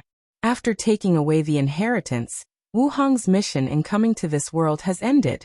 Now that she was free, she wanted to investigate the origin of the diluted immortal qi. So, after leaving the secret realm, she began her investigation. Not wanting to waste time, Wu Hong decided to be direct. Her gaze penetrated time and space, went beyond the laws and rules that govern this world to see the core. Then she saw a fog floating in a large space. Unlike the 9 devil god world, this fog did not have any runes surrounding it. However, there was a blue floating orb in the middle that seemed to be spitting out energy. Wu Hong sealed all her aura and breath. Then she entered the core of the world where the consciousness of heavenly Tao existed in the form of the fog. As soon as she arrived, she did not waste time and started to investigate the blue orb. Immortal source? Thought Wu Hong with a little surprise. This kind of thing is used by immortal venerables, immortal sovereigns, and immortal kings to absorb immortal qi and cultivate. It should now exist in the lower dimension. After examining it, she realized that the existence of this immortal source was most likely artificial. Someone probably placed it here to produce the diluted immortal qi and change this world. If Wang Wei gets this immortal source, he can do a lot of things. At the very least, it will be easier for him to create a large number of immortal venerables. In the future, no matter what, once he proves the Tao, this world has to be in the list of ones to be conquered. Wu Hong did not care about the future immortal emperor that will be born in this world. To her, this person can only be the stepping stone of Wang Wei. After making a decision, she decided to leave before heavenly Tao became aware of her existence and exile her. As for the immortal source, that's Wang Wei's problem. After leaving the world core, she did not immediately leave but instead went on a tour down memory lane. She visited many places in her memories related to Wang Wei. In her eyes, she could see a young man with red hair that slowly rose through power. His eyes were cold and indifferent. And deep inside, one could see a profound sadness and loneliness. To quickly gain power, the man had no bottom line. He killed and exploited anyone useful to him. And when he reached the summit of this world, when he proclaimed himself emperor and received the worship of myriad races and worlds, there was no happiness on his face. Only pain, grief, and a bottomless desire for revenge. Wu Hong floated in the void as she looked at the pursuing longevity world, thinking about Wang Wei's life in the alternate timeline. After becoming an eternal emperor, Wang Wei wanted to revive his dead family along with the sect disciples. Unfortunately for him, Tian was truly ruthless and completely annihilated their souls, so Wang Wei could not take their souls back from reincarnation and reconstruct a body for them. In the true sense, they were completely dead. After that, he only had 2 goals in life. 1. Kill Tian and everyone that he loved. 2. Become an Empyrean because he learned in that realm, cultivators could create life. So he ascended to the eternal ascension world in pursuit of his goals. However, he soon learned that Tian had already become an Empyrean by then, and if he wanted to catch up to him, a lot of time was required. After all, cultivating in the Emperor realm requires a long time, which is often calculated in Yuan epochs time. 1 Yuan epoch is equal to 269 trillion years. Not wanting to waste this much time, he used the same method in the pursuing longevity world. He slaughtered many sects and families to plunder resources to increase his cultivation speed. The result of this was that he garnered too many enemies, making his life always on the run, and escaping with sheer luck. Speaking of luck, right after he ascended, he met Empress Wu and got stuck in a secret realm. After getting to know her and helping her out by using some ideas from his life on Earth, they became friends. She was the only friend he left in the world. Many times, the reason that Wang Wei survived from being hunted down was that Empress Wu intervened and protected her. During those times he developed some emotional affection for her, but he did not dare to pursue it. For once, his mind was only full of revenge and bringing his family back to life. Second, Wang Wei believed that he was cursed, and if he became Dao companion with her, she would eventually be implicated, leading to her death. So he always kept some distance from her. Then, with his reckless actions, he managed to become an Empyrean in a relatively short time. Then he fought with Di Tian a second time. At that time, Wang Wei had already acquired the 11th revolution in the Fiend God Body 12 revolution. So he was victorious in the battle. He captured Di Tian and made him experience all the terrible things that his mind could think of. He even went as far as using some of the filthy things he once read on the internet.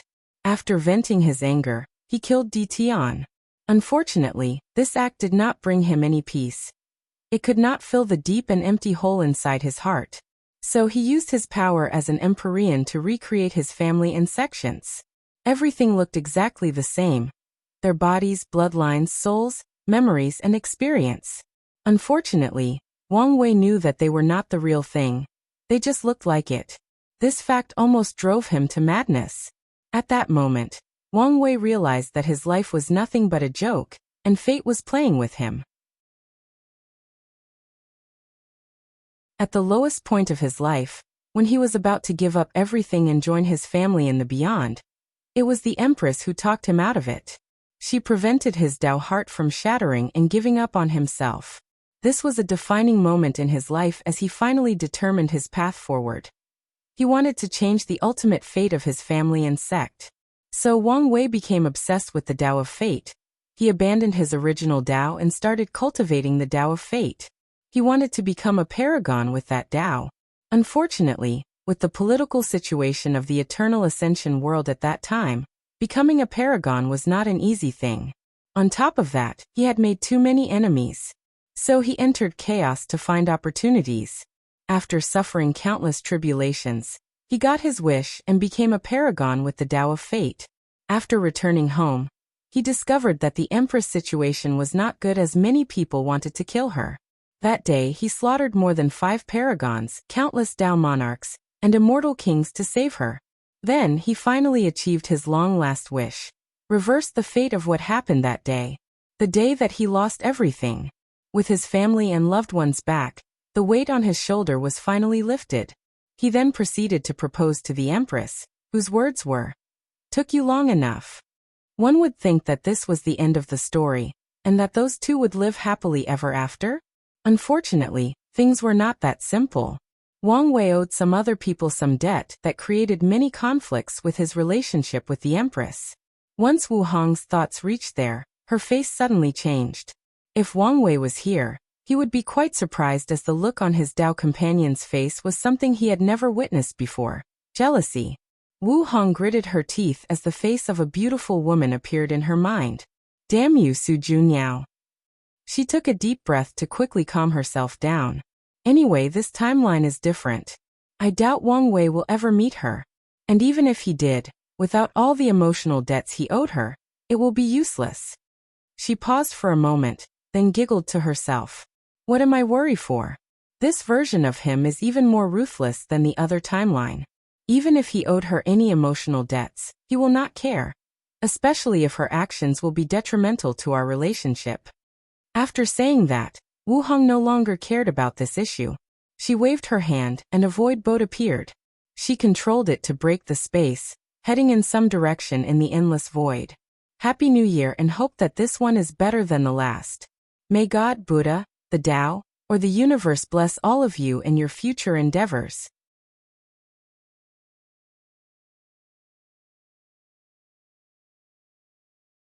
Chapter 322.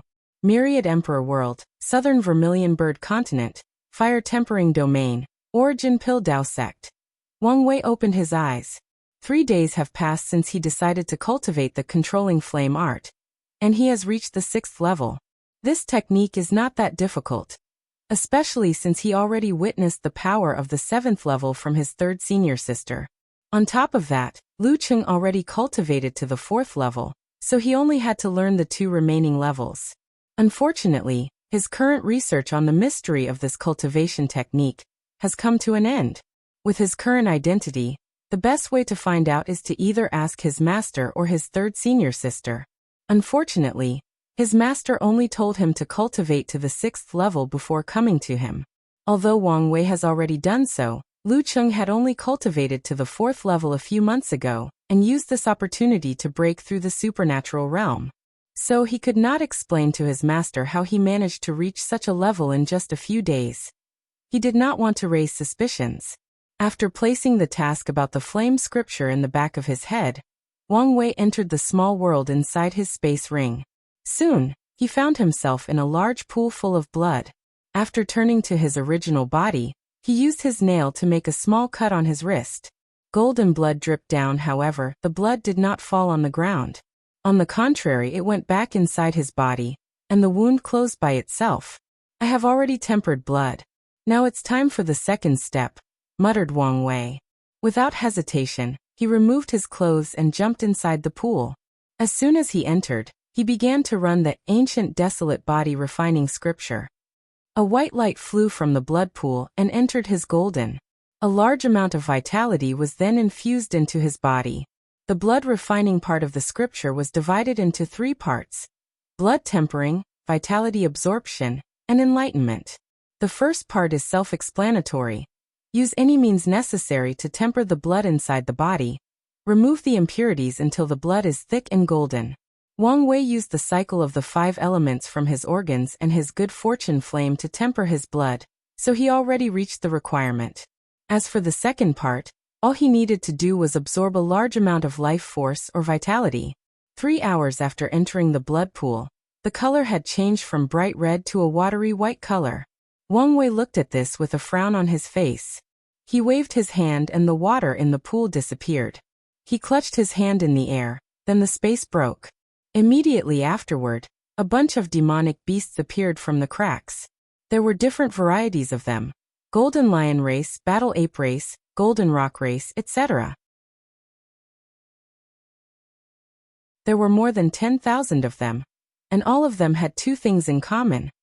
They had emperor bloodline flowing through their veins, and had a cultivation of the supreme realm. Wang Wei used his divine sense to check these demon races, and he could feel that their auras were very unstable, most likely because they were force-fed medicines to reach their current realms. If they were humans, this would be almost impossible to cultivate so many supreme realm powerhouses with resources alone. This was different for the demon race as they relied mostly on their bloodline. As long as they have enough resources and as long as their bloodline is strong enough, they can quickly grow. This is also one of the reasons that humans force the demon race to live in the continent with the least amount of resources. After checking these demonic races that have been cultivated specifically for him, Wang Wei waved his hand, and a string appeared to form a cut on these beasts. Then their blood flows into the pool, replenishing it. An hour later, the corpses of these demonic beasts turned into dry mummies. Under his control, Wang Wei also removed their blood spirits, which is the equivalent to humans' primordial spirit, and used a secret technique to turn it into vitality. Then Wang Wei entered the blood pool again to absorb vitality. During the process, he started to think about his future cultivation. Currently, refining his blood has become a bottomless pit. The amount of vitality he requires to cultivate his blood to great perfection is beyond his expectation. According to the scripture, each person has different requirements for the amount of vitality needed based on their strength and talent. As for Wang Wei, there are a few reasons that he needed so much. For one, he cultivated every part of his body to perfection and beyond.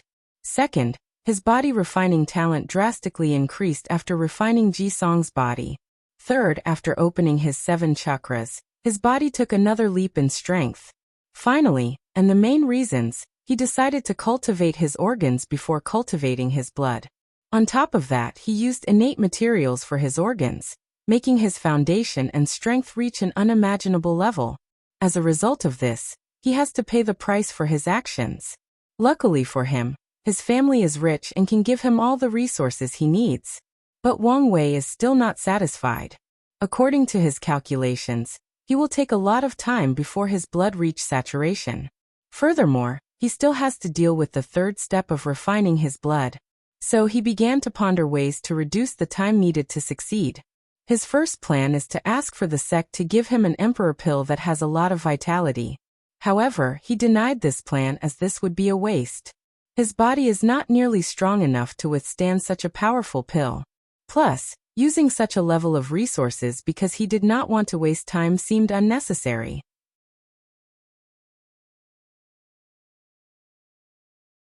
His second plan was to find another innate herb and used it.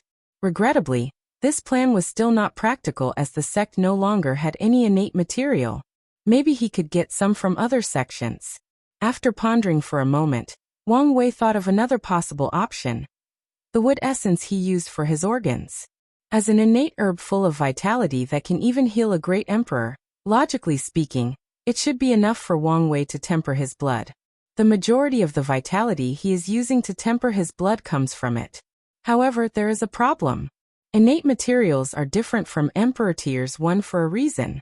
For a material to become emperor tier, it has to be grown by a great emperor. After years of being baptized by his Tao, the material will transform itself into higher quality. As for innate material, they have their own advantage as well. Since they are bred by heaven and earth, they contain innate laws inside of them. If someone gets such material, the innate law has a lot of benefits. For example, if some mortal was fortunate enough to acquire an innate treasure, then that person is set for life.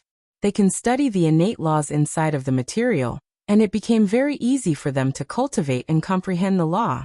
The innate material is a perfect teacher that slowly teaches its owner about the laws of heaven and earth, making the lesson as easy and understandable as possible. As for emperor materials, they do have laws inside of them as well. However, it is the law of the emperor that cultivated them. Not only are those laws difficult to understand, but it also belongs to someone else. If someone comprehended them, they might acquire some powerful divine abilities, but their path of cultivation would be forever cut off. When it comes to innate herbs, they also have some law embedded inside of them. If someone wanted to use them to their fullest potential, they have to activate the power inside of them. And what's the best way to do so? Comprehend the law inside of them and resonate with it. However, here comes another problem. To be able to comprehend the law, a primordial spirit is required, and Wang Wei does not have one. He once asked Wu Hong if his paragon quality could bypass this restriction. She told him that it was possible, but a certain price must be paid. For example, he has to change to another cultivation system and recast his Tao foundation. Of course, he could still comprehend the law without a primordial spirit or changing cultivation system. The only problem is that his heaven-defying comprehension will be rendered to an ordinary genius. In other words, he will take a very long time to comprehend the law. Wang Wei frowned as his thoughts reached this conclusion. Wait, he suddenly muttered. Why am I in such a hurry? He realized that his state of mind was wrong. He seemed in too much hurry for success. Right now, he was at the peak of the divine body realm while most of his competitors were still in the human stage. Even if he took his time to either cultivate his blood or reach the primordial spirit realm, it did not matter. He was just given them time to catch up to him. Additionally, having a faster cultivation speed did not really matter that much in this world. Even if he cultivated to the quasi-emperor realm as soon as possible, he could not reach the next realm. Only after most if not all the members of his generation reach a certain realm will Heavenly Tao create the heaven will and launch the bat of emperor. So, Wang Wei took a deep breath to calm himself down and adjust his state of mind. He could take his time to comprehend the law in the wood essence. No matter how slow it would still be useful once he succeeded.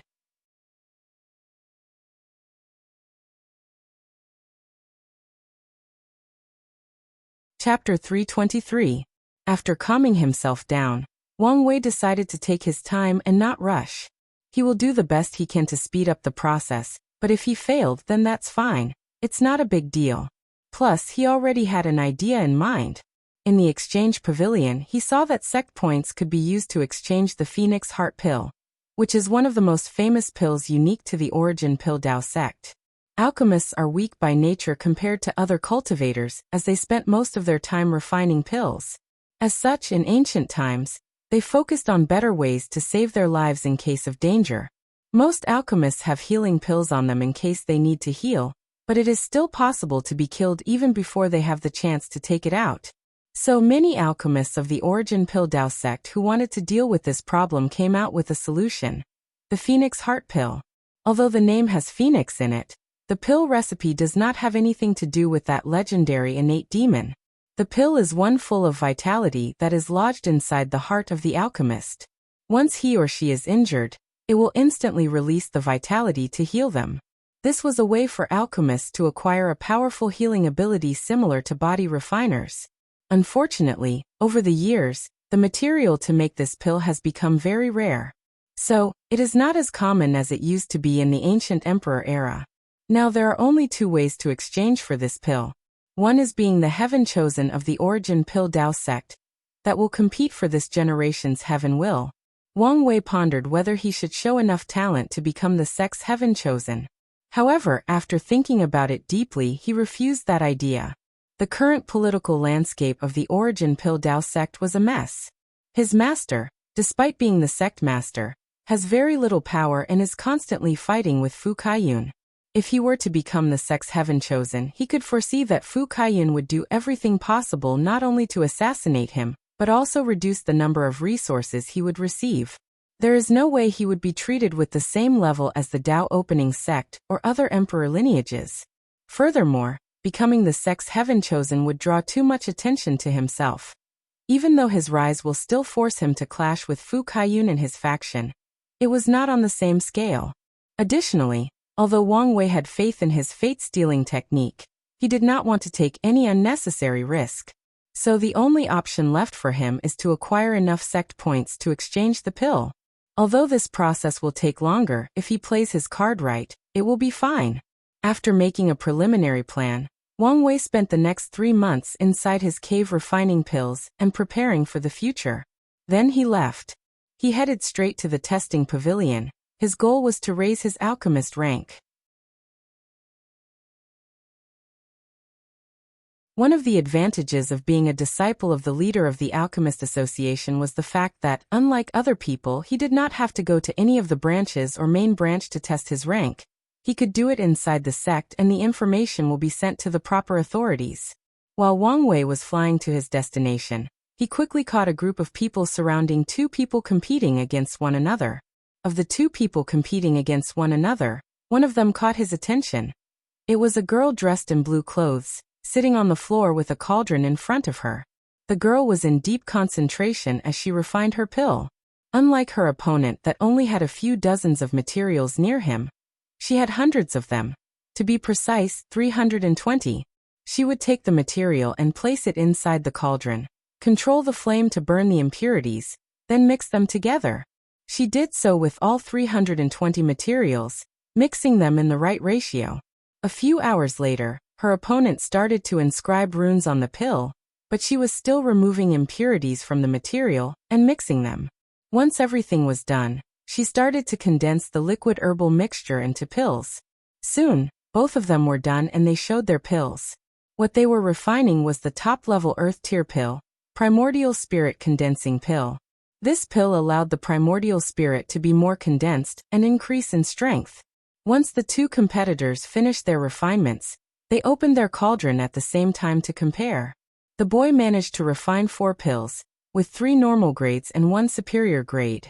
The girl made 6 pills with 4 normal grades and 2 superiors. So the winner was decided. The boy coldly snorted as he said, "So what if you win? This world is ruled by rune alchemy. There is no room for you material alchemy people. In your life, you will never become a Tier 3 alchemist."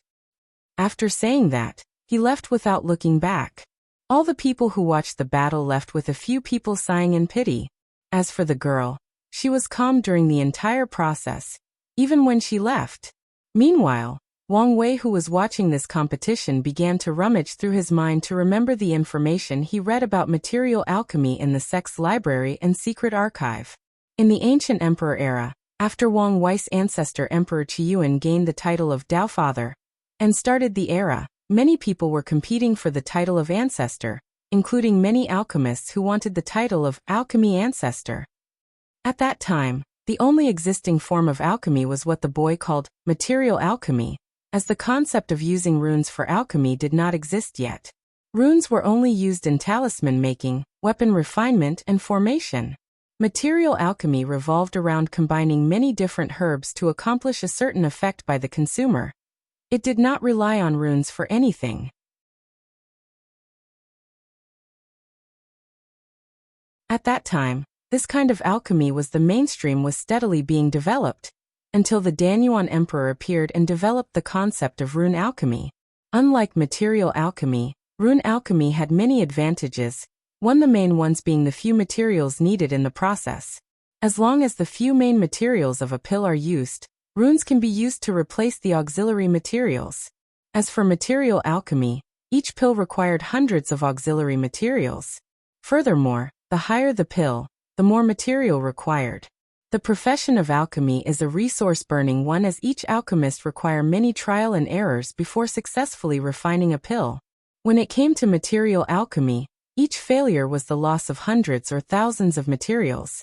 Because of this, back then, alchemy was truly a noble profession that only a few people could partake one, that only the wealthy could become. Then, the Danyuan Emperor invented rune alchemy. This method lowered the number of resources required for alchemists.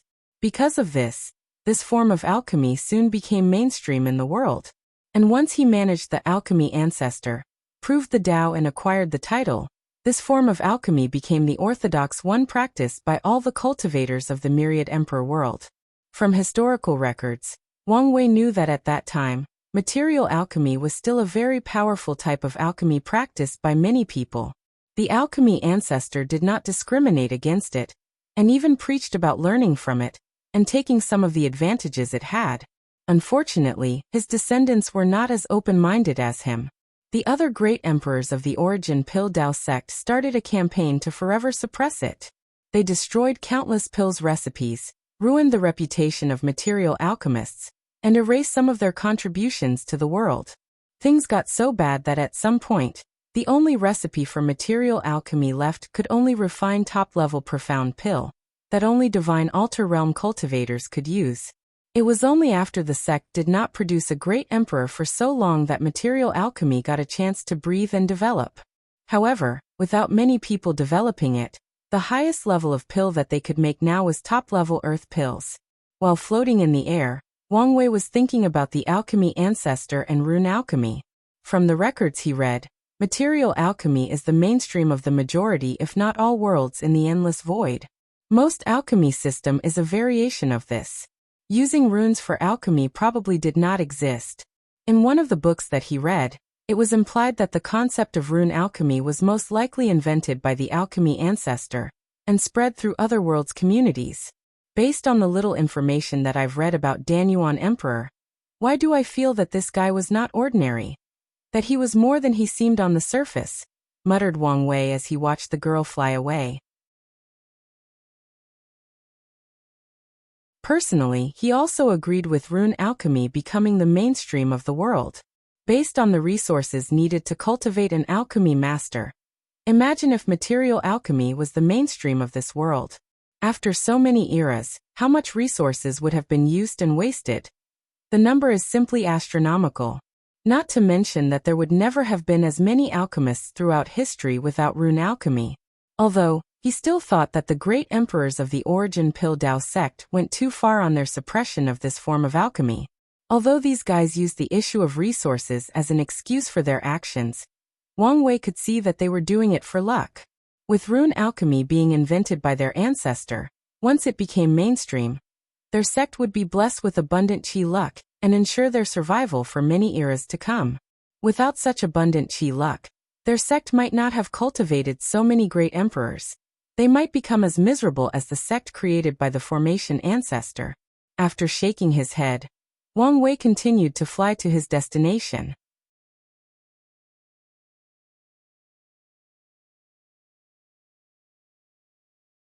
Chapter 324. After flying for a while, Wang Wei finally arrived at his destination. He walked in with great pride, heading straight to the counter and registered for his test. According to the rules of the Alchemy Association, each participant of the test has to pay a certain fee, no matter the success or failure of the test.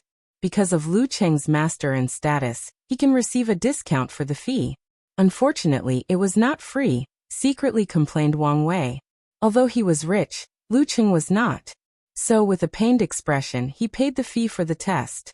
Meanwhile, during the entire process of registration, he had to ignore the weird look that some people gave him. He guessed their reasons for doing so. Lu Cheng was nothing but a low-level Tier 2 alchemist. But now, a little over 3 months after breaking through to the supernatural realm, he was applying to become a middle Tier 2 alchemist. Wang Wei ignored their chatter and lined up like everyone else. His eyes scanned the surroundings. Then an idea came to him. He secretly hypnotized one person and had the person approach him, have a short conversation with him before leaving. Then he waited for his turn. This wait lasted for a full 3 hours. Finally, Wang Wei along with 5 other people entered a large room. The first thing he noticed after entering the room was the 5 old men floating in the air, while sitting cross-legged. They all had white long hair and beard, had tan skin, most likely because of always being around intense flames for alchemy.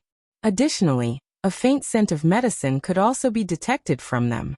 The 5 old men looked at all the participants, only briefly pausing on Wang Wei before ignoring him.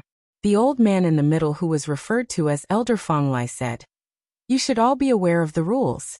You can refine any Middle Earth grade pill. To pass the test, you have to refine at least 3 pills with normal quality. You can have as many trials as you want during the allocating time. Now show me your materials." All 6 of them took out the materials needed for the refinement. Then the 5 old men used their divine sense to check and ensure that nothing was wrong or any cheating did not occur. Finally, Elder Feng Lai waved his hand and 6 ordinary-looking cauldrons appeared in front of the participants. According to the association's rules, the test required the participants to use ordinary cauldron as a way to display their true skills. Wang Wei checked the cauldron in front of him. It was nothing but a low-level profound origin artifact that only body refining realm cultivators would use. Since everyone was restricted to the same rule, he did not say anything. Countless runes starting appeared on his body as he immediately used his innate talent. With it, he instantly understood the perfect ratio needed to refine the pill he chose. The Fortune Enhancement Pill. The purpose of this pill is to increase the strength of a cultivator's good fortune flame, which will in turn increase the speed that they can temper their bodies in the divine body realm. This pill is quite popular amongst cultivators, and the difficulty to refine it is between middle to the upper levels. After Wang Wei used his innate talent, the 5 judges were not surprised, as many alchemists have innate talent that helped them in pill concocting. In this group along, there was another person who was also using his innate talent. The only difference was that the person had already entered the divine body realm, so runes did not appear on his body. Wang Wei ignored everyone as he concentrated on his refinement. After using his talent to get the perfect ratio for his recipe, he did not stop there. Instead, he used his precision talent to find the precise or perfect way to remove impurities. After controlling the flame properly to do so, he melted the herbs into liquid, mixed them into one before condensing the mixture into pills. Finally, he engraved the necessary runes. After Wang Wei finished, he ended up with 3 normal pills and 2 superior ones. The judges checked the pills, nodded in satisfaction before giving him a badge with his newly updated status as a middle Tier 2 alchemist. The information regarding his status was updated in the main brain of the association that was located at the city, right in front of the Origin Pill Dao sect. While leaving the testing pavilion, Wang Wei used his divine sense to refine the new badge, and also review the new benefits he will receive with his new status. For one, he will receive a few hundred sect points. Although not a lot, still better than nothing. However, the greatest advantage of that badge is the discount it can be used for. Whether it was buying herbs from the sect or directly from the association, whether he can send missions, he will receive a discount. And that's not all. Many places that are unrelated to alchemy will give discounts to professionals as long as they showed their badges. For example, when using teleportation array, renting flying demonic beasts, and even using the constructs that Wang Wei popularized. The badge can be used to get a discount. Finally, the badge contained a defensive formation inside that can protect the user based on their tier. With Wang Wei's badge, the formation can be used to protect him from a powerful attack from a peak Divine Body Realm cultivator. From what Wang Wei knows, the Tier 3 badge is actually very precious as it contains not only a defensive formation that can protect from void-shattering realm cultivator, but also can be used as a void-breaking talisman. That way, once the alchemist is in danger, they can run away. Even if the opponent blocks the void, they can still tear it open and run away. The badge is one of the reasons that many professionals are eager to join the associations, especially the loose cultivators. After all, the badge is equal to a second life for them. After leaving the pavilion, Wang Wei flew back to his cave. However, midway through, he received a communication talisman and changed his destination. Disciple has seen master, bowed Wang Wei. Little fifth, I've heard the news about your promotion, congratulations, said Yi Lao. It seems that my master's power is not as bad as I imagined. Not even a few minutes after my test he already received the news. However, from his body language and tone he seems to wonder about my sudden increase in alchemic ability, thought Wang Wei, who placed a happy smile on his face as he said, Master, it's all thanks to innate talent. At first, it could only be used to find the perfect ratio of herbs to use for alchemy. Then I thought to myself, why not try to use to find the precise way to remove impurities in the herbs? Then it worked. I could not believe it. Now I have so many ideas. Maybe I can use it to find the perfect way to control flames and, more important, to engrave runes. If can succeed, I cannot imagine what I could achieve in the future. As Yi Lao watched his excited apprentice babbled on, his eyes lit up in surprise, albeit his face remained calm. If his disciple succeeds to develop his innate talent to this level, his alchemy talent would reach an unimaginable level. Yi Lao became excited after hearing this. This is one of the advantages of the origin system as a cultivation method. With the right innate talent, a mediocre person can quickly become extraordinary as long as they develop their talents in the right direction. Good, good, good. Yi Lao repeated his words 3 times. You did well, little Cheng. You did not disappoint your master. I have finally removed this guy's suspicions. Plus, from now on, I do not have to worry about showing too much talent. Wang Wei personally developed Lu Cheng's innate talent in that direction to display his talent and be more favored by his master, thus also increasing his chances at achieving his goals for coming here. Truth be told, he has even more ideas for the development of this talent. For example, in the future he wants to develop this precision talent to apply to other things. For example, develop the perfect way to apply physical strength, the perfect way to control origin essence, the precise way to apply the soul. Finally, the precise way to control the law. Although Lu Cheng's ability seemed to be limited to only alchemy, for now, Wang Wei will try to develop in these directions. If he succeeds, he will not return that talent to Lu Cheng after giving him his body back. Even if he fails, he will try to develop a cultivation technique that has these effects using that talent as a springboard, just like Empress Wu did with her universal seal. After being praised by Yi Lao, Wang Wei displayed a happy face, followed by a little shy and embarrassed appearance. Then a look of hesitation appeared on his face. Little Cheng, do you have something in your mind? Master, I've been wondering about the controlling flame art. Is there a problem? If there is something that you do not understand, I can explain it to you. No, it's not this. While I was waiting for my test, a disciple named Jiang Yu approached me. Based on my brief conversation with him, I could feel like he was interested in what cultivation method I cultivate. I don't know. I somehow feel like this technique has some secret. Yi Lao frowned after hearing this. According to the information he received, someone did approach Little Fifth. And that guy also belonged to Fu Kaiyan's faction. Has he already suspected something? With a calm look on his face, Yi Lao said, "You do not have to worry about anything. As long as you cultivate it to the 6th stage and break through the primordial spirit stage, you will know everything." "Master, I feel like, with the combination of my innate talent, I should be able to cultivate to the 6th stage really soon." The controlling flame art is a weird technique that not only showed how to control flame, but can also be used as a cultivation method. As such, it is possible to cultivate it to a high level without reaching the realm, as long as you have enough talent. "I understand that you're curious," said Yi Lao. "But you have to understand, some secrets cannot be known without the appropriate strength. It seems that I have to find another way to quickly learn the secret of this technique."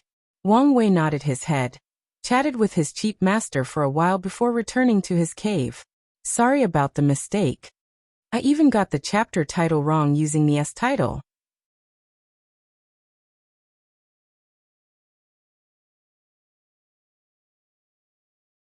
Chapter 325. After returning to his home, Wang Wei pondered on how to acquire the information about the secrets of the flame-controlling art. By now, he had a few theories and guesses about the origin and purpose of this technique. Unfortunately, he did not have enough evidence.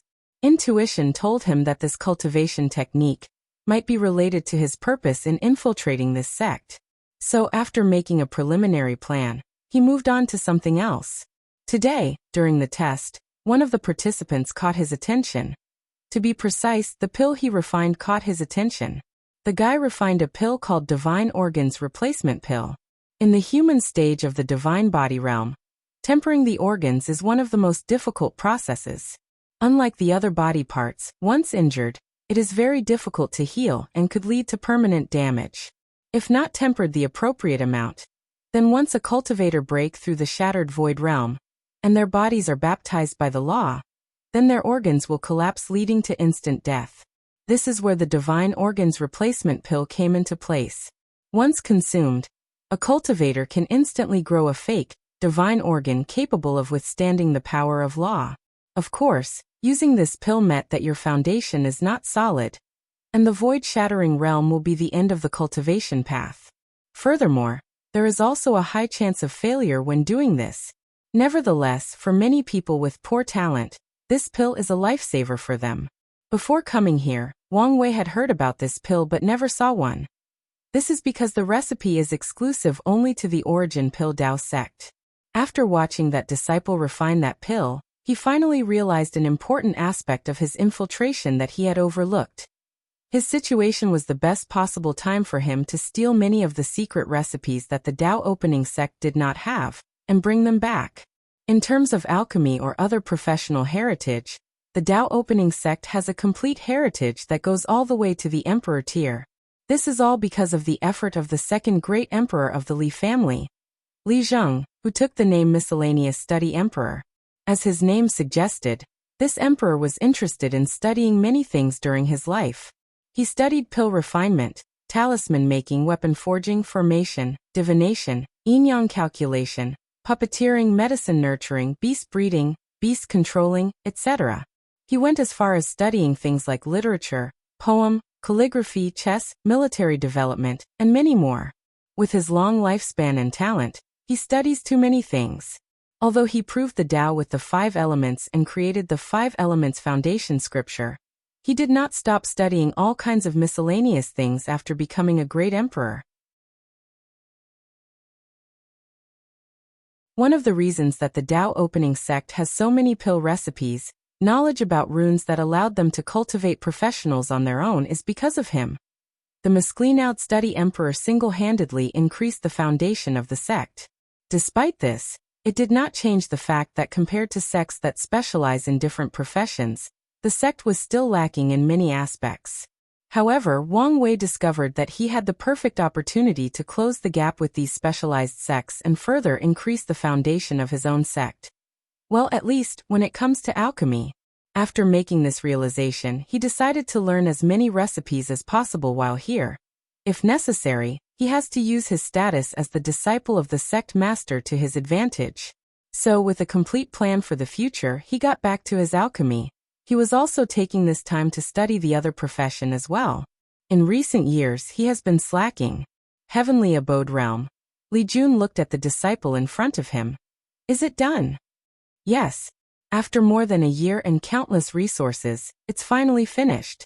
In that case, it's time to begin.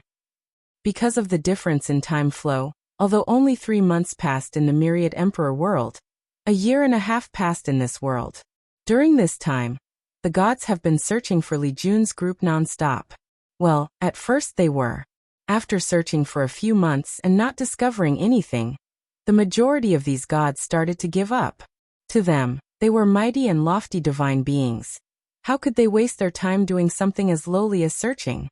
Unfortunately, this world was very hierarchical. Since the supreme gods had others to search, they could not openly disobey. So the title gods started to do the bare minimum while ordering the void gods under them to search with their full strength.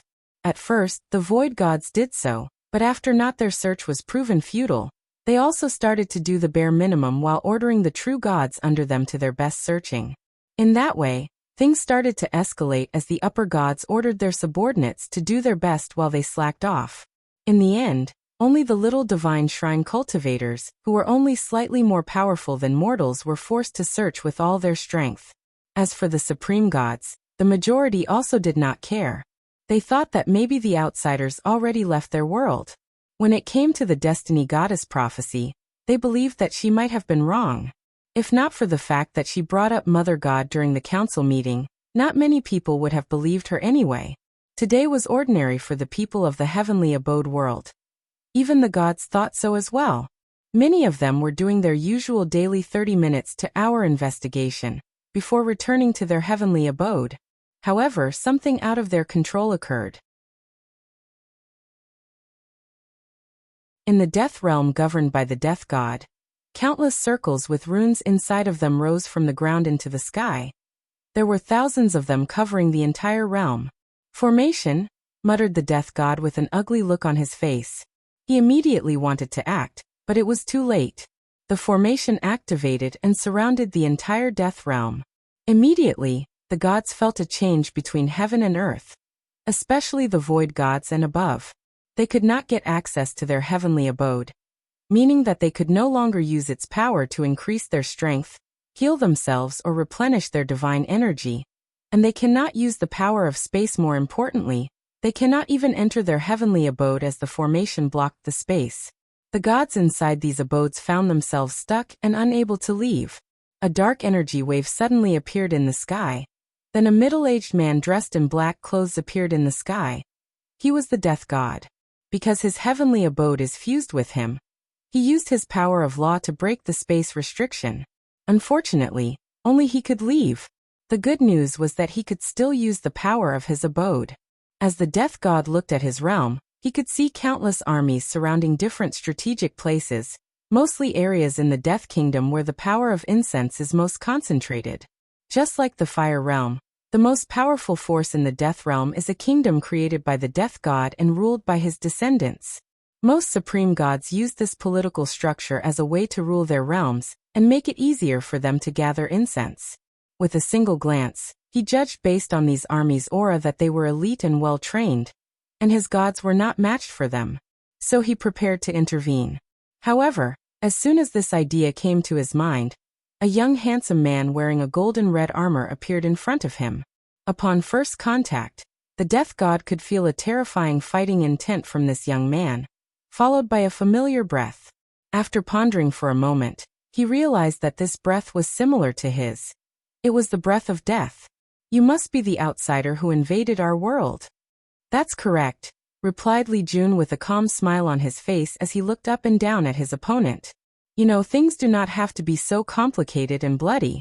As long as you gods agree to cooperate with us, we can leave this world after our goal is accomplished, and you can continue to rule as much as you want.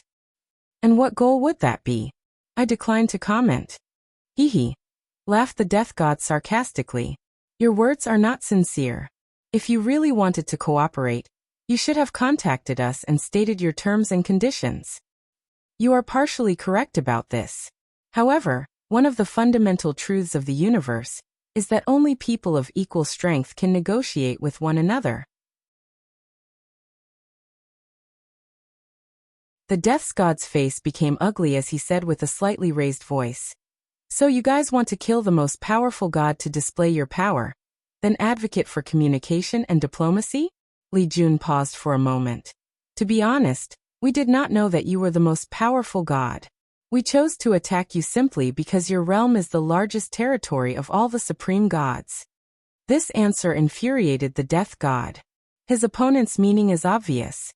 To them, it did not matter how powerful the gods were, they could all be killed.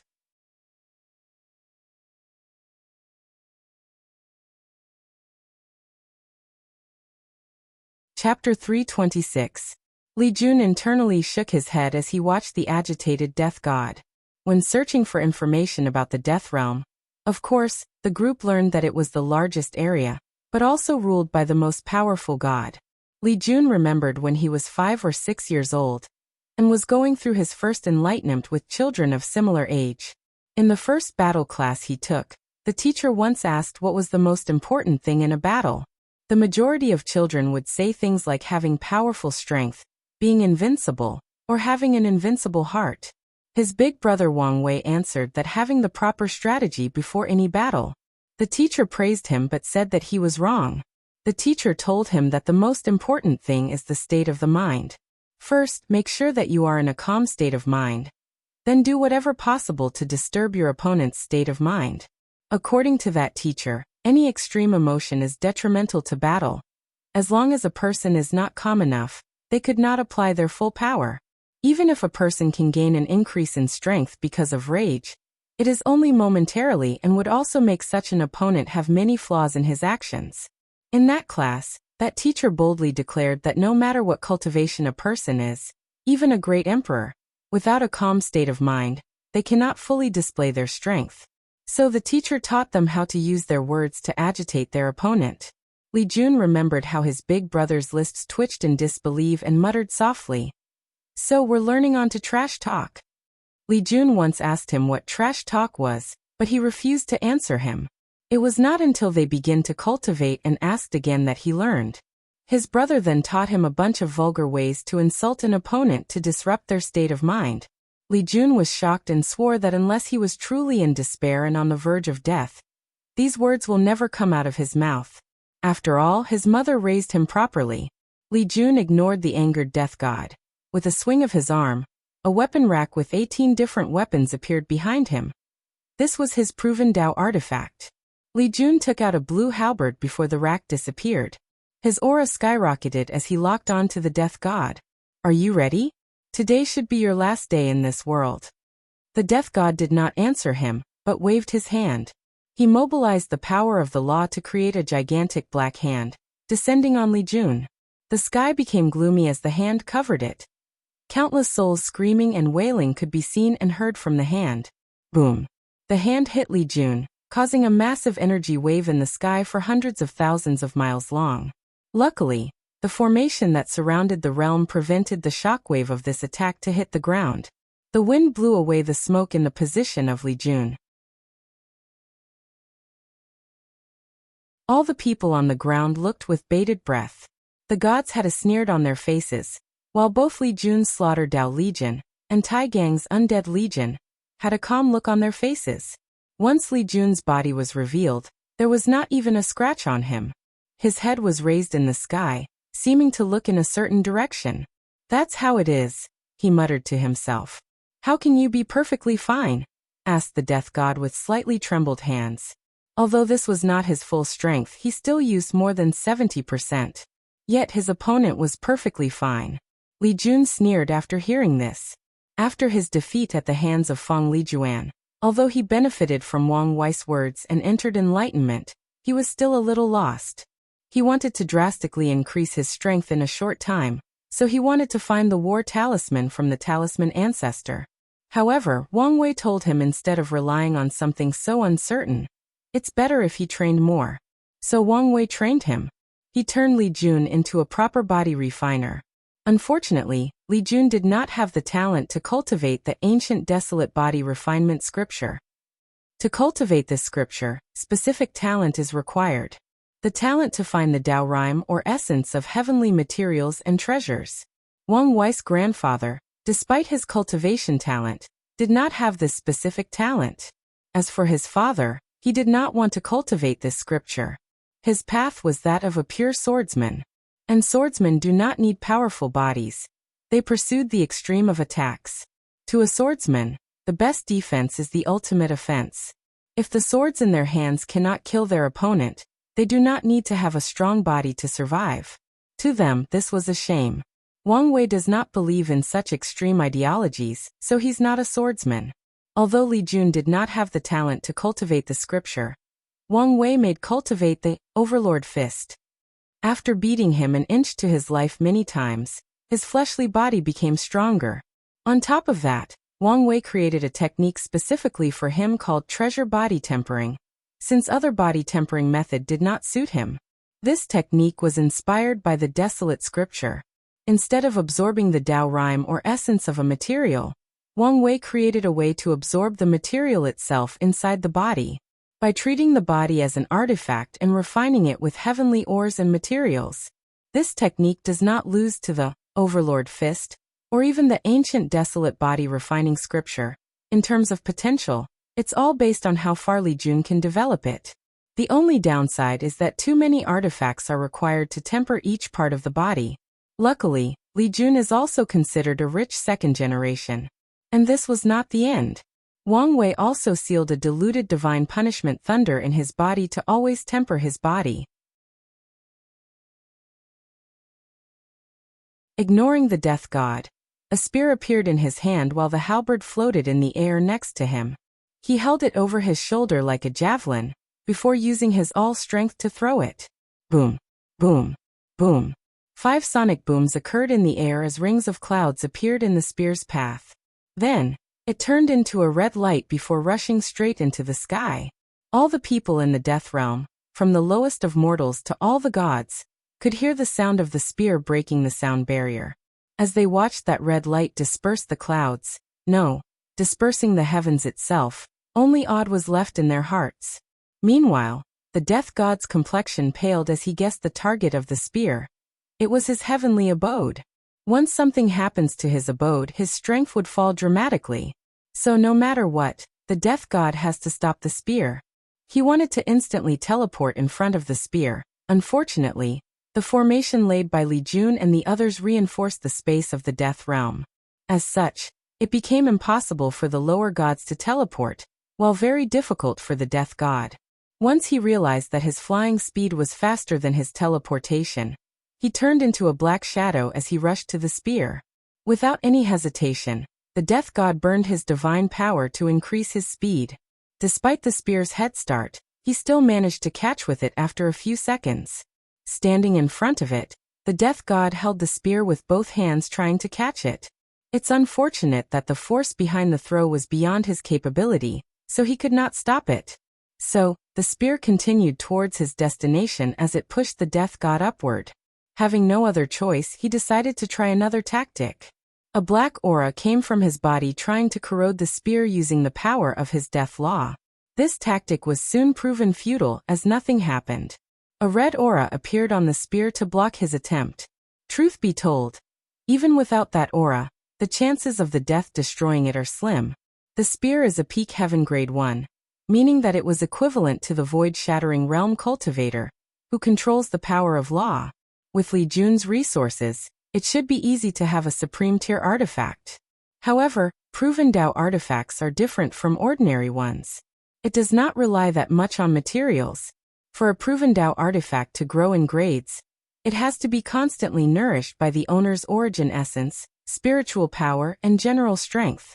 After seeing that his attempt was not working, the death god frowned.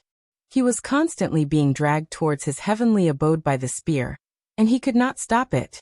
He knew that the majority of his strength came from the abode, and if something happened to it, he would lose the ability to control the law. So the spear must be stopped no matter what.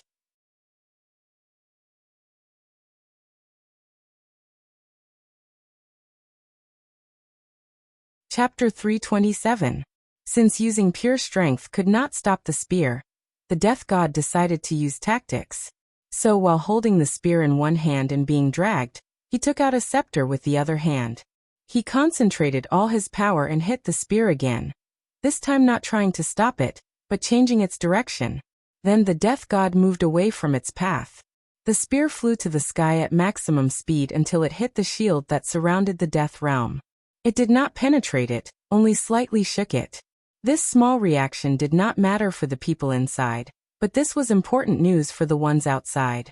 Outside of the death realm, the 35 supreme gods floated in the void as they looked at the shield that suddenly appeared and separated the death realm from the rest of the world.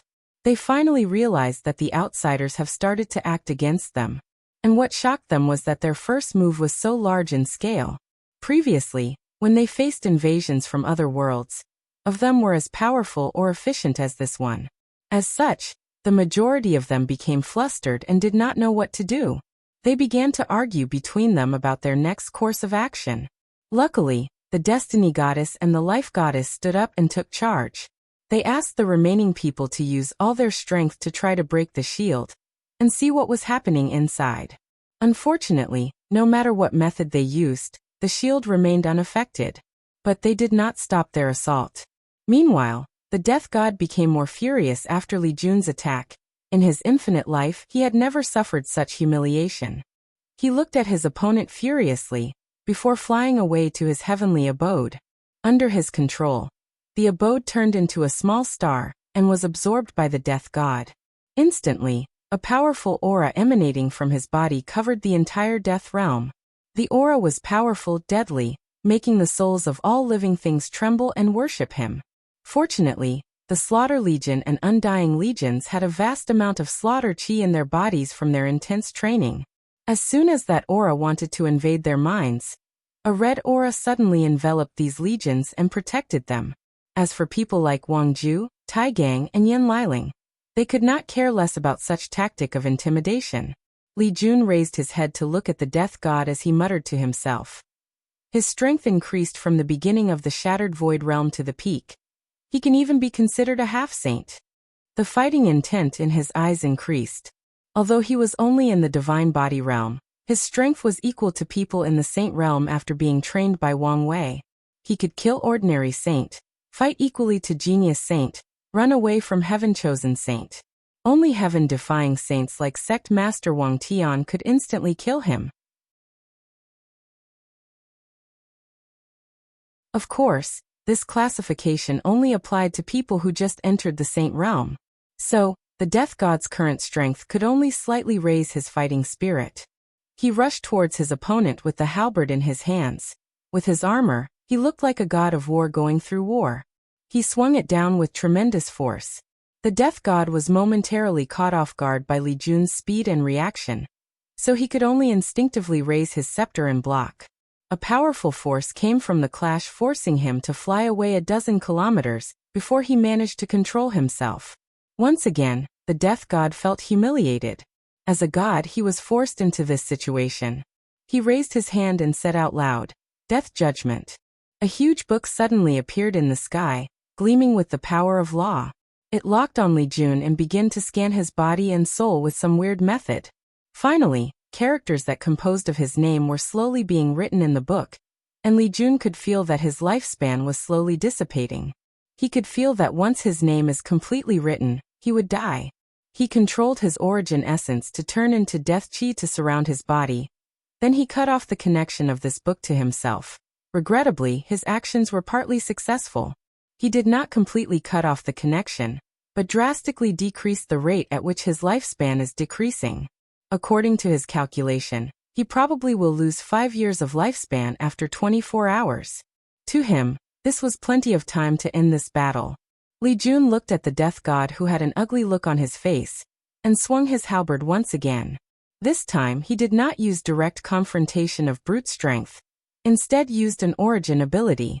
A gigantic halberd of similar size to the book materialized, before rushing towards it. Its whole purpose was to destroy the book. As the death god did not want this to happen, he immediately took action.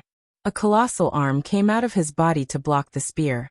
The arm was devoid of any skin and flesh. It only had red bones. The sky trembled because of the confrontation of these two. Powerful and large-scale shockwaves spread like wildfire in all directions. To the mortals of this world who rarely interact or witness the power of gods unless, through stories, this was the definition of a divine battle. The redbone arm could only momentarily stop the spear. However, this was all it needed. Soon after that, another weird scene occurred. The other parts of this bone hand rapidly came out of the death god's body. Then, a massive red bone giant with a beating heart under his ribs showed up. With two hands, he held the halberd that was descending towards the book. Taking this opportunity, the death god blessed the judgment book with his law power and increased its strength. Li Jun felt the rate at which his lifespan is decreasing rapidly accelerated. He frowned before saying, I originally wanted to play with you a little to learn how strong the supreme gods are and how they fight. Now, I do not want to anymore.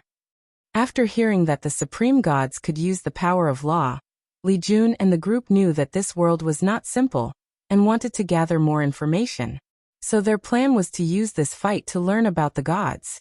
And in this brief battle, Li Jun already learned something important. To be exact, he confirmed a theory that he had. These gods do not control the law, they can borrow its power. This is the reason that even though the death god controls such a power law as death, yet he was still so weak. It's not just because their god civilization has been isolated for so long making them underdeveloped. Middle Thousand World cannot give birth to cultivators that control the law. However, the gods of these worlds use the unique state of this world along with their unique cultivation system to borrow the law and use it. Li Jun wondered who came out with this cultivation system. Although it had many flaws and restrictions, it is still an ingenious one. He did not believe for a second that the aboriginal people of this world created it. Maybe he was being arrogant and condescending, but he still believed in his judgment. A slaughter will suddenly appeared on Li Jun's body, and he swung his halberd once again. A red slash that was quicker than the speed of sound rushed towards the death god, who instantly felt that death was approaching him. A black armor suddenly appeared on the death god's body, covering every single inch of it. Once the slash hit it, he was only pushed a few steps back, with only a slash mark on the armor. Armor law, said Li Jun in surprise.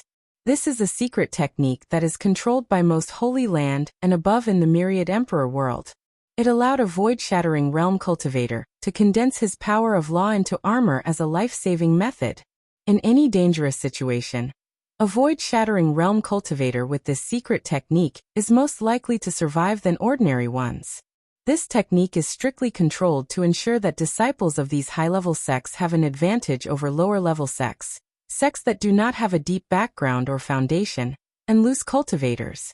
According to regulation accepted by all cultivators, for a sect to proclaim itself as a holy land, not only does it need to have a certain number of Saint Realm cultivators, it also needs to have an armor law secret technique along with a few other conditions. This is the reason that Li Jun was a little surprised after seeing the death god use this technique. He wondered where he got it from. Li Jun's eyes lit up as he realized that the secrets of this world are deeper than he imagined.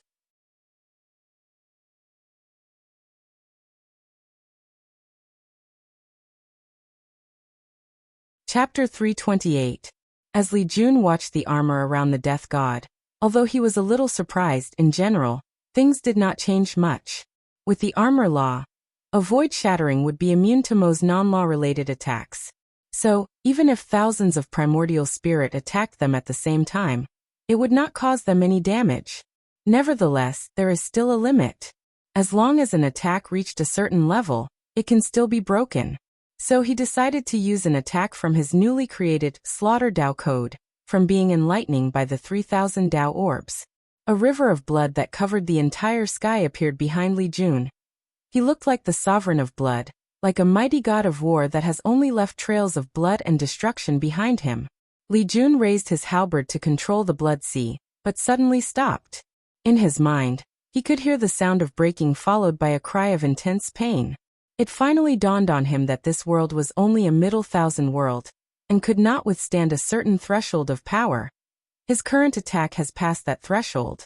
Truth be told, his short battle with the death god reached the power of void-shattering realm. which should be higher than the threshold of this world. However, since heavenly abode world is a special one, it was not that affected. However, the attack that Li Jun was about to use to break the Death God's law armor was too powerful. After making this discovery, Li Jun dispersed his attack, an act which bewildered the Death God. He thought that something might have happened to his opponent. Maybe the tide of this war will sway to my advantage, thought the Death God. Unfortunately, his thought was very wrong. Li Jun took out a jade talisman to communicate with someone. A few seconds later, the formation in the sky shone brightly. Then a look of horror happened on the Death God's face. His armor slowly dissipated. "What have you done to Mother God?" he roared out loud. "Why can't I feel my connection with her?" Death God tried to mobilize his power of law, but nothing happened. He had lost his power as a supreme god. "Mother God? Is that what you people called the heavenly Tao of this world?" asked Li Jun, quite fitting, I guess. "Answer my question. We have long speculated that the power of law of your supreme gods came from heavenly Tao. As long as the connection between the two of you is broken, all of you should lose that power." The Death God immediately became flustered after hearing this. All the gods revered heavenly Tao and considered her as their creator, their mother. Hence the name. They believed that although she rarely intervened in the world, her power was supreme and almighty. But now these outsiders have proven to have the ability to interfere with her, and even cut off the blessing that she gave them. Li Jun could read his change of emotions with a single glance. Internally, he shook his head. This is the difference between a powerful world and a small one. The way they see and understand the world is completely different. This manifests in the form of advanced civilization. The gods of this world never fathomed that someone could affect heavenly Tao. However, to Li Jun from a powerful world, completely enslaving the heavenly Tao of a middle thousand world is a very common thing. After shaking his head, Li Jun took out a sealing artifact that looked like a bead, preparing to seal the Death God. Right now, the latter's strength has decreased from a half-saint to the primordial spirit realm. An accident then occurred. The Death God, who was flustered and anxious, suddenly started to burn his soul and the majority of the incense inside his heavenly abode.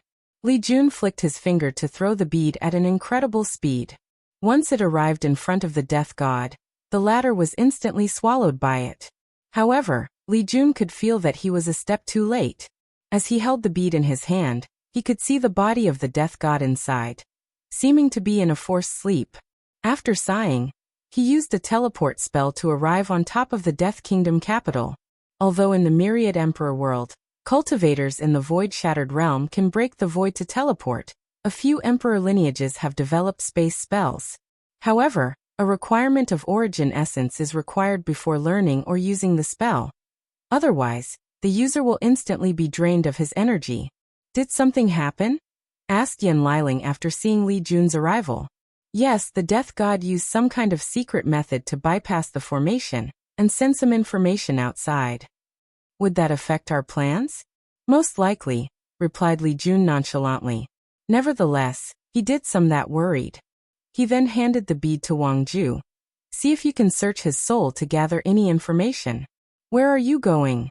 she asked back after taking it. "I just received news that the supreme gods are constantly attacking the formation. So, I'm going to control the formation to prevent any accident, and also reduce the resources to maintain the formation." Everyone nodded their heads to him, before focusing on their own tasks. Still, before disappearing, Li Jun still said, "Don't forget your reports." Before coming to this world, Wang Wei tasked them to write a report on the things to be aware of during interplanar war between different worlds. He wanted to be prepared for the future by preparing some sort of standard or guideline that can be applied to many worlds. Of course, this guideline will be a general one. The majority of worlds are different, so different approaches have to be taken. Nevertheless, there should be some similarities that can be used. While Li Jun was gone, Tai Gang took control of his Undying Legion while Yan Liling controlled the Slaughter Legion. Tai Gang looked at the capital underneath his feet and said, "To all the gods, surrender now or suffer the consequences." His voice echoed not only in the capital but all the cities under the Death Kingdom. The king, along with many aristocrat families who were granted cultivation techniques, looked at the sky with great horror. They watched as their supreme leader, the Death God, the most powerful of the supreme gods, was easily defeated and sealed away. So they became scared, wondering what they should do. The king quickly gathered a few people to discuss their next step of action. After a brief discussion, someone was sent as a representative to talk to Tyrant. As for the mortals, they only wondered why the gods were fighting amongst each other. They could not differentiate between gods and cultivators. All people with extraordinary abilities were labeled as gods to them. Tyrant looked at the demigod flying to see him. Without even giving her a chance to open her mouth, he said, "You are not qualified to discuss any terms or agreement with me. Have your king come, or be annihilated." The demigod almost choked after hearing this. Her breathing instantly became rapid. She wanted to become angry out of shame, however, after feeling the intense killing intent coming from Tyrant's body. She decided to return and relay his words. Tyrant did not do this because he wanted to be a jerk or show up the fact that he was from a powerful world. After all, the world he's from is even weaker than this one. The reason he did that was a form of a power play to display their superiority in the current situation. This would in turn allow him to have a better advantage in negotiation. Although military-wise, their group can totally annihilate these gods, however, doing so is not in their best interest. Their complete and absolute surrender is in their best interest. A few minutes later, a middle-aged man wearing a crown flew in front of Tyrant. He had the aura of a true god, which was equivalent to the supernatural realm. Tyrant looked at him up and down before directly saying, "I will be direct. If you surrender and agree to worship our god instead, all of you can keep your strength, abilities, and titles as gods. If not, prepare to be annihilated." The Death King's eyes lit up after hearing this. What he feared the most was that those people will either kill them or strip them of their powers. But now, it seemed that all they wanted was for them to change their faith. "We will immediately surrender," replied the Death King. He did not care that he was the descendant of the Death God. After all, he could not even remember which generation of descendants he was. That's how long the Death God has lived. "Can you represent the other gods in the capital?" "Yes," replied the king. "However, there are a few that are considered fanatic believers. They will never abandon their faith in the Death God. Then they will perish."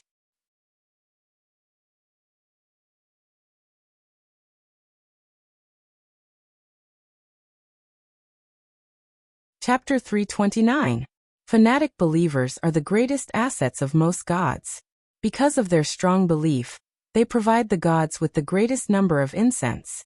In return, they are the first people to be chosen to be given cultivation techniques to become gods themselves. The stronger their souls, the greater the number of incense they can provide. After hearing the Death King words, Tyrant looked at the capital. His eyes suddenly had weird runes on them as he observed the people. He saw that the majority of people had a thin gold layer on top of their heads. The intensity of the gold layer varied from person to person, and even the gods had them on top of their head. That's because that was the intensity of their faith. Tyrant was using a secret technique called Qi watching technique. Between heaven and earth, all things have their own Qi or breath. By observing this Qi, you can peep into their essence, their secrets. This kind of technique is usually used to look at Qi luck, whether it's the individual, the luck of a fortune dynasty, or a sect. It used to see the unseen, to know the unknown. Since Wang Wei's eyes had the natural ability to see these things because of his paragon soul, he did not have to learn this kind of technique. After checking out the belief of all the people in the capital, Tyrant paid attention to a few of them.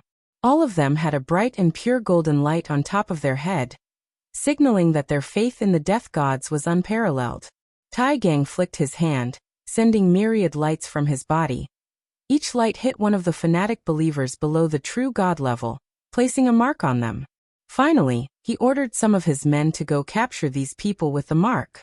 He then ordered the gods who surrendered to come to stand next to him. Since he did not trust the majority of them, he instantly locked all of them in case they decided to go back on their words. As for the people who refused to surrender, Tyrant no longer persuaded them. He ordered his army to slaughter anyone who prevented them from occupying the capital. With the power of the Undying Legion, anyone who stood in their ways was killed. And it was not even close to a fair fight.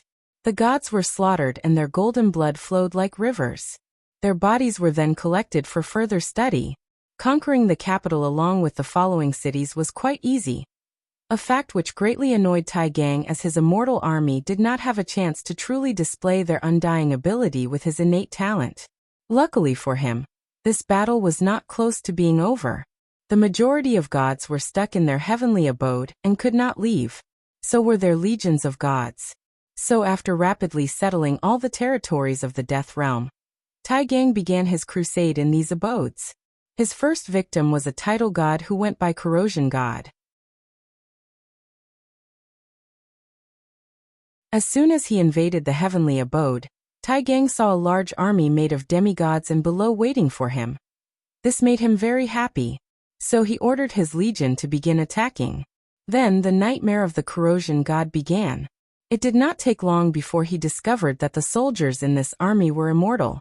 It did not matter whether they were stabbed through their hearts or head, whether their blood was drained, or their skin corroded by acids. They will heal instantly. On one occasion he saw one soldier had his head cut off. However, the person next to him hurriedly took his head and reattached it. After seeing this, he became scared and decided to run away. Unfortunately for him, he was killed by Tai Gang with one punch. After conquering this heavenly abode, he rushed to the next one. The majority of them surrendered after Tai Gang showed them the fate of the Corrosion God along with his followers. And some of them decided to try to run away from the Death Realm. Others fought back. One particular title god called Slaughter God discovered the flaw of the Undying Army. So he ordered his men to instantly kill the soldiers of the Undying Army, preventing them from sharing life force to heal themselves. In the end, although they won the war, there were still some casualties. After this event, Tai Gang no longer wanted to play around. So every time he attacked a heavenly abode, he used radical means. His first step of action has always been to blow up the abode, thus weakening the power of the void gods and title gods. After that, he captured the one that surrounded while killing the ones that resisted. While Tai Gang was rapidly conquering the Death Realm, outside of it, all the supreme gods did not stop attacking the shield created by the formation. However, they suddenly stopped as they felt that some reaction coming from the formation. An illusory figure appeared in front of them. It was Li Jun. All of them watched the young man in front of him with wariness while remaining silent. Finally, the Destiny Goddess asked, "Are you the leader of the outsiders?" "Yes, and you can call me Li Jun," he replied with a smile. He then looked at all of the supreme gods. The majority of them looked like humans, but a few had animals' features with humanoid forms similar to the devil race. "Why have you invaded our world?" she asked with a stern voice. "Of course, it's to gather incenses," replied Li Jun as he analyzed these people based on their facial expressions. "I can honestly tell all of you that we have no intention of occupying your world for a long period of time. After we accomplish our goal, we will leave. After all, we are from a more powerful world. There is no need to stay in this small world that is basically a cage." Li Jun secretly observed that some people's body language changed after he said the word cage. A few seconds later, the Thunder God asked, "What is the world you are from? How powerful is it?" Li Jun gave a knowing smile after hearing this question before continuing explaining.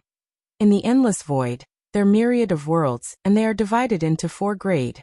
Mortal world. This is the lowest of worlds. The spiritual chi between heaven and earth is gone, making it impossible to cultivate or for any extraordinary individuals to be born. Then there is small thousand world. The highest level of cultivation is tier 3, or what you call demigods. Followed by middle thousand world. Your current world is this level. The highest level possible is tier 6 or title god. The third level is called greater thousand world, which can give birth to tier 9 individuals. Finally, there is the world that we came from, referred to as Heavenwell world. These worlds can give birth to beings known as Great Emperors. As soon as Li Jun said the word Great Emperor, a message entered the mind of these supreme gods. Great Emperor, an existence that has transcended the shackles of life and death, standing above myriad races and worlds. The faces of many of these gods became unsightly after understanding the implications behind these words. "What you said does not make sense," hurriedly said the destiny gods. "According to you, our world could only give birth to title gods. What about us supreme gods?" She was correct, thought many of the gods. However, Li Jun responded calmly. "You should be aware that your world is special. Because of this special nature, you supreme gods have the power of Tier 7. This is most likely because of whoever created that crystal wall and your cultivation system." Many of them suddenly remembered a legend of their worlds. A legend about a supreme being from beyond the stars that came to this world long ago. He was credited as the first god that ever existed, and rumors have it that he or she was the one who created the crystal wall to protect this world. Older gods like the Destiny Goddess and Life Goddess knew more about this legend than the majority of these other supreme gods, but they tried to control their expression to remain as calm as possible. Li Jun smiled as he continued. "There is no need for any contradiction between us as we will not stay for long. As long as any of you cooperate with us, I can promise to take you outside with us to experience the broader world. If that does not appeal to you, I can even leave our cultivation system to you, so that you are no longer restricted by your believers and the power of incense."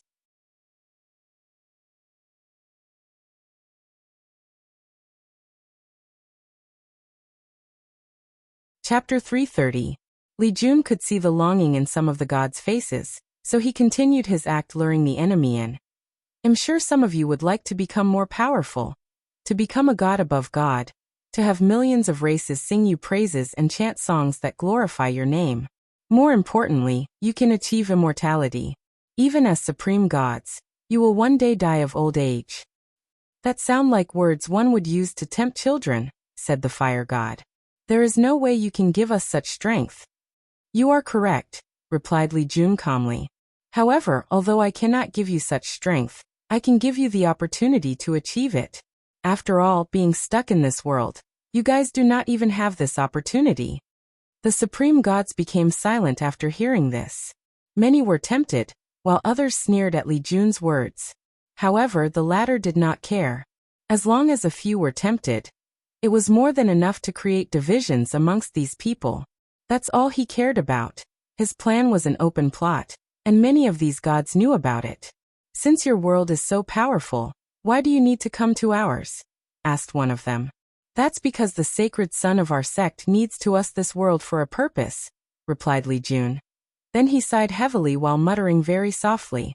"If my big brother was here, there would be no need to go to all that trouble to conquer your world. He could have just slaughtered all of them in an instant. Then this world would be easily conquered." Although Li Jun muttered these words so soft that no mortal could hear them, all the people present were supreme gods equivalent to a void-shattering realm cultivator. How could they not hear his words?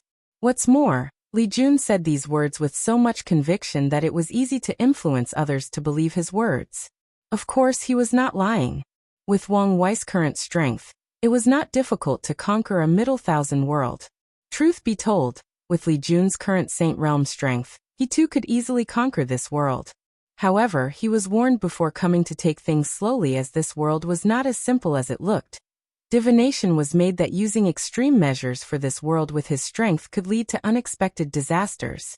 So he decided to take things slowly and planned out all his actions. Li Jun then looked at the gods as if he did not say anything so provocative, then said, "Well, I have already extended my invitation to all of you. If you want to contact us and make a deal, use these." He waved his hand to send a jade talisman to each of these supreme gods. Then he prepared to leave. "Wait, what happened to the death god?" asked the life goddess. "He's dead," replied Li Jun before disappearing. The supreme gods looked at one another for a moment. Then all of them took the talisman before leaving and returning to their realm. Only 4 of them remained. The destiny goddess, the life goddess, the destruction god, and the god of order.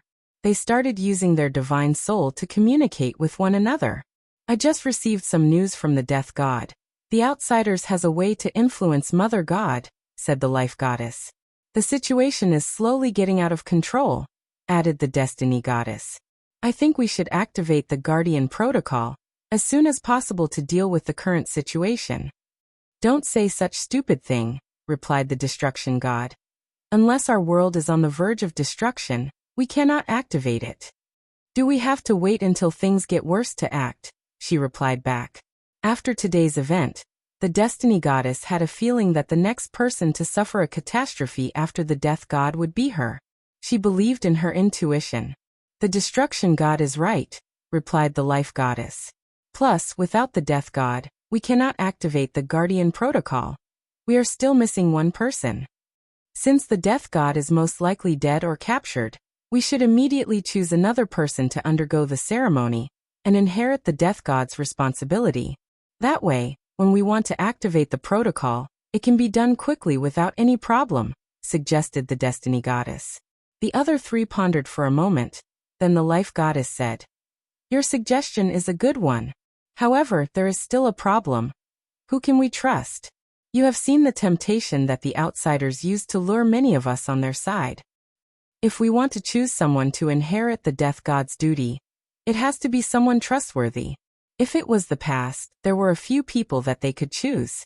But now, after Li Jun's temptation, no one could be trusted. Maybe even amongst the four of them, someone might already have other thoughts. The Destiny Goddess gave a slight glance at the Order God. This Supreme God has always been a mystery, even compared to her. No one knows his thoughts, ideologies, or beliefs. For the majority of the time, he stayed in his realm. When interacting with other gods, he always remained quiet, agreeing with any decision that the gods made without an opinion of his own.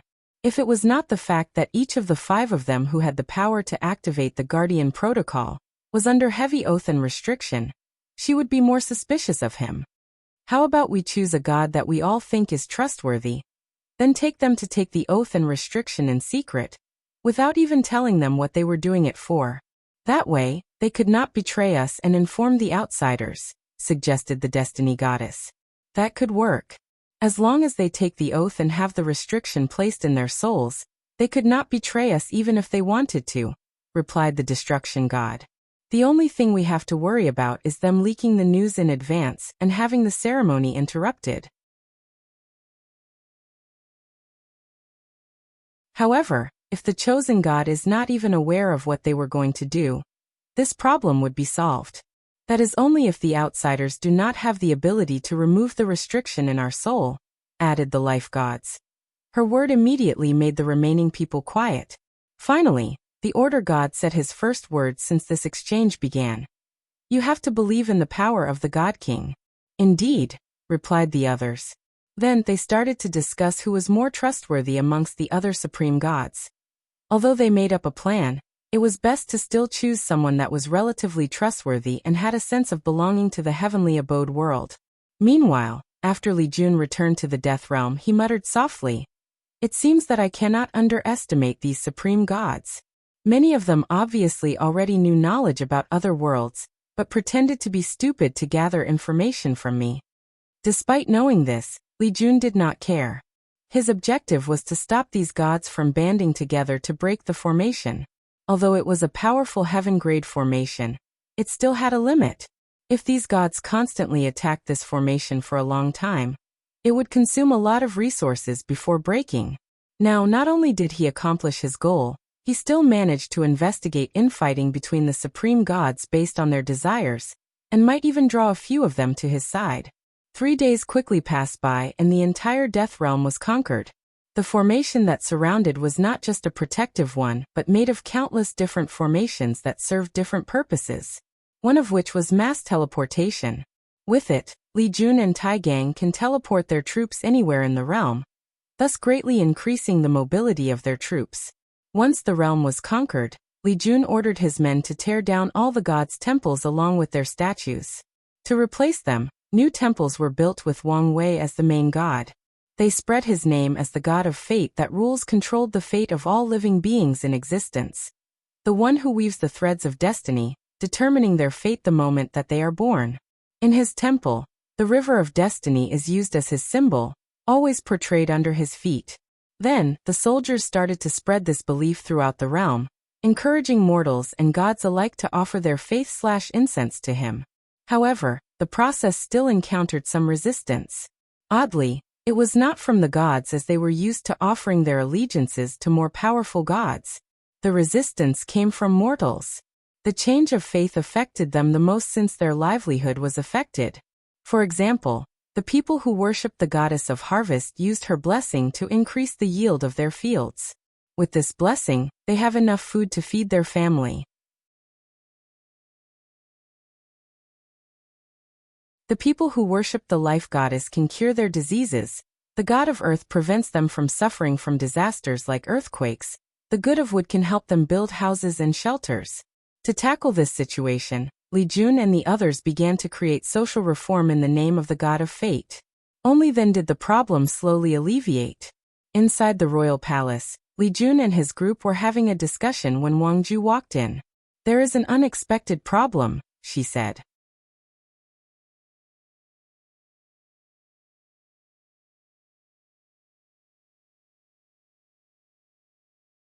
Chapter 331. Everyone turned their heads to look at Wang Ju with the same questioning look. Their faces were basically saying, "What do you mean that there was a problem? Everything was fine a few days ago." With a calm look on her face, Wang Ju said, "The incense we have gathered has dispersed." "What do you mean by this?" "Let me show you," she replied before flying away with the group following her. Not long afterward, the group arrived at the largest temple in the capital. Inside the main room, countless gods knelt in front of a statue of Wang Wei praying to him. Using the qi watching technique, the group could feel faint golden energy on top of these gods' heads.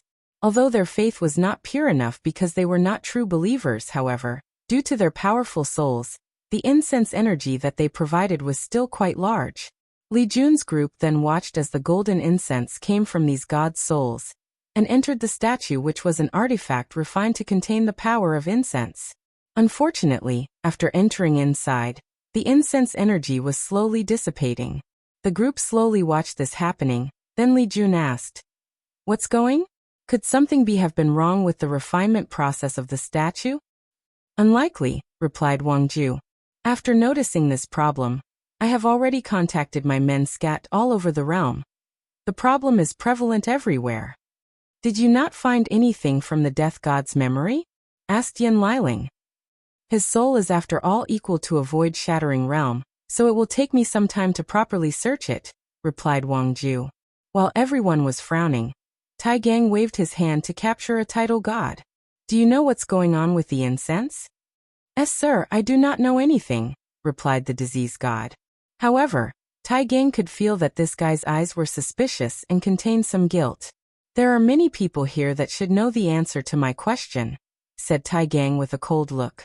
"If you are not one of these people, you have no value in living. Better yet, I should probably directly search your soul." The diseases god then immediately said, "It's because of the destiny goddess." "What do you mean?" asked Li Jun, who already had a guess. "She controlled the divinity of fate and destiny. As long as she is alive, all the faith regarding this divinity will belong to her. No one can break this rule." The group frowned as they knew that what these gods called divinity was what their cultivators called law. From this person's words, they knew that the fundamental rules that govern this world did not allow one person to share the same law. Since the destiny goddess has already controlled the power of destiny/fate, they could not do the same. "What do we do now?" asked Yin Liling. "Could we use death law to gather incense? After all, death is also a part of fate," commented Tai Gang. Everybody then looked at him.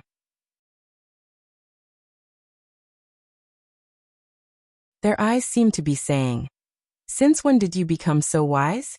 I resent your insinuations," he said. "Young Master Wang Wei once said to me that the final destination, the final fate of all mortal is death. So I remember his words." Everyone nodded their heads. These words were true, as they did not only apply to mortals. In the cultivation world, technically speaking, all cultivators under the Emperor realm is considered mortal and will one day die. Although Tai Gang's idea was good, Li Jun still shook his head. "Fate has to be the main law we use to gather incense. Everything else has to be secondary." All of them knew that Wang Wei needed the power of incense to break through the primordial spirit realm. If the incense fits best with his Tao, there will be fewer complications and the success rate will also increase. Then, what should we do? Let's just see if there is another way from the death god's memory, replied Li Jun. In the meantime, we will ask the formation masters to create a formation that could retain the incense in some way or form. And if that does not work, we have to kill or capture the destiny goddess at all cost. 2 weeks quickly passed by. A new formation was installed to solve the current problem, and the results were more than mediocre. The formation was able to gather some incense, however, the amount was pathetically small. How is it?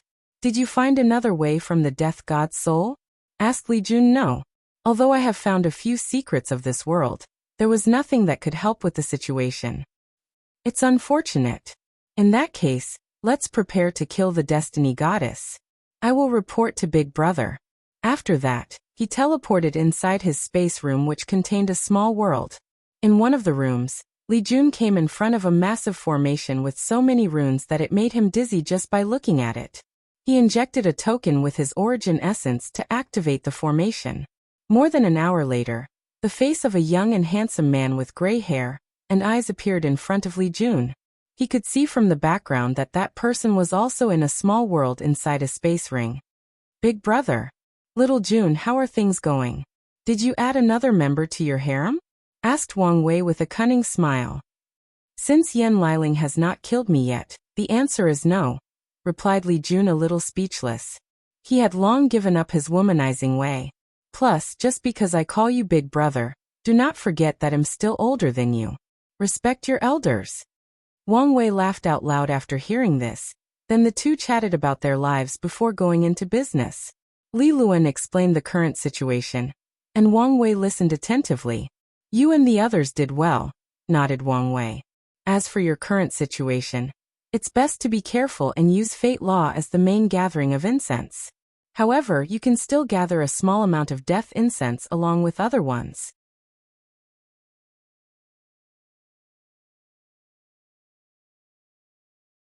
When I arrive, I can find a way to fuse them. Alright. How are things going on your side? Boring and peaceful. All I do every day is refine pill and cultivate. That sounds like a haven for Liling. Don't forget to borrow some pill recipe for her. Wang Wei was once again speechless, wondering when this guy became as shameless as him. Then, they chatted briefly as the transplanar communication formation burned too much money. Especially after Li Jun discovered that it would cost even more because of this world's crystal wall.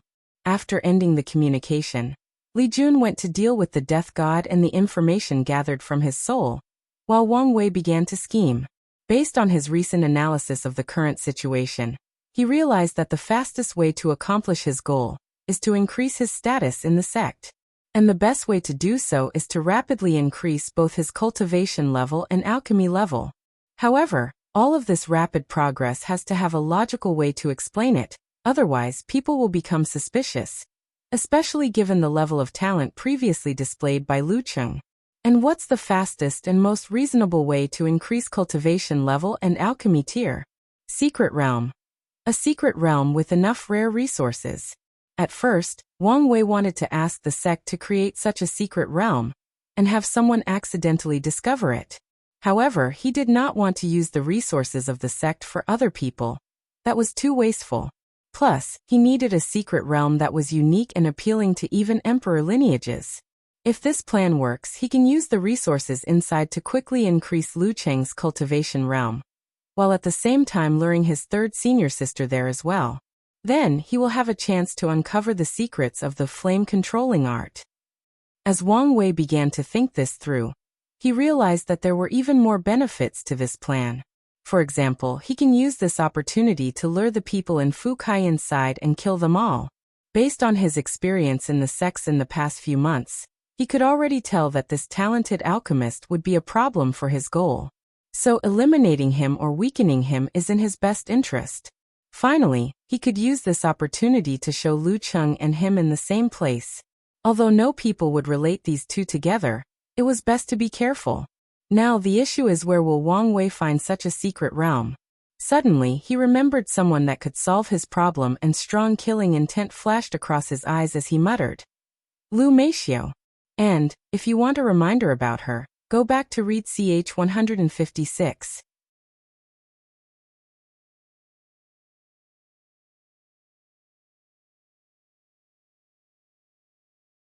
Chapter 332. Northern Black Tortoise Continent, Tiger Sovereign Domain, inside a secret realm. A beautiful woman with a wild and savage temperament stood in the middle of a mountain accompanied by two men. One person was 3 meters tall with 2 bull horns on their heads, while the other had the head of an elephant with a human body.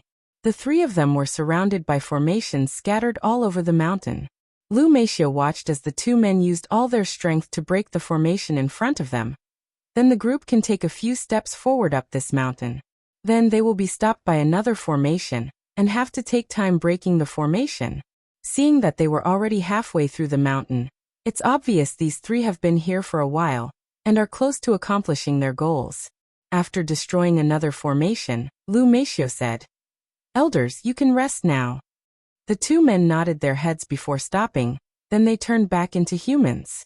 To be precise, they seemed to separate into 2, one human and one demonic beast.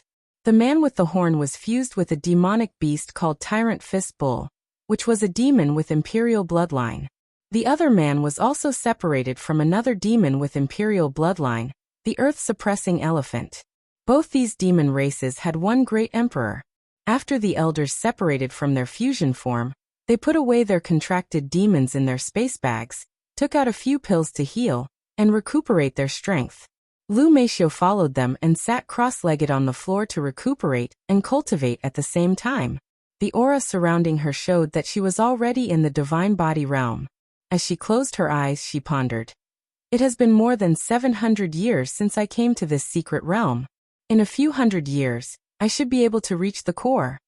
Thinking about the reward she will receive once she breaks through the core, Lu Meishio became excited. She has sacrificed so much for this secret realm. She forfeited attending the heaven-chosen trial at the academy, so she did not have the chance to place her name in the Heavenly Tao Protection Book. This led to the fact that she also did not have a chance to use the Tao tablets and create her own scripture. However, Lu Meishio did not care about these. When it came to the protection of the book, it only protected her until the primordial spirit realm. With her status, she did not have to worry about death as long as she was careful. As for the tablets and creating a scripture, this only affected her a little. As long as she can create it before reaching the supreme realm, she can still become a quasi-emperor and fight for the heaven will. Creating a scripture before entering the divine body realm is only the best time to do so to establish a firm foundation. However, as long as someone does it before entering the supreme realm, they will be fine.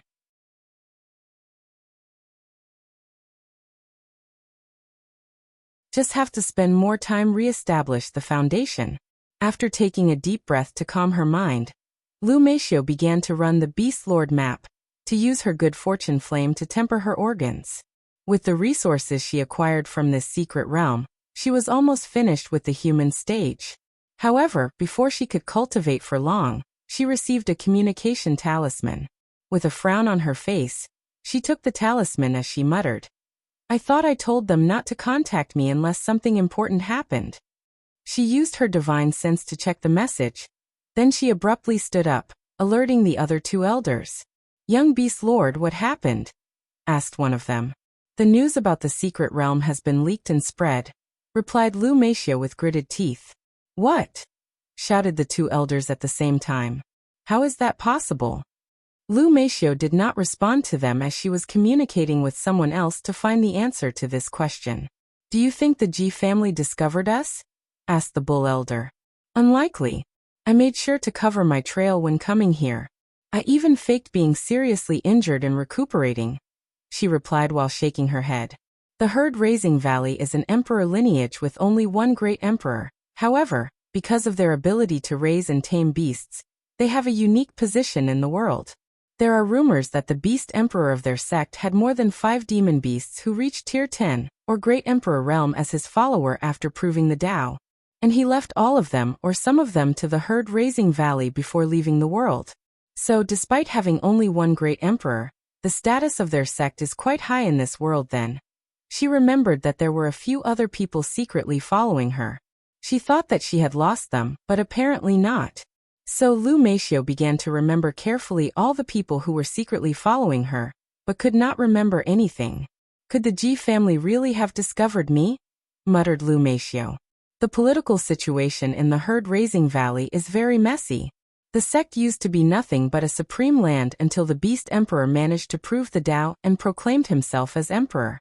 With his guidance, he opened a large business selling beasts all over the myriad emperor world, thus establishing a firm foundation for the sect. Then he left. After his departure, his family, the Ji family, began to rapidly gain power in the herd-raising valley. Using some secret method that the Beast Emperor gave then, the Ji family had a way to both create a pseudo-myriad beast body and track the real one once it appears.